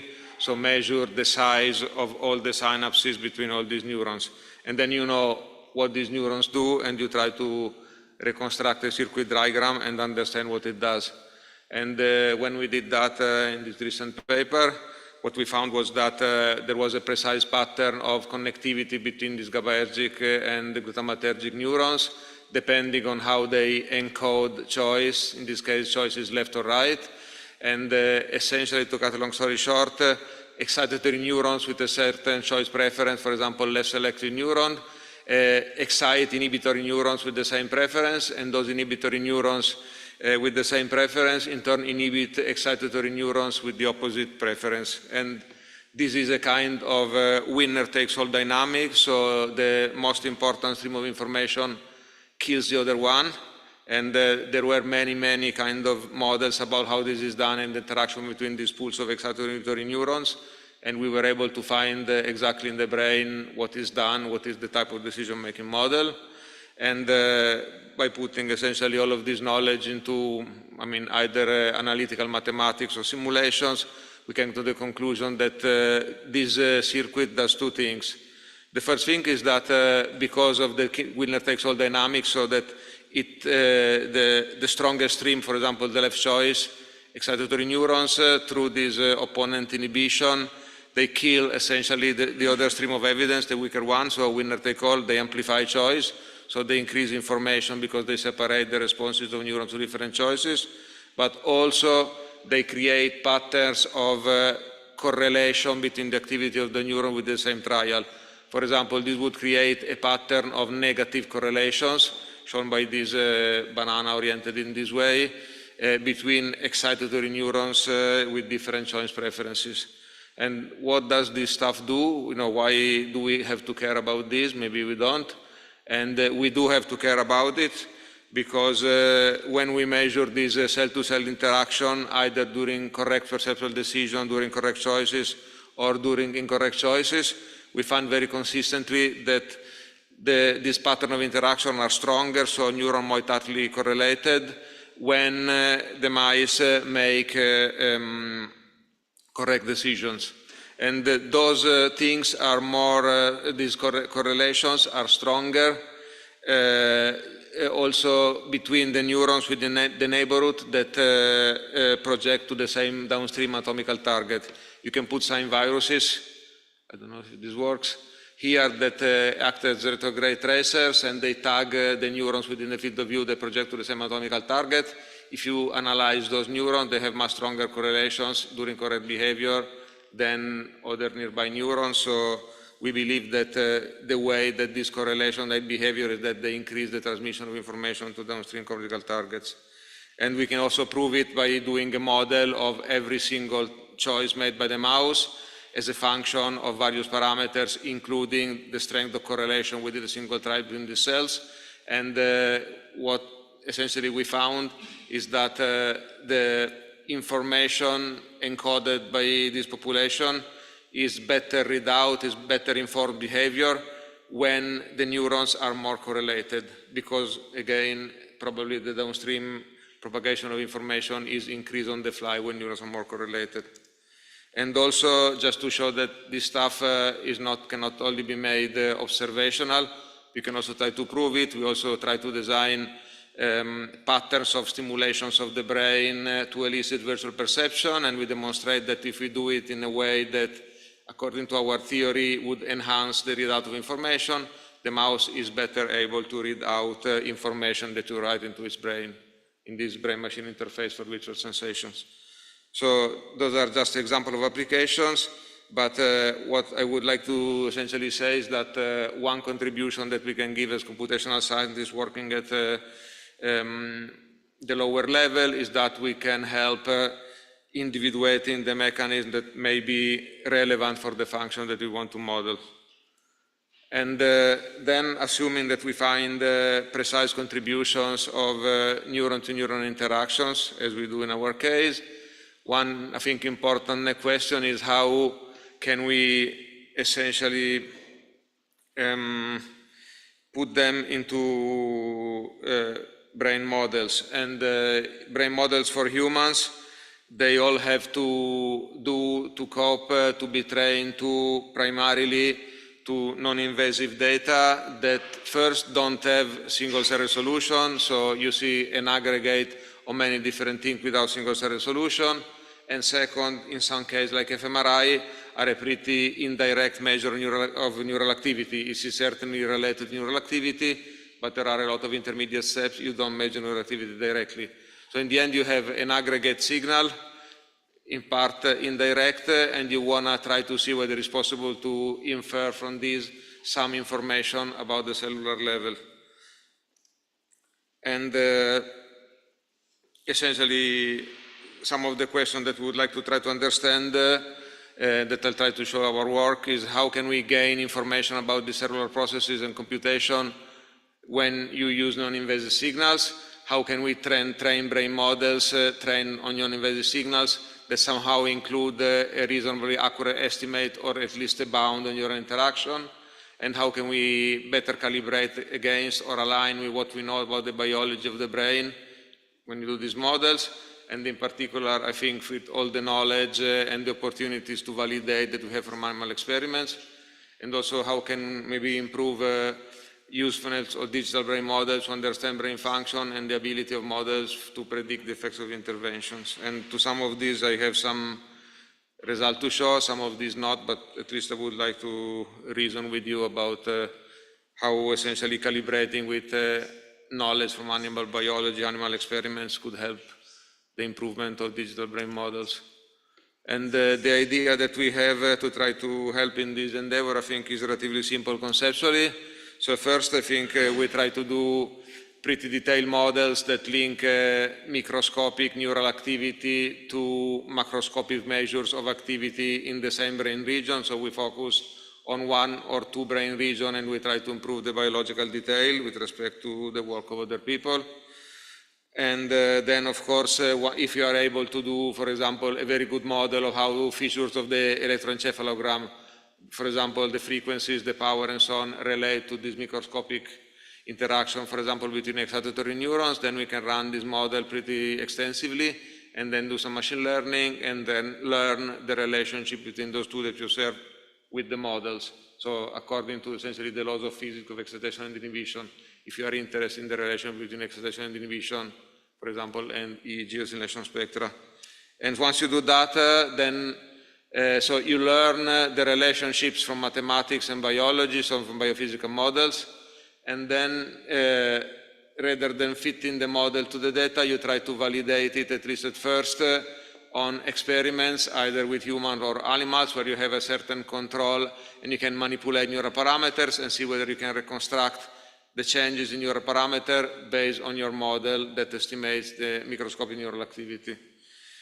And in the end, if this works, you can use these as analysis tools that somehow give you some estimate or at least some bound on the microscopic neural parameter. You can use it either to do research or to maybe give some constraint or help when you train digital brain models. And importantly here, as I said, we did not try to fit the models to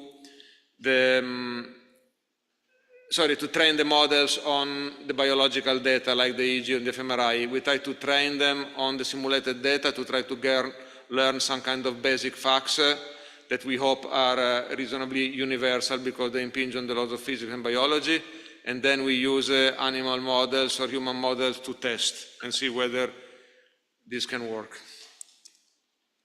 And the idea, as I said, is simple. So we generate a lot of these simulations.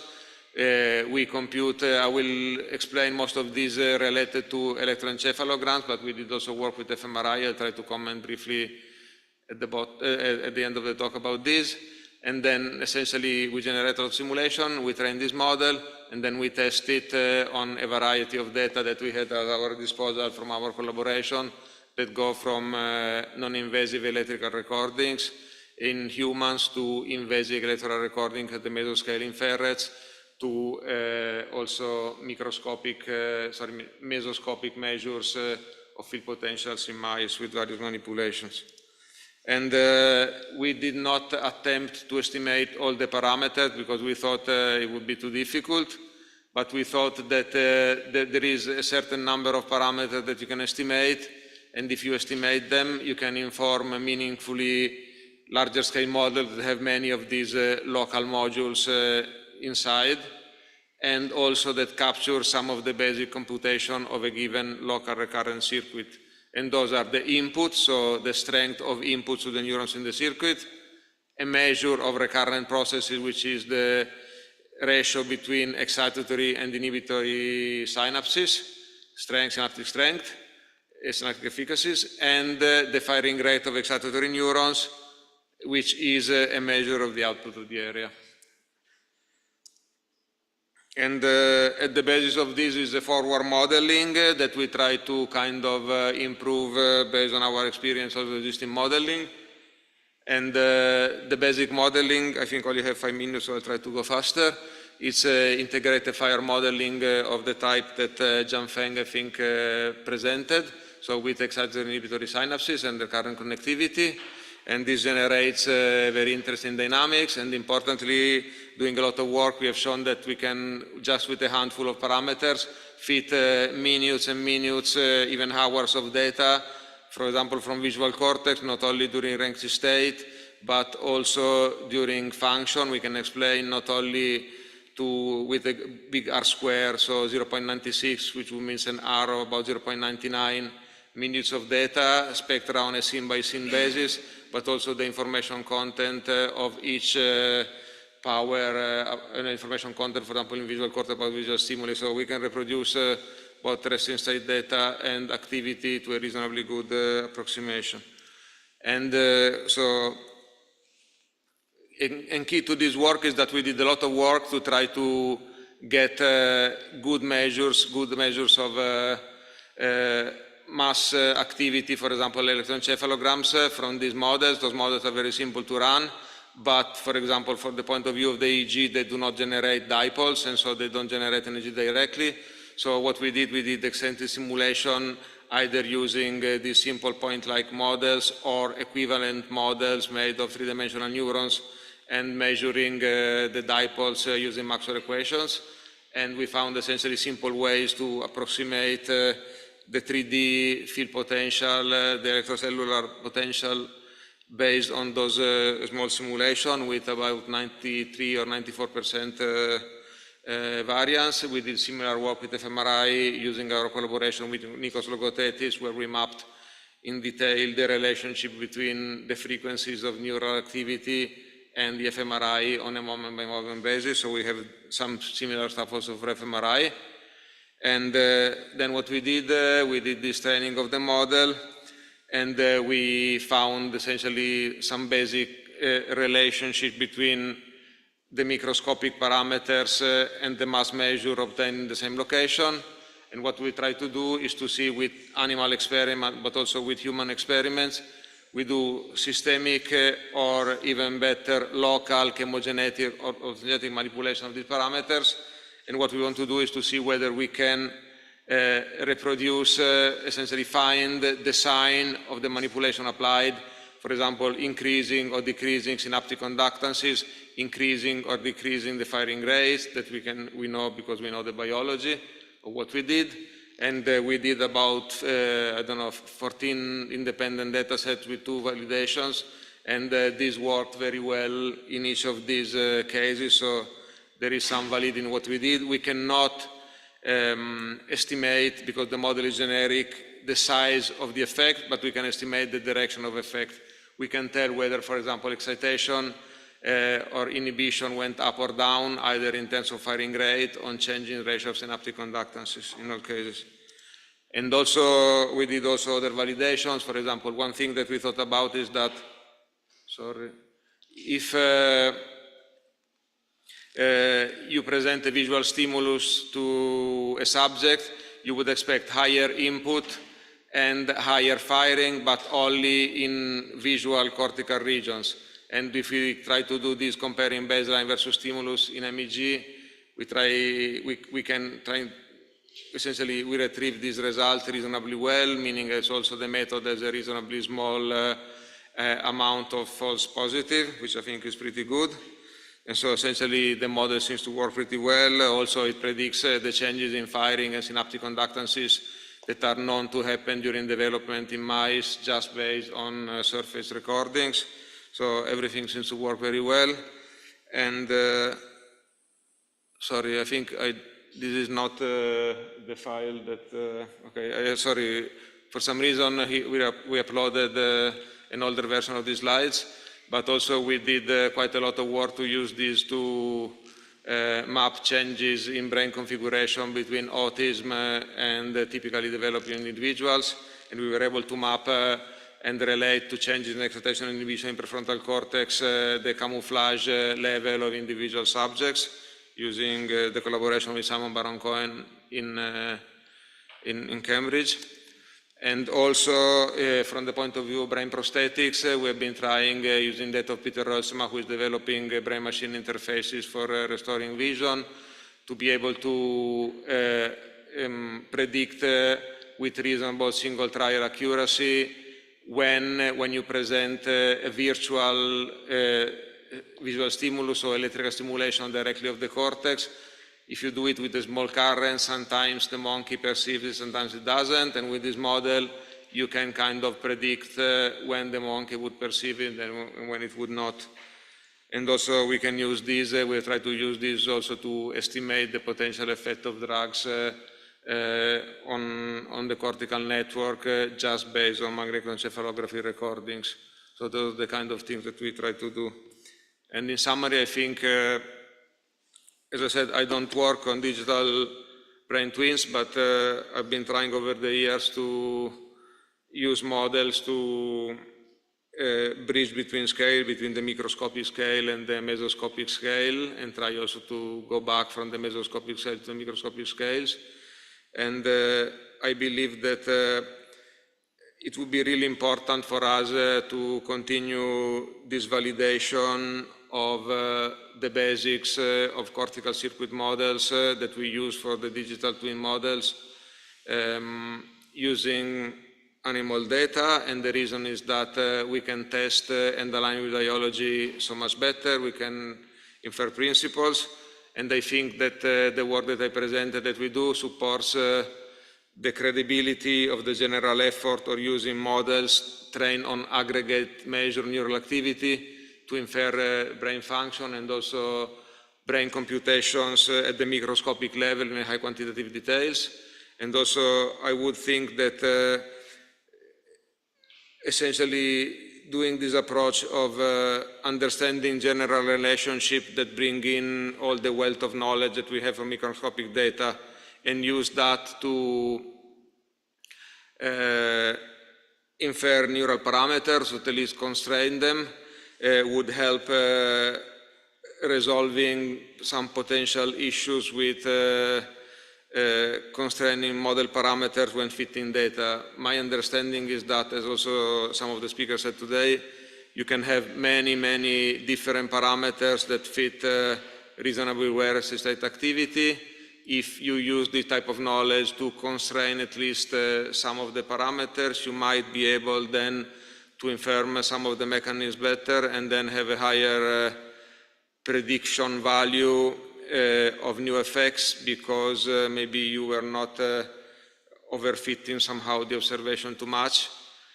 And so that is my view. And okay. And also I think something that maybe at the more conceptual level, I think that it would be important for us as a community of people that work at the microscopic level to do more work to try to understand what are the microscopic interactions that are really important for behavior, because those can be used, for example, then also to potentially improve digital brain models. For example, some of them in field solutions that are often used are very important, but they neglect some of these effects, for example, trial-to-trial correlations that seem to have a sizable, measurable effect on behavior. And so maybe also this better link between more detailed microscopic brain activity that bring in the results of animal research could also maybe be helpful to abstract simple model that can be used at a larger scale level, but can also, I don't know, put in some of the things that maybe are relevant for behavior and that would be previously not included. Okay, thank you all for your patience, and thank you so much.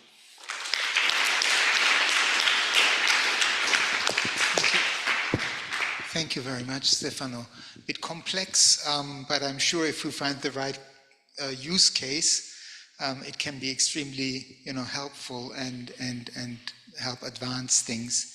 Any questions?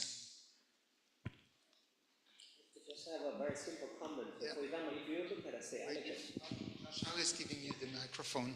Say, Stefano. So, if you look at C. elegans, we have almost everything there. C. elegans, we have 200 or 300 neurons only, and the people try to model it for years at the moment, and so we essentially have all details there. C. elegans might be the best example.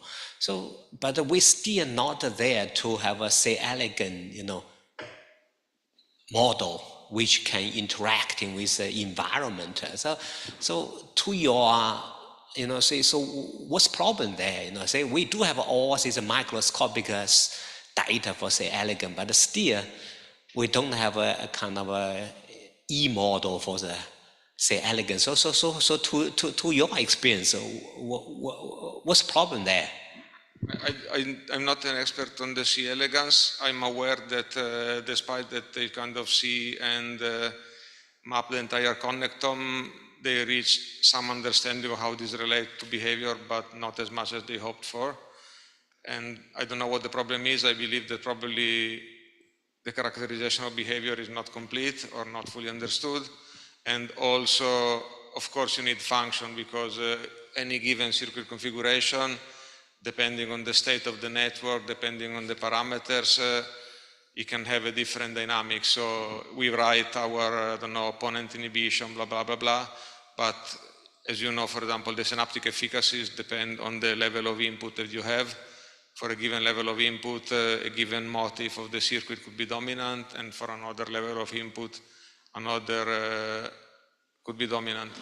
And so I don't know what the problem with the C. elegans is, but for example, in other systems like the Drosophila, ring attractors, and being able to stabilize your flight, people have combined electron microscopy, have combined imaging of all the neurons, and also perturbation where you push the network with some current or optogenetics and so on, and you see what's the change. So you map also the functional connections, and then you really understand how the circuit works. So maybe what is missing to the Drosophila is more the functional part. They concentrated more on the anatomy, not the Drosophila, the C. elegans. So I don't think that having all the anatomy is enough. I don't think that just observing data is enough. I think what probably will bring us to the next stage is to be able to combine all this information at different scales. Also, what I wanted to say is that this morning with my comment is that for us also that work at the small scale is not always easy to try to understand what's the effect of this particular little thing that we find in little part on the brain on the dynamic of the whole circuit. And having the digital models that we are developing, I think, is a scientific tool that is particularly important even at the level of animal research, microscopic research, to try to understand those kind of scientific questions. So what I wanted to say is that I think, I don't know, a better use, a better level, better credibility, better validity of brain models, not only at the large scale for digital health, but also for scientific discovery, will be reached if we are able to bridge between those two communities, and essentially for us to being able to understand more that work at the microscopic level, what are the consequences of our small thing to the behavior, large scale dynamics, and for you guys to being able to take advantage of all our microscopic work to validate better your models, predictions, inform data and parameters. So that's what I found your conversation actually very, very instructive, especially in the context of the presentation you just gave, Stefano. What would be interesting is to ask the question, at which point we would be comfortable to declare that we now do understand C. elegans. Yeah? Because in light of, if you take scan-rescan variability of the resting state fMRI, in the normal human, it's around 60%, yeah, covariance, yeah, and there we're taking the same model, the human, to explain the target itself, himself, herself, etc. So it's not that trivial actually to come to the conclusion, Zhangfeng, and saying, okay, as of today, we understand C. elegans 100%. What are the criteria that would have to be actually satisfied? Because with the approaches that you have presented today, you are having a full battery of inference approaches with excellent measures that are also quantifying the degree of certainty that we can actually have in some of the analysis, etc. So he could actually take the stance and say, he does understand C. elegans. Yeah? And you would say, no, you don't. Yeah? So a set of criteria that we would be comfortable to accept, that's actually also a very interesting question.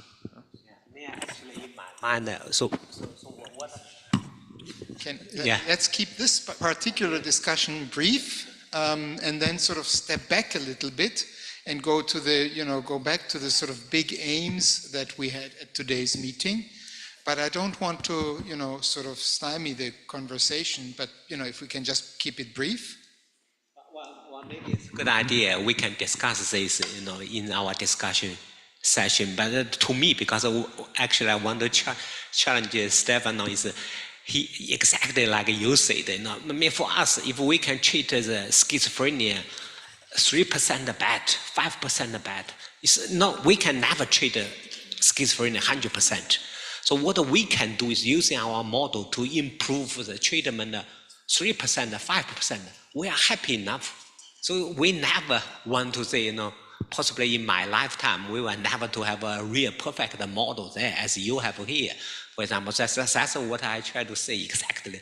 If we can improve 5%, we are happy enough, so to treatment, for example. That's the thing, I want to challenge you actually. Yes, maybe we can leave to the general discussion, but one of the criteria for me would be intervention. So you train on something and then you design an intervention. If it works to some extent, that measures your understanding. So that would be, your confidence.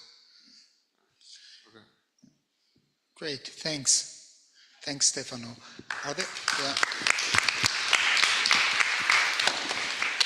Are there perhaps any other, I mean, we are actually not bad in time. Yeah, yes? Yes, I had a question that is sparked by the fact that you investigate inhibition and excitation in your models, and you're trying to learn something about other techniques, like especially this question refers to the fMRI. In fMRI, we often look at what we call functional connectivity, and functional connectivity is merely a correlation between two time courses. But from your perspective, do you smile on this simplification that we basically do not actually quantify an inhibitory effect between two regions and an excitatory effect between the two regions? Do you think that this is pivotally important to understand these functional the connections between two regions? And do you think that you're currently making a contribution to help us, our fMRI researchers, say, to distinguish the two effects in our data? Maybe I don't help so much, but I mean, my understanding is that one of the factors that regulates the connectivity, the functional connectivity between two regions, is the inhibitory excitatory stage in each of the two regions. In most cases, connectivity from one region to another, if they are sufficiently far apart, is only excitatory. But the effect, so the dynamic regulation of the strengths has to do with the inhibitory excitatory state in each of the circuits, and that's why it's so important to map it everywhere. I think in the talk that we had this morning, I mean, it was highlighted one of the most important things, so it's really important. Also, Victor uses it a lot in his models. But also some people have tried, for example, in mice where you can do fMRI, but also mess about with excitation and inhibition in several nodes. They have tried to change the excitation and inhibition ratio in certain locations and see what the effect, both in terms of sending information or receiving information. So I mean, there is quite a lot of work on this, and people are making progress. And hopefully this will inform models, and I think a critical test of all these models is to reproduce this. It is perhaps a bit of a reductionist model, right? It might account for cortical functions, but it doesn't necessarily account for subcortical functions. And subcortical functions are, if you will, critical, right, for the shaping of behavior and psychiatric disorder. So I think, you know, one of the things that one would wish, so to speak, to develop is a model that integrates other neurotransmitters that are important for subcortical. But you know, I think I wanted to open it up a little bit because this is the question and answer sessions for all the three speakers. And I was kind of wondering if there are any, you know, additional questions you might have or comments perhaps about the other presentations in particular. Yeah. I have a question for Timo. Sorry. Maybe I sit. So my question is, oh, sorry, I sit there. No, that's your seat, so I got there. So my question is, how do you exactly integrate all this super detailed, super careful knowledge of cell properties, cell densities into constraining, I mean, the mass model that you run then on fMRI data? So how is it included? Do you have like probabilistic mapping for the cell density that constrain the solutions of the model fit on the data? I don't know. This is very different by the modelers. I think Victor could probably even say more about this. So I'm not doing any modeling. So we're just providing the information to modelers. And as far as I know, different people include... Yeah, there's the paper by Victor Sipp et al., Science Advance, on 22, 23, I think it was, a fairly recent one, where this particular setting is described, has been there used in the Bayesian inference to basically map back to these densities from it's used essentially as priors to constrain the solutions. Okay. Yes, exactly. You use it's a Bayesian inference framework in which you define very high-dimensional priors, and they're the work that Timo described in terms of variability, yeah, is extremely important. So you have a very high-dimensional data array coming from different sources, and you provide this type of heterogeneous data as a prior of our ignorance, and then you would use a Bayesian inference network in order to estimate the parameters in a neural mass model. And in the paper that he referred to, it's not even a neural mass model, but you actually use to estimate the phase flow in a low-dimensional subspace, and then you can still parameterize it and put it in the shape of a neural mass model, but you estimate the state flow, and as the parameters change, also how the topology changes. So pretty cool paper. And that's the only one that I know that uses big data, because that was always Timo's complaint. He's putting all the efforts in place in order to generate this type of capacities to work with big data, yeah. And in terms of estimations, people use actually very low-dimensional data sets. Yeah, that's a little different in the digital twin brain, but there the technology is a different one. There it's data assimilation, yeah, and not the introduction of the highly heterogeneous data set. So it's different issues. Here it's Bayesian inference. Yeah. Thanks. Other questions, comments? Yes. Hi. I'm curious, during your presentation, I wanted to ask, you mentioned the location information that you're collecting, and if I remember correctly, you only mentioned about their home and where they reside, and I guess that's the only location data that you collected? Currently, yes. Okay. I'm out of this profession. I'm an architect and designer, and I'm interested in urban design, urban space. So I was wondering, is it difficult to collect other location information, or it makes things too complicated? Because one might hypothesize or think that you might want to collect the information where they work, and additionally where they spend most of their time, which we call third space. Well, you see, the thing is, if you're starting to collect this information de novo, then you can essentially collect whatever information you want. But if you are using historical data sets, then you are constrained. Now, what are the possibilities for historical data sets that we have over and above the home address? One thing I recently sort of ran across was to look at mobility data from Facebook. Unfortunately, Facebook has these mobility data generated only for the time during the pandemic, because they wanted to use it as a tool to look at the spread. But nonetheless, what it shows is that you can get mobility data down to like 10 people, I think is the minimum number. So that means if you had a particular geoposition, you could then check the mobility, so patterns from this particular geoposition. And that would give you even, for historical data, that would give you at least approximations as to, in which directions people move who live at a certain place. Yeah, so that is a theoretical possibility, because most unfortunately, the data are not available for the time when, for example, UK participants in UK Biobank or the German NACO have been characterized, especially for brain imaging.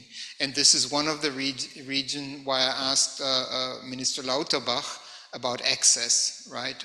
Because it would take somebody relatively high up to make a decision that, yes, we would like to prepare our data along these lines. So that's one possibility, and how you could expand your historical data. It might also work with phone companies, etc., etc. There is, of course, another possibility, and Frauke, I mean, maybe you want to talk about it yourself because you're doing it. So Frauke will tell you about this possibility. Yes, so I will present it also tomorrow. So of course here you can use the smartphone apps as a possibility where you can directly really capture these information, like having different information on spots people are regularly visiting, on routes people are traveling, and you can go deeper and deeper, or as deep as you want. Into that direction and capture a lot of additional information, how people feel about these areas, these locations, these routes, and coping behaviors, activity behaviors. So, and then you can link that back, of course, to the historical data, for example. And then, of course, you can zoom more and more deeper and increase the understanding of the mechanisms behind in the end.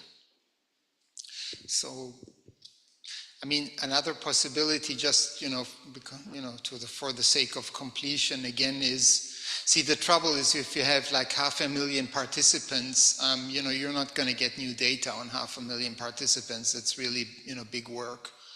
But of course, another possibility, if you were to identify particular hotspots, so to speak, in your other analyses, you could perhaps enrich, with more sort of targeted efforts. So these are all possibilities, but everything that is new is a lot of effort. Yeah. Mm-hmm. Ready for coffee break?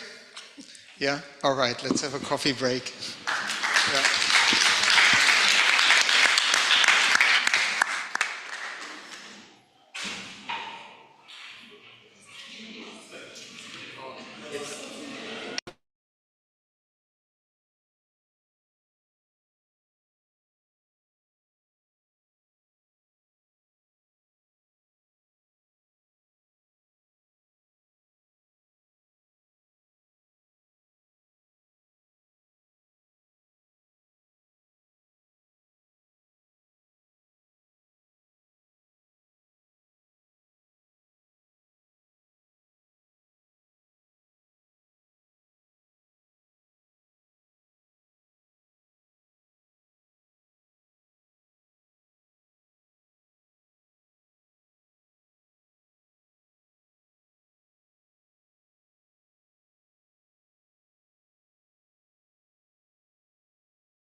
impact of what we are doing is, what we are doing might be for also understanding correlations with mental health conditions. So the title is, let me start with the first, okay, I have to click here, no. Where should I click forward? Here, now we go. Okay, yeah, now it works, okay. Thank you. I just want to remind all of us that AI is for very, very good reason nowadays very much hyped and in focus. However, it's not a new concept at all. It has been around until the mid of last century, so it was invented, so to speak, as a concept in the 1950s. And we have seen several bursts over the last decades of AI, in particular like in the 80s, 90s. We have seen a lot of methodological and technology developments around machine learning. And only in the last 10 years, deep learning methods, which are a kind of an extension of machine learning, have become into fashion. And the reason for this is very simple. Deep learning methods are now amenable to a number of different questions in research, but also beyond research, in any industrial sector, in our private lives and so forth, for two simple reasons. Number one is data is available at scale. Not so much if it comes to health data in Germany, in contrast to what Professor Lauterbach told you in the morning, but things will change, hopefully, in the future. And secondly, access to computation resources at scale. And I will show to you in a minute what we can actually do with this. Now, my background is, I'm trained as a mathematician, as many others here in the room. I've come into the area of life sciences more through the omics kind of perspective. And in particular, I have been involved in a number of large-scale data initiatives over the years. As many others, we start working on large-scale data resources like UK Biobank, and I will show you some examples in a few minutes. But I just want to remind you that although UK Biobank is a wonderful resource, and I think the largest ever donation, single donation of a nation to the research community as such, there have been a number of also international data-centric and data-rich initiatives over the last 20, 30 or 40 years. One of them is the International Cancer Genome Consortium, which I just will describe to you in 2 slides so that you better understand where I'm coming from. So the International Cancer Genome Consortium was formed like 15 years ago as an initiative to obtain a comprehensive description of the genomic, transcriptomic and epigenomic changes in 60 different tumor types and or subtypes which are of clinical and or societal importance across the globe. Now, we have seen until the end, this initiative is more or less finished, as you will see in a slide, in the next 2 slides. We have seen 86 projects committed in this international initiative. Each of those individual 86 projects had a price ticket of 10 million US dollar or 10 million euros, whatever you like, as a currency. So this is really large scale in a sense that not a single institution, even a well-funded institution, could do it by itself. Now, Germany has a legacy in observing such initiatives for quite some time, until we decide in the end that yes, we want also to participate, and but we also have the understanding in the international community that once the Germans do it, they do it very rigorously, very fast, and very effectively. Now, I had the pleasure to be the co-founder, co-leader of one of the 3 German contributions to the International Cancer Genome Consortium, where we studied early brain tumors in early childhood brain tumors, which is a devastating disease condition for children. And we can say that in the beginning, it was all about describing what we see. So the titles of our publications in Nature Genetics, or wheresoever, they always were like the genomic or the epigenomic landscape of something. So we were just describing what we are seeing. And you might think that this is a long way to go into clinical practice, but I can tell you that the observations and the fundamental understanding which derived from those kind of observational studies has fundamentally changed the way how we diagnose and finally also treat our children. In some cases, we even could conclude that we have resolved and solved this problem of this disease, which is quite remarkable. Now, of course, you can actually take this forward to not only understand a single disease at a time, but also to understand commonalities, but also differences across these different disease types, if it comes to the genomic landscape across different cancer types. So that was the birth of the last spin-off of this international initiative, the so-called pan-cancer analysis of whole genome project, which is abbreviated by ICGC PCOG. So I think this is a remarkable project because here we brought together 2,600 genomes from 38 different diseases, which we offered to the international research community through 5 different data portals. And I had the pleasure to host one of those 5 data portals. And more than 1,300 scientists across 37 countries worked on these data resources and had remarkable insights in hundreds of different publications based on this unique data resource.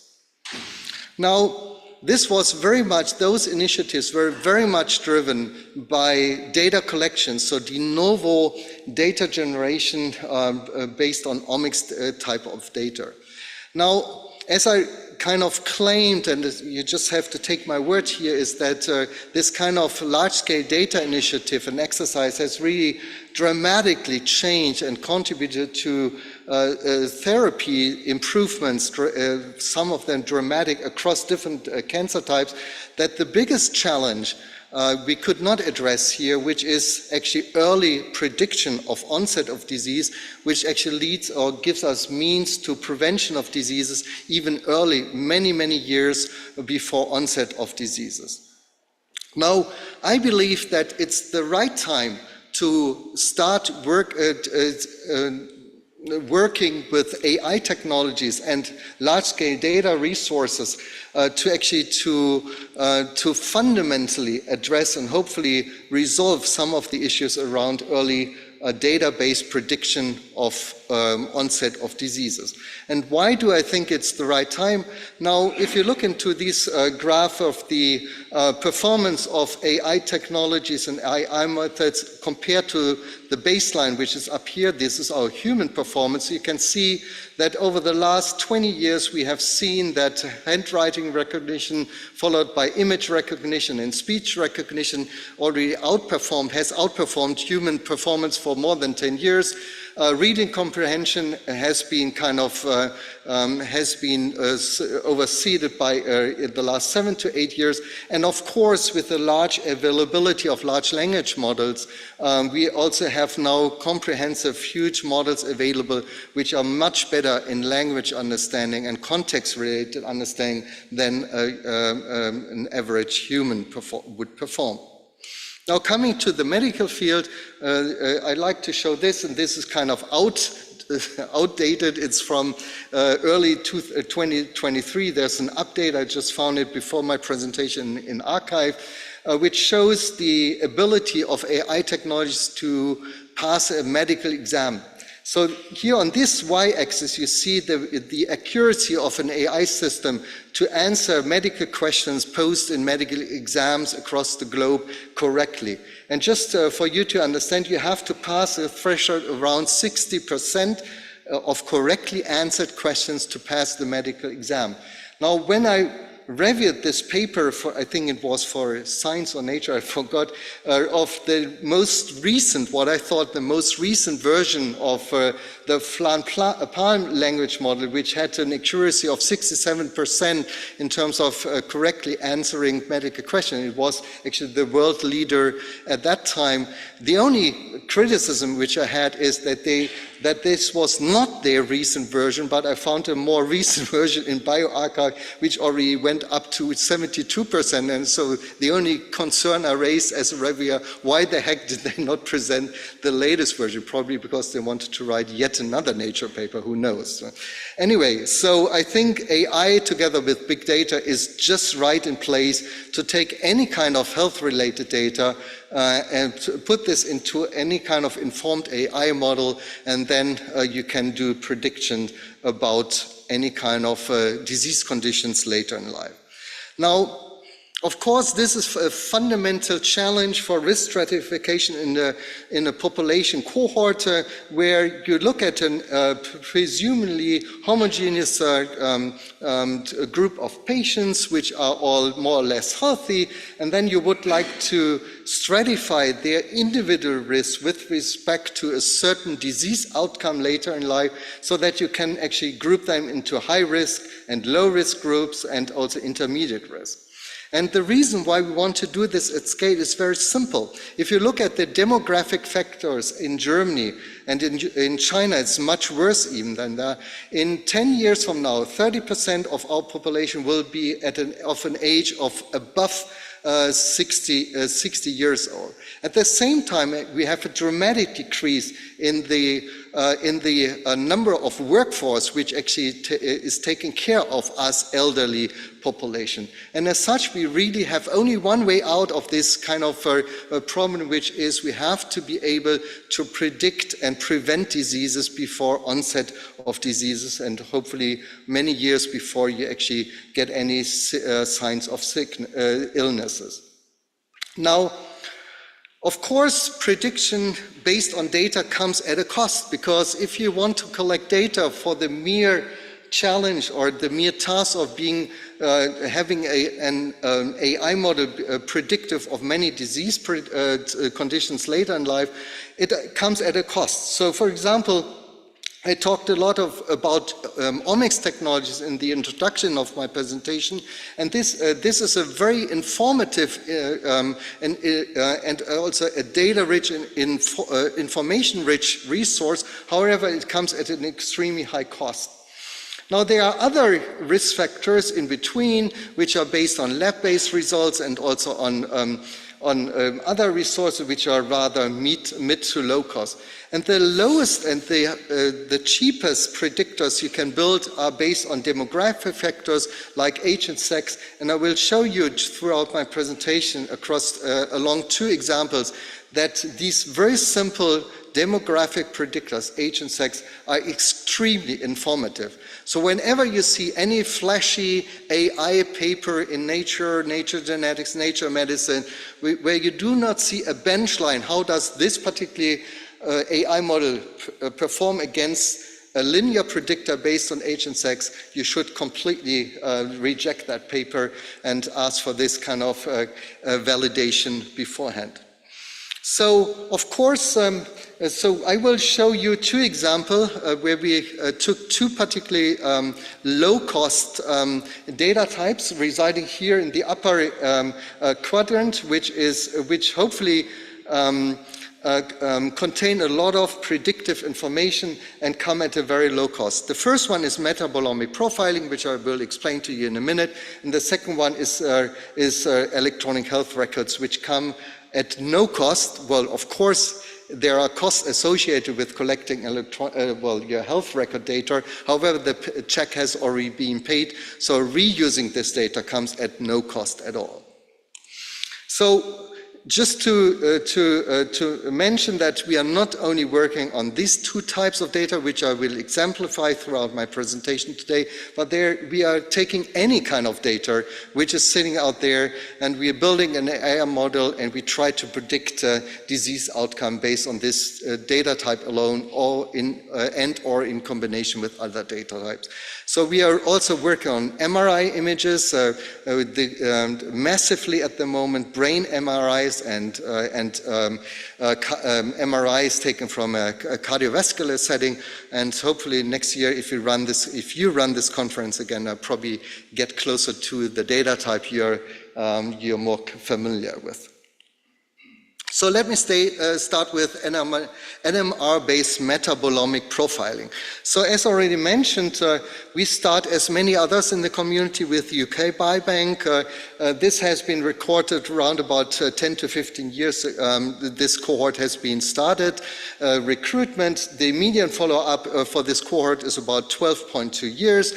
We are looking at about 500,000 individuals, and for each and every single individual, there's a massive amount of data and samples, biosamples available. And thanks to the availability of biosamples, if there is a new profiling method coming along, and if funding is available, these biosamples are also available to do, as in this case, metabolomic profiling. Now, the money or the funding was donated by a Finnish company, which is called Nightingale, which develops and runs a platform for low-cost metabolomic profiling, which just takes a blood draw, a single blood draw, taking in a very simple fashion, and it comes at a cost of around about 10 euros or $10 per sample. And if you scale it up, it will become even much cheaper. Now, the first data release, which was released in July 2021, was for a fourth of these individuals, so only for 120,000 individuals. But just to remind you, because we have 12 years in median follow-up at that time, the impressive total follow-up for all of these individuals is more than 1.4 million years of follow-up. And so the idea, and we discussed this over coffee break, is that by taking those samples even consecutively over a span of a year, let's say annual kind of blood draws, and you take this metabolomic profiling, that you would get a kind of a more or less continuous feedback along your life journey about risk factors which might be affecting most predominantly your risk later in life, so that you get concrete and very precise suggestions what kind of lifestyle factors, for example, you should change to minimize the risk for a certain disease condition where you are supposed to be at high risk for. Now, so how do we do this? So we take a single blood draw, then NMR-based metabolomic profiling is performed by Nightingale. This gives us access to quantitative measurements from only 168 circulating metabolites measured in the blood. So these are our biomarkers. We put this into a machine learning model which has as an output a scalar vector, and each of these vectors represents the individual risk for this individual to develop a certain disease condition coded in each of those entry points of these vectors 10 to 15 years later in life after the blood draw has been taken. So we take a blood draw and we predict what your disease risk is in 10 to 15 years to come. Now, of course, you have to be aware of that this is a very restricted data set, although, I mean, you have 500,000 individuals here, we have 120,000 individuals. It sounds very impressive, but it's a small number and a very small sector of the population. Everybody knows UK Biobank is a wonderful resource, but it's totally biased towards white, European, mid-age, healthy individuals, which is good.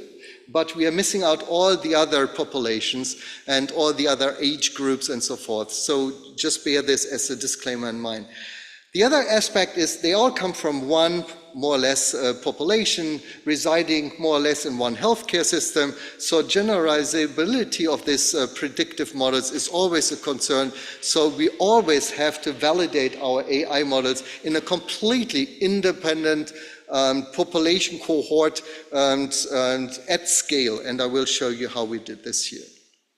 So let me walk you through how we actually tested and validated this model. So in this case, just to remind you, we get a scalar value for each and every individual, which marks the risk, the individual risk for developing this disease in 10 to 15 years from now. And so on the x-axis, this risk is normalized from 0% to 100%. This is the very high risk group. This is the very low risk group. since we have 12 years of follow-up, we have a ground truth. The ground truth is the observation, does that patient has developed this disease condition in 12 years after follow-up, yes or no? And so we just plot it here, and so a perfect predictive model would be absolutely flat if, for the low to mid-risk population group, and would shoot off for those where we predict a very high risk. And as you can see, it works perfectly well for type 2 diabetes, which is not a surprise because type 2 diabetes is a bona fide metabolic disease. So if it had worked for prediction of onset of type 2 diabetes, I would have been very skeptical that it would work for other disease conditions. Now, it does not only work for type 2 diabetes, but also to other metabolic diseases like liver diseases, renal diseases. To our great surprise, it also contains quite some information about the risk of developing a number of certain cancer conditions, like colon cancer, rectal cancer, prostate cancer. It completely fails for breast cancer. And only the observation that it contains some sort of information for some cancer types, but not for others, it's interesting by itself. And we kind of trying to reverse engineer these kind of observation and also following up them on a genetic and molecular and other levels. Now, here comes the first slide where you might see two mental disorders.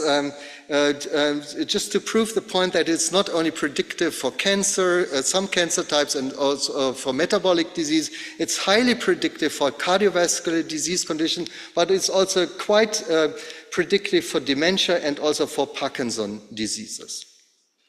Now, this is a description of the result over 24 disease conditions on a population scale, but does it actually work for a personalized predictive profiling? And here we plot the data in a somewhat different way. So here on the x-axis is the time to disease onset from 0, 5 years, 10 years, and later on. On the y-axis you see again the cumulative disease events. And in red you see the predicted high risk group. In green you see the predicted low risk group, and the grayish one are those in between. The greater the spread between the red and the green curve, which means the spread between the high and the low risk group respectively, the model works better on a personalized level. Now, it works very well for type 2 diabetes. It also is very well capable of separating high and low risk group for liver disease and renal disease.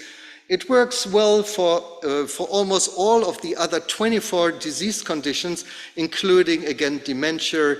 Parkinson is somewhere down here, but the spread is not very dramatic, so it's not very impressive, but it works perfectly well also for cardiovascular disease conditions. Now you come to a point where you say, great, I did a great job, I write up a paper, I submit it to Nature, and they're gonna applaud to me, and the paper is accepted within 2 weeks. But hey, here it comes, you should compare it to a simple linear predictor based on age and sex only, right?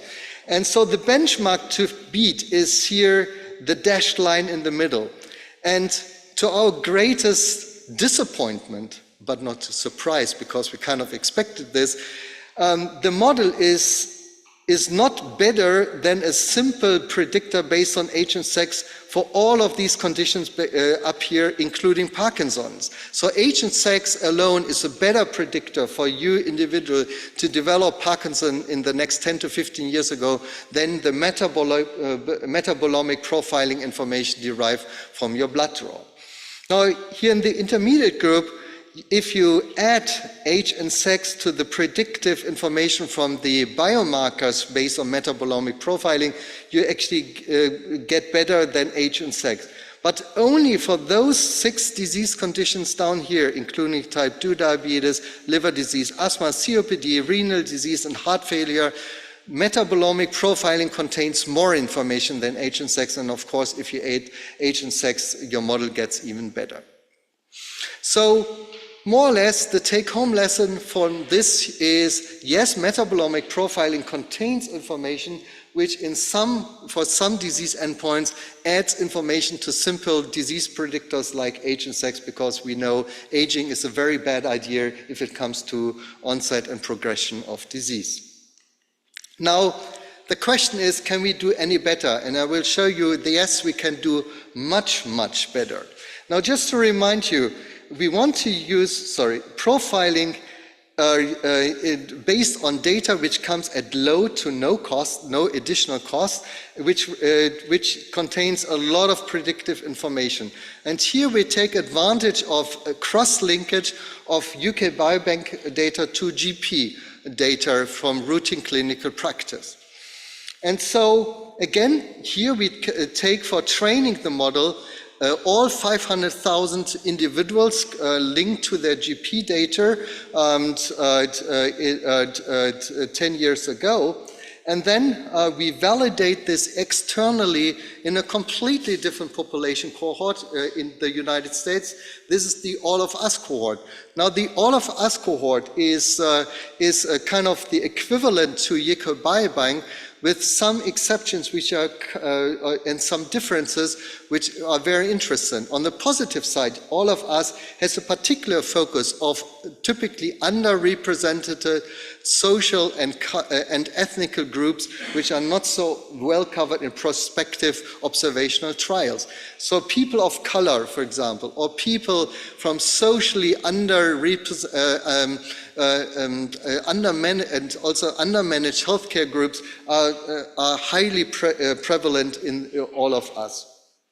So the question is, if we could train a model based on one healthcare system, based on mostly healthy, mid-age white Europeans, does it also generalize to a completely different healthcare system with a completely different ethnical contribution?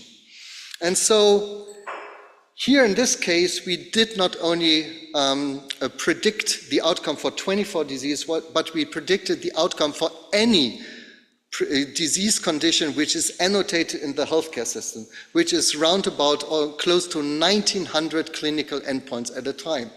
And because it's so difficult to plot the outcome of this, or the predictive performance of this model for all these 1,900 conditions, we chose to plot it in a different way where we actually plot the ratio between the incidence rate of the predicted high risk group against the incidence of the low risk group. So in this case, for rheumatoid arthritis, the risk ratio is about 12, so it would be down here. Now, just to mention, this is on a log scale. For some disease conditions, we have a 1,000-fold predictive performance in terms of separation of high-risk and low-risk individuals. And here, we come to neurological diseases where we have a few hundred of these disease endpoints. And as you can see on this slide, we are very, very capable, and we just took out here just to exemplify this, of 24 different disease conditions, including Parkinson's diseases, but also cardiovascular disease and so forth. And also benchmarking against age and sex. And as you can see here, the predictive performance of age and sex alone is the black dot. The red dot is the one perceived by the electronic health record. And you can see that the shift in performance, predictive performance, is much more dramatic for as compared to metabolomic profiling, as I showed you before. Now, on the last slide, I would like to show you, I just looked it up this morning in preparation of this presentation. So how do we do with any kind of mental health related condition? So I found about 160 neurological conditions which show statistically significantly higher performance compared to age and sex only. And for example, I just want to highlight the first 10%, so these are the upper 17%, where you see the most dramatic increase in performance, predictive performance against age and sex, where we almost double the predictive performance. So for example, top on the list is circadian rhythm sleep disorder, which is linked, as I found out, by a simple Google search, and that's the only thing I know about it. It's very strongly linked to a number of mood-related disease conditions and illnesses, and so I think it has some impact in terms of mental health conditions. And there are a number of other cognitive disorders, movement disorders and so forth, which are appearing very high up in the list. And I hope that in the discussion with you guys and also in collaboration with you, we can actually find out better how we can link this very superficial data based on electronic health record to the more detailed functional imaging data, for example, you collect also partially on population scale cohort in Imagen or in the Human Phenomics Institute at Fudan University. So let me summarize. In the introduction, I kind of, as a teaser, hoped I could convince you that omics data at scale in cancer unravels disease pathomechanism and massively has impacted clinical care. In the second part, I've shown you that metabolomic state capture predicted information on disease onset, which is, however, much better reflected when we go into a standard and routinely collected and electronic health record, and where we are able to predict very accurately more than 1,500 disease endpoints 10 to 15 years later in life. Now, I would like to conclude my presentation. The work has been done mostly by 3 PhD students and 1 postdoc in my group, whom you have seen on my slide, Ben, Lukas, and Jakob, and Tore. And of course, this is a very collaborative effort, and we are very grateful of a number of supporters, and also to UK Biobank and also all of us for granting us access, among others, to their very rich and very informative data resources. With this, I would like to conclude my presentation, and I hope I could give you a glance about the power of health data and AI for disease prediction and prevention. Thank you.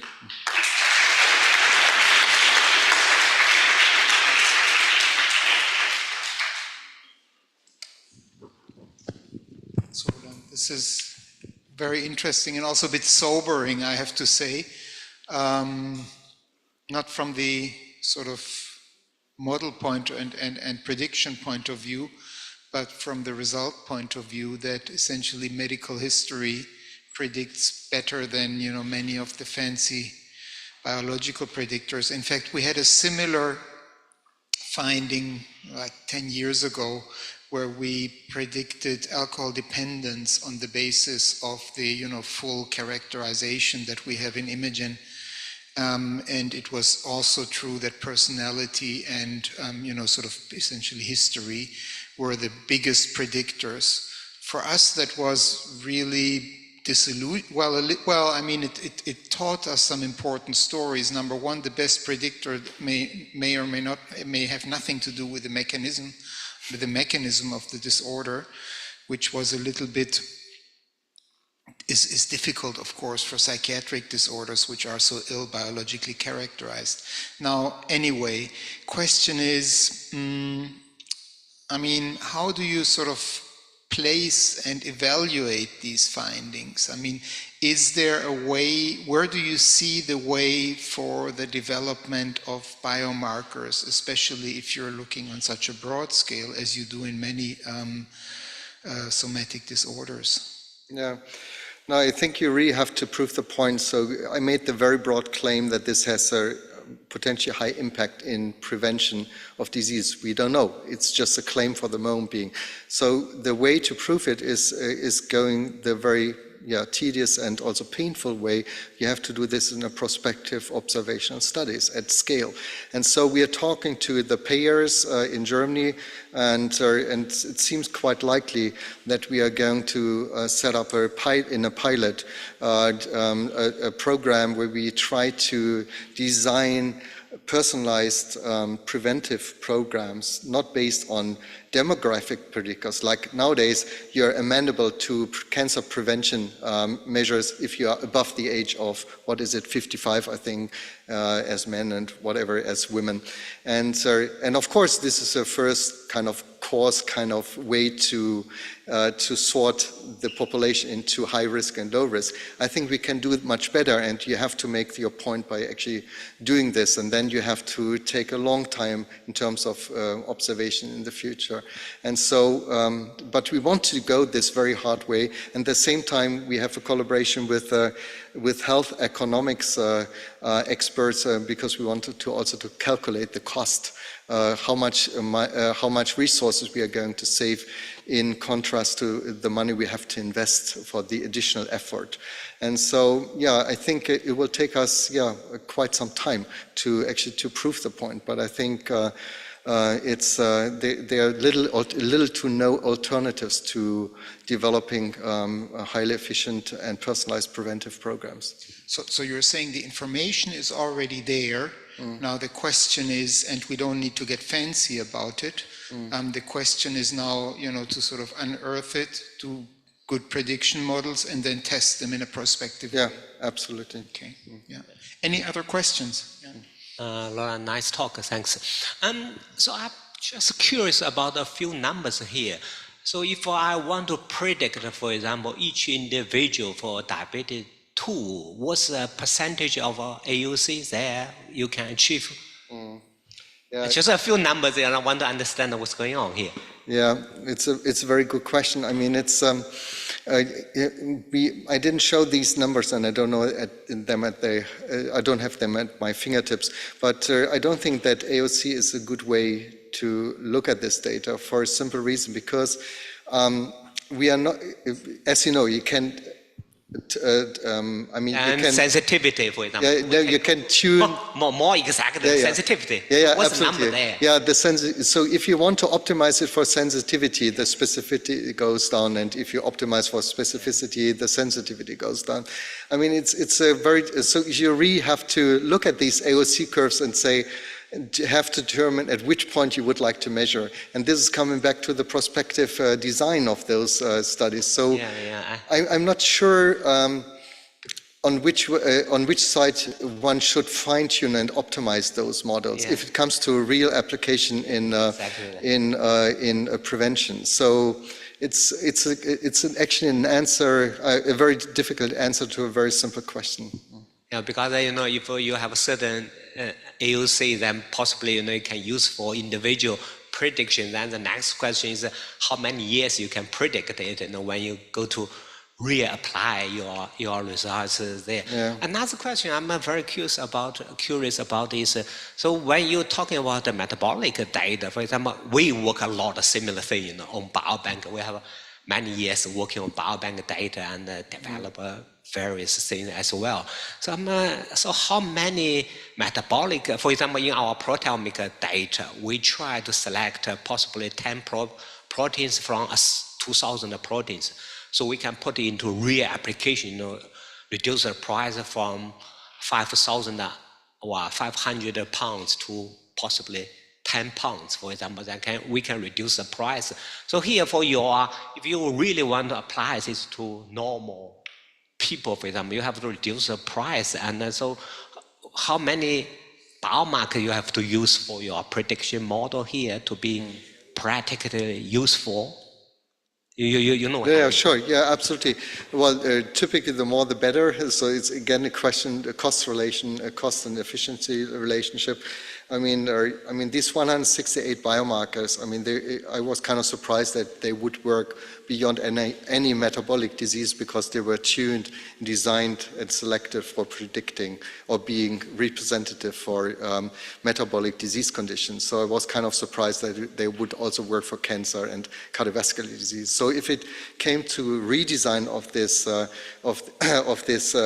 assay, I would certainly just take 500 biomarkers and include include those which are interesting also for cancer, for cardiovascular disease condition. And I'm sure that the performance would be much, much, much better then.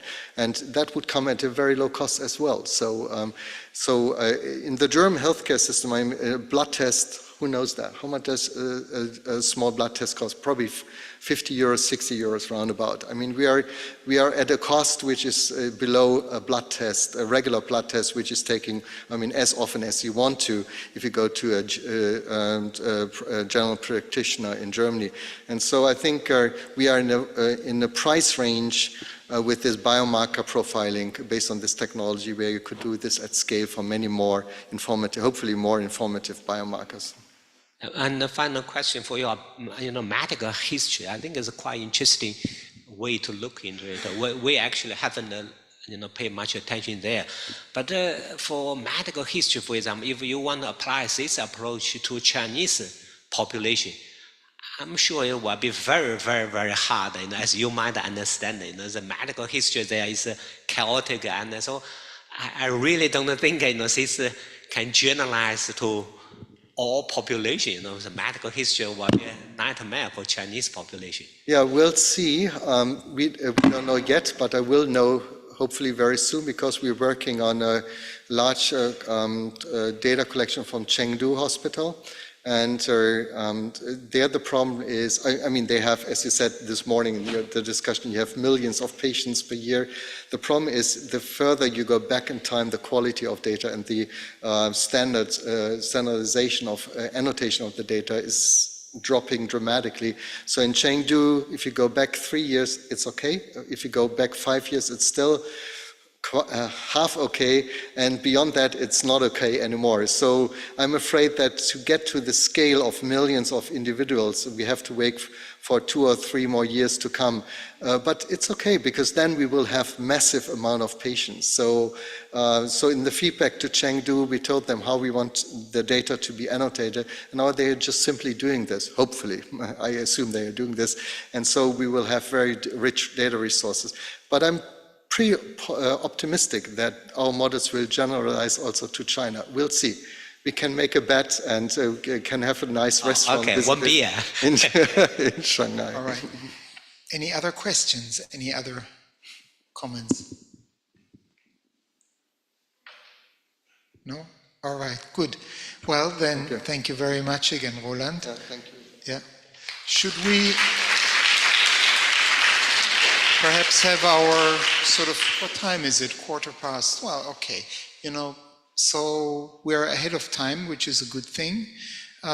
Should we perhaps now, the speakers, it doesn't have to be as exclusive as that, but since everything is prepared, we might as well fill it.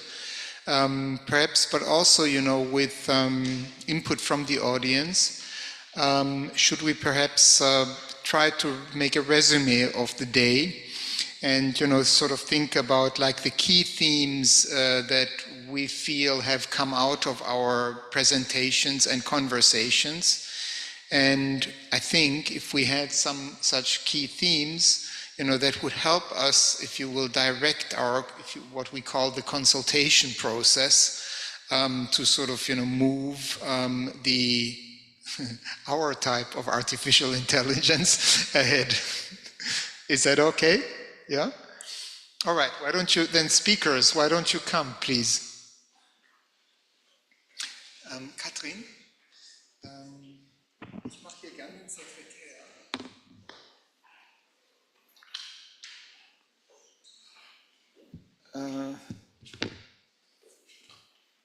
Ja. Katrin? Oder ich kann es auch hier machen. Das geht. Just write down. Yeah. Well, I mean, we can be very sort of sequential and start with Jianfeng, or we can just. Any thoughts about the key points? Also from the audience. I'll just write it down. Okay. Come on, somebody's got to have a thought.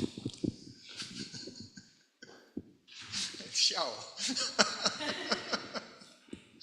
No. Okay, then let's go to the All right, go. Yeah. Just speak up. We don't have to do the game with the microphone. Can I start with a question? Well, let him start. Brief question. If you, for mental health, now this is about mental health, right? If you had, say, 1 billion euros, what would you spend it on in the next 5 years to make the biggest progress in this field? $1 billion or $1 million? Like in German, eine Milliarde, like they choose 100 million, but that seems not so much in the context of this type of research. So I'm kind of curious, where would you put your money now? Well, I mean, you're asking this of the people. Well, look, I'll start. This is so I would put it.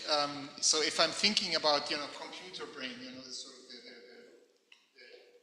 the more immediate subject of today, I would start number one in making the computer brain fit for a comprehensive assortment, so to speak, of neurotransmitters.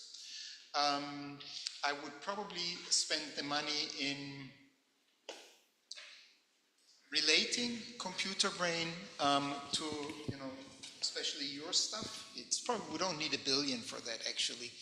Can you just go use the microphone for the recording? Oh, for the recording, sorry. Okay, so number one, I do the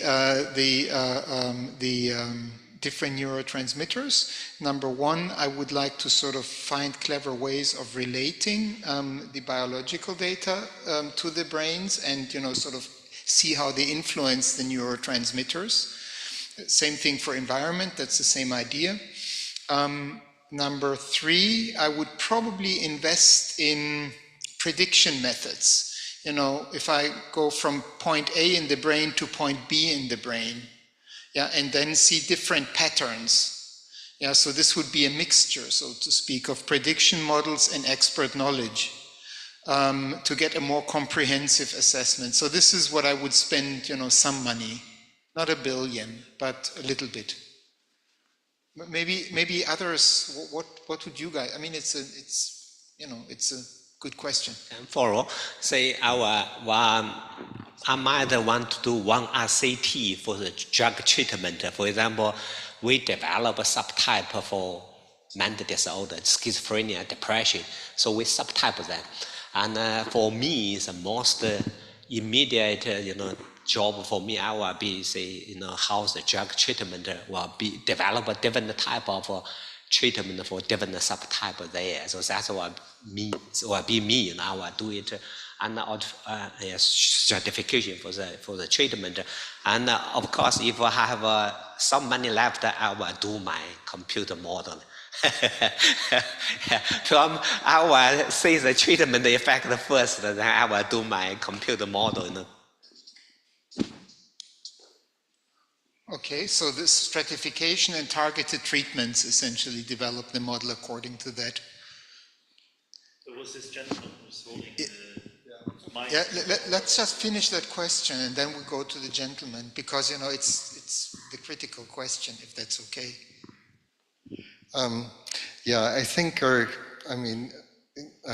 would rather invest the money in cross-linking the data which is already there. And so there's so many data silos all across the globe which are not connected, sometimes for good, sometimes for bad reasons. And €1 billion would be a lot of money to think about models how to incentivize merging in a virtual space, of course, those data silos and breaking up data silos, barriers. Because it takes so much effort and so much time to do prospective data collection and observational studies. And so it would be so beautiful if you could just, and in a perfect world, all of this data would come together, of course, virtually, and would be accessible to everybody. And I think there's not enough resources being spent on doing this. Like, prospectively, yes, because nowadays, if you want to get a grant, a proposal through, you have to kind of make sure that the data is being shared in a fair way and so forth, but retrospectively, this is not the case. So incentivizing data shareage would be very good. So probably, I mean, paying people for opening up their resources could be a very simple incentivification. Who knows? Thank you, data harmonization. Any other thoughts from you guys? I would add something. In my experience with clinicians and clinical routine, novel technology will only be integrated into clinical routine after having undergone very detailed clinical trialing, number one. Number two, how many clinical trial reports have you heard today? Well, yours. Mine, apart from me. Sorry, that's a little, but I'm a little biased with regard. But that's probably about it. And when you look around in the domain of AI in health or in mental health, that's actually very representative. There is a big issue in terms of the functioning of our system here. We have heard many beautiful publications that were cited, Nature, Science, etc., etc. None of those will make it into clinical routine. There is a big gap that we have to deal with. Yeah? Clinical trials. Ah, you did it. Yeah. So this is an issue, and we have to find solutions for that. Roland, I liked your comment very well. Prospective, longitudinal studies, and then make it properly and make a clinical trial out of it, and interventional. So this is what we need. So this is to the young ones among you. Yeah. Other comments? Yeah. Hi, I just have some personal experience because I postdoc, a very early stage postdoc, just like a PhD student. So I'm the person who is really touched the code, the data. So I just have a deep experience is that there is a very deep gap between the different background person. So I'm so impressed by the Stefano, your model, your single real biological, singular cellular models. But I just don't know how to combine the large-scale computational models and your some biology information or biology data. So I just think if there is any possibility to have some education course or some just like an integrated group to teach person, some neuroimage person, some biology experiment or some computational modeling. So these guys just didn't know each other. So I just wanted to, if we have these opportunities, maybe we should indeed to training some students. For myself, I think I just learn by myself, so it's quite difficult to do such integrated project. So thank you. Thank you. Yeah? Oh, okay. This is very much overlapping with what I would have said, actually. I think bringing people together is super important. In the Human Brain Project, which was an expensive one, I think a lot of energy went into people talking with each other, people who produce data, people who need data, and I think this is super important, and we were not done in the Human Brain Project with this dialogue. So what you were saying, I think that is really very important. And speaking of money, I think it is important to spend some money into support resources, actually, help people, supporting people to understand how to use data, to understand how to use AI properly. I think that's also important. Not the whole money, but some of it. Mm-hmm. Yeah. Yeah? Yes. Your question. My question is, when we follow up with Professor Lauterbach, what would be our top 3 requests for him?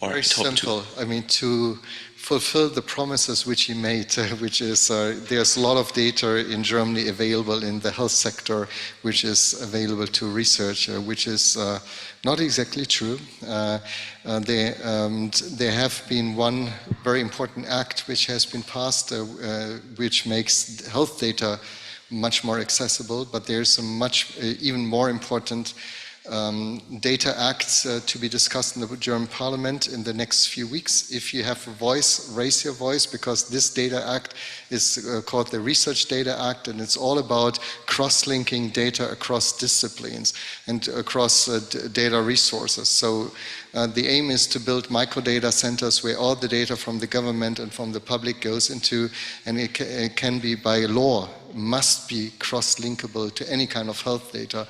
And if this is happening in Germany, we probably have one of the best data resources available for research here in Germany across the globe. But this is very heavily debated in Germany. Data safety and security are very highly valued, much higher than the chances which you can actually potentially achieve if you break some of those barriers. But that would be, in very simple terms, my hope and my kind of wish, top on the wish list for Karl Lauterbach, that he engages fully, that this Research Data Act is coming into place. Any other?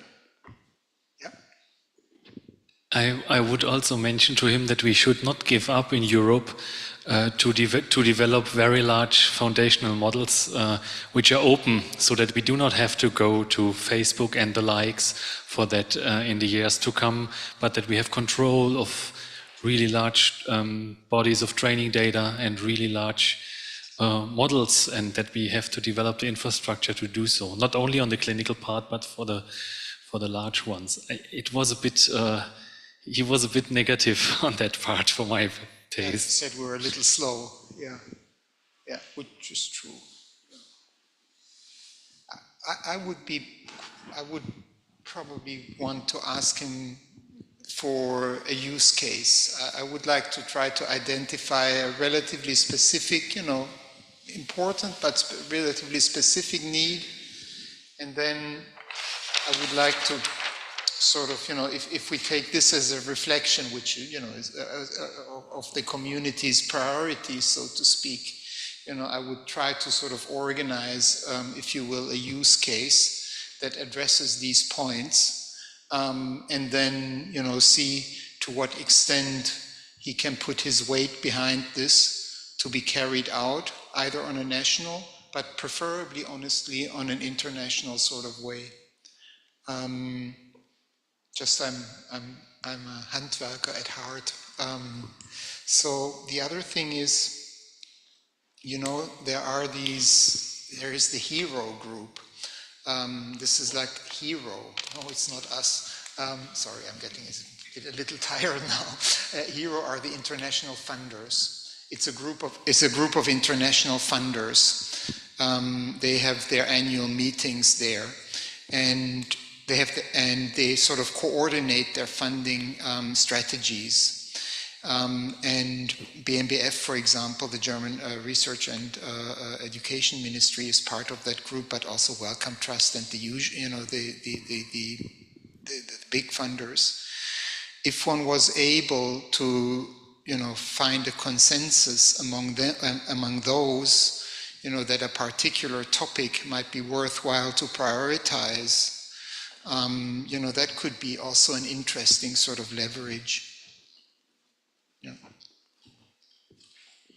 Just to add to this, AI has no priority at all in Germany whatsoever, which is, as it was also reflected by the comment by Karl Lauterbach, because I think Germany kind of has given up on that issue, and therefore they are putting priorities on other topics which are completely unrelated to what we are doing, which is still very important, like hydrogen technologies and so forth, and also fusion energy, which is also a very high priority, where Germany has some niche and a cutting edge.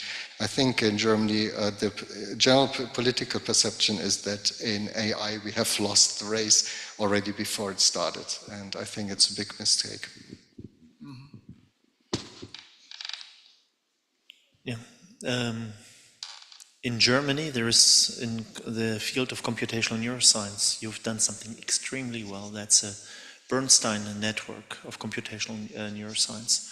This is being discussed in other countries as a role model that in France, I can tell you, we have discussed it, and we would have liked to copy it. We have tried, and it did not work out because we were missing the maturity of the computational neuroscience community. Is this being recorded? Maybe I shouldn't speak that frankly. You just hold the microphone a little further away. So, but anyway, I want to underline the positive point. Bernstein networks. You have seen some of the questions that we asked Professor Lauterbach. What are the national strategies?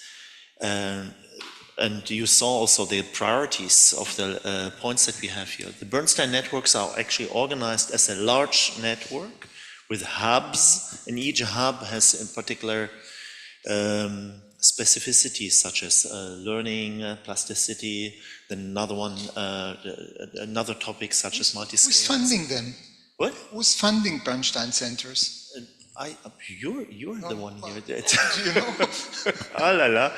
No, but it's the organizational model that I wanted to underline, and I wonder whether on the extra, so beyond the national level, that could be a potential approach that we could consider and discuss, because the scale AI in mental health goes way beyond something we can handle on a national level and actually want to handle. Look at the composition of this group here. So this would be something we could ask for. Yeah. Can I ask another question? So Lauterbach seems to be saying, look, we've sort of missed the train on AI. All right, be it as it may. Have we lost the train on AI application? Could one perhaps make a case to say, look, on the fundamentals, if you will, the foundational, we might not be, we might be a little late, but when it comes to, let me use a German word, tüftlerische application, to sort of specific areas of need, there we can be quite competitive. And then use something like a Bernstein network as an example on how we could implement that. Why not? I mean, that's my comment. If you look into AI, there are essentially two approaches.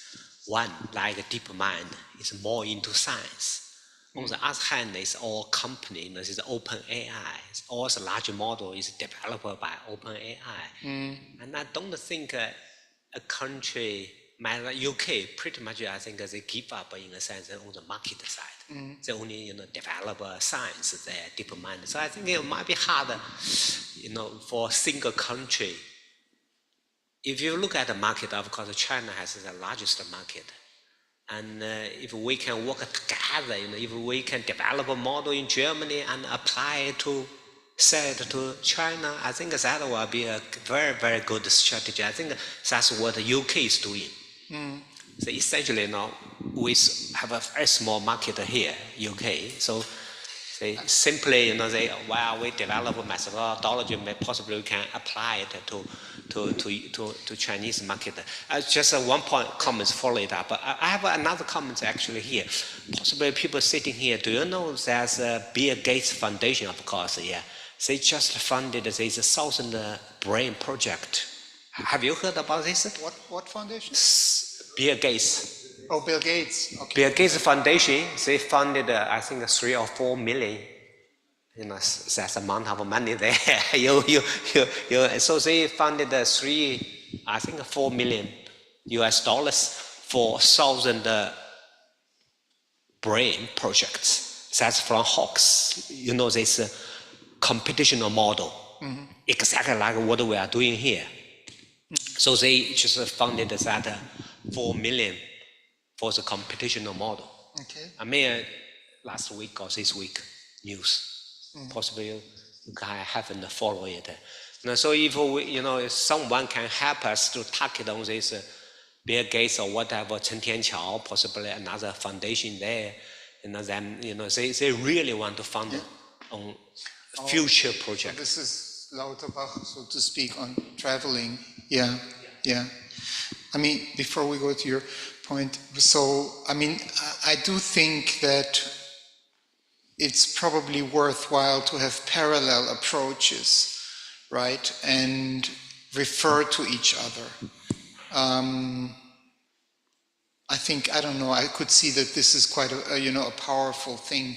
I mean, I could see it happening between Germany and China. How about France? What's this? Oh, you don't know now in France, do you? Well, no comment. Yeah. Let's wait. Okay. 2 more weeks, please. Yeah. Your question. Actually, France did in the last years way better than Germany, investing in AI and having AI hubs and building up companies in AI. But I believe we shouldn't see it then slowly kind of for Germany and seeing it slowly for France, but we should have like an open European common goal and go. And it's not getting in my mind that one of the key technologies a minister can say, sorry, this train is gone, kind of in the super early phases, as maybe like for generative large language models, it's gone, but there are a lot more models, kind of what we see and what we've got presented here, where we are needed, and we are kind of more than kind of should focus to build kind of the next and the 10x brain project in this direction, and then probably show kind of how this collaboration also with China and actually all this great work that turns out of this kind of AI work, what brings kind of positive change to humans and patients, and make this to a point for making way more money, way better access to data, and less regulatory, because these are the three things, at least how I understand it, what drove kind of the big improvements in the past. Right. Yeah. Can I make a comment on this? Sure. Yeah. You've heard the presentation of Professor Lauterbach. Yeah? It was very well informed, but it was also narrow. The terms, large language models, transformer architectures, ChatGPT, etc., was mentioned. This is one form of AI that has become very popular and discussed a lot in the literature. I was just a few months ago at an NSF-NIH summit in the US at the Academy of Sciences in DC, and the US at the moment is prioritizing there. Sejnowski was one of the organizers, that some of you know very well. It's extremely focused on the application of large language models, in particular in health and disease. Yeah? This is a form of processing, of data processing. Yeah? There are many others. Yeah? So generative modeling, for instance, the way we have discussed it here today also, is actually quite underrepresented in the US, and that's the reason why several European speakers have been invited there. So it was a wonderful summit, but it tells you actually something about prioritization and the use of AI from different perspectives. So there are different approaches to it that go way beyond the analysis of data. That's an aspect I wish to emphasize here. Yeah? And this is something that we need to actually get across also to our political leaders, in terms of positioning. The train may be gone, well, certain trains may be gone, others are coming. It's only an emphasis in some locations, we have other different strengths. We look at the BRAIN Initiative, what it has done, what the emphasis was, in particular in the collection of data, the development of technology, pushing the boundaries. In Europe, it was different. The same volume was invested in the Human Brain Project, but there it was about integration of ICT tools in neurosciences. So the outcome is different. In Europe, it translated into a European infrastructure. In the US, it's being discussed to do a brain initiative too. Yeah? So we can push the boundaries a little further. It's different approaches, different strategies. It would be good if all of us can work together, and this is, discussions are ongoing, yeah, with regard to this. But the perspectives have been different. So we should keep this in mind also. Good. So guys, we started the consultation. How do we continue the consultation? We're not going to continue for long because it's already 20 to 5. But I was just wondering, perhaps we should sort of meet as a group in, maybe when? 4 weeks' time? A Zoom conference and sort of, digest the outcomes here. And discuss next steps? Yeah? All right. Something in between of these 4 weeks has to happen, otherwise... well, first of all... maybe you can write a little summary? Yeah, we'll write a summary like and we'll sort of try to, extract, so to speak, the key points. That, yes, and yeah. We can also have it earlier if you want, but I think it's reasonable. Yeah? Yeah? Okay. I guess I think we need to talk about the aim, right? We need to get the aims clear because we shouldn't meet just because we, Good. So thank you all very much for the audience that has patiently been bearing with us. I hope you found it interesting. I really appreciate your coming here, and I also thank you, the speakers, very much for the presentations. Thank you.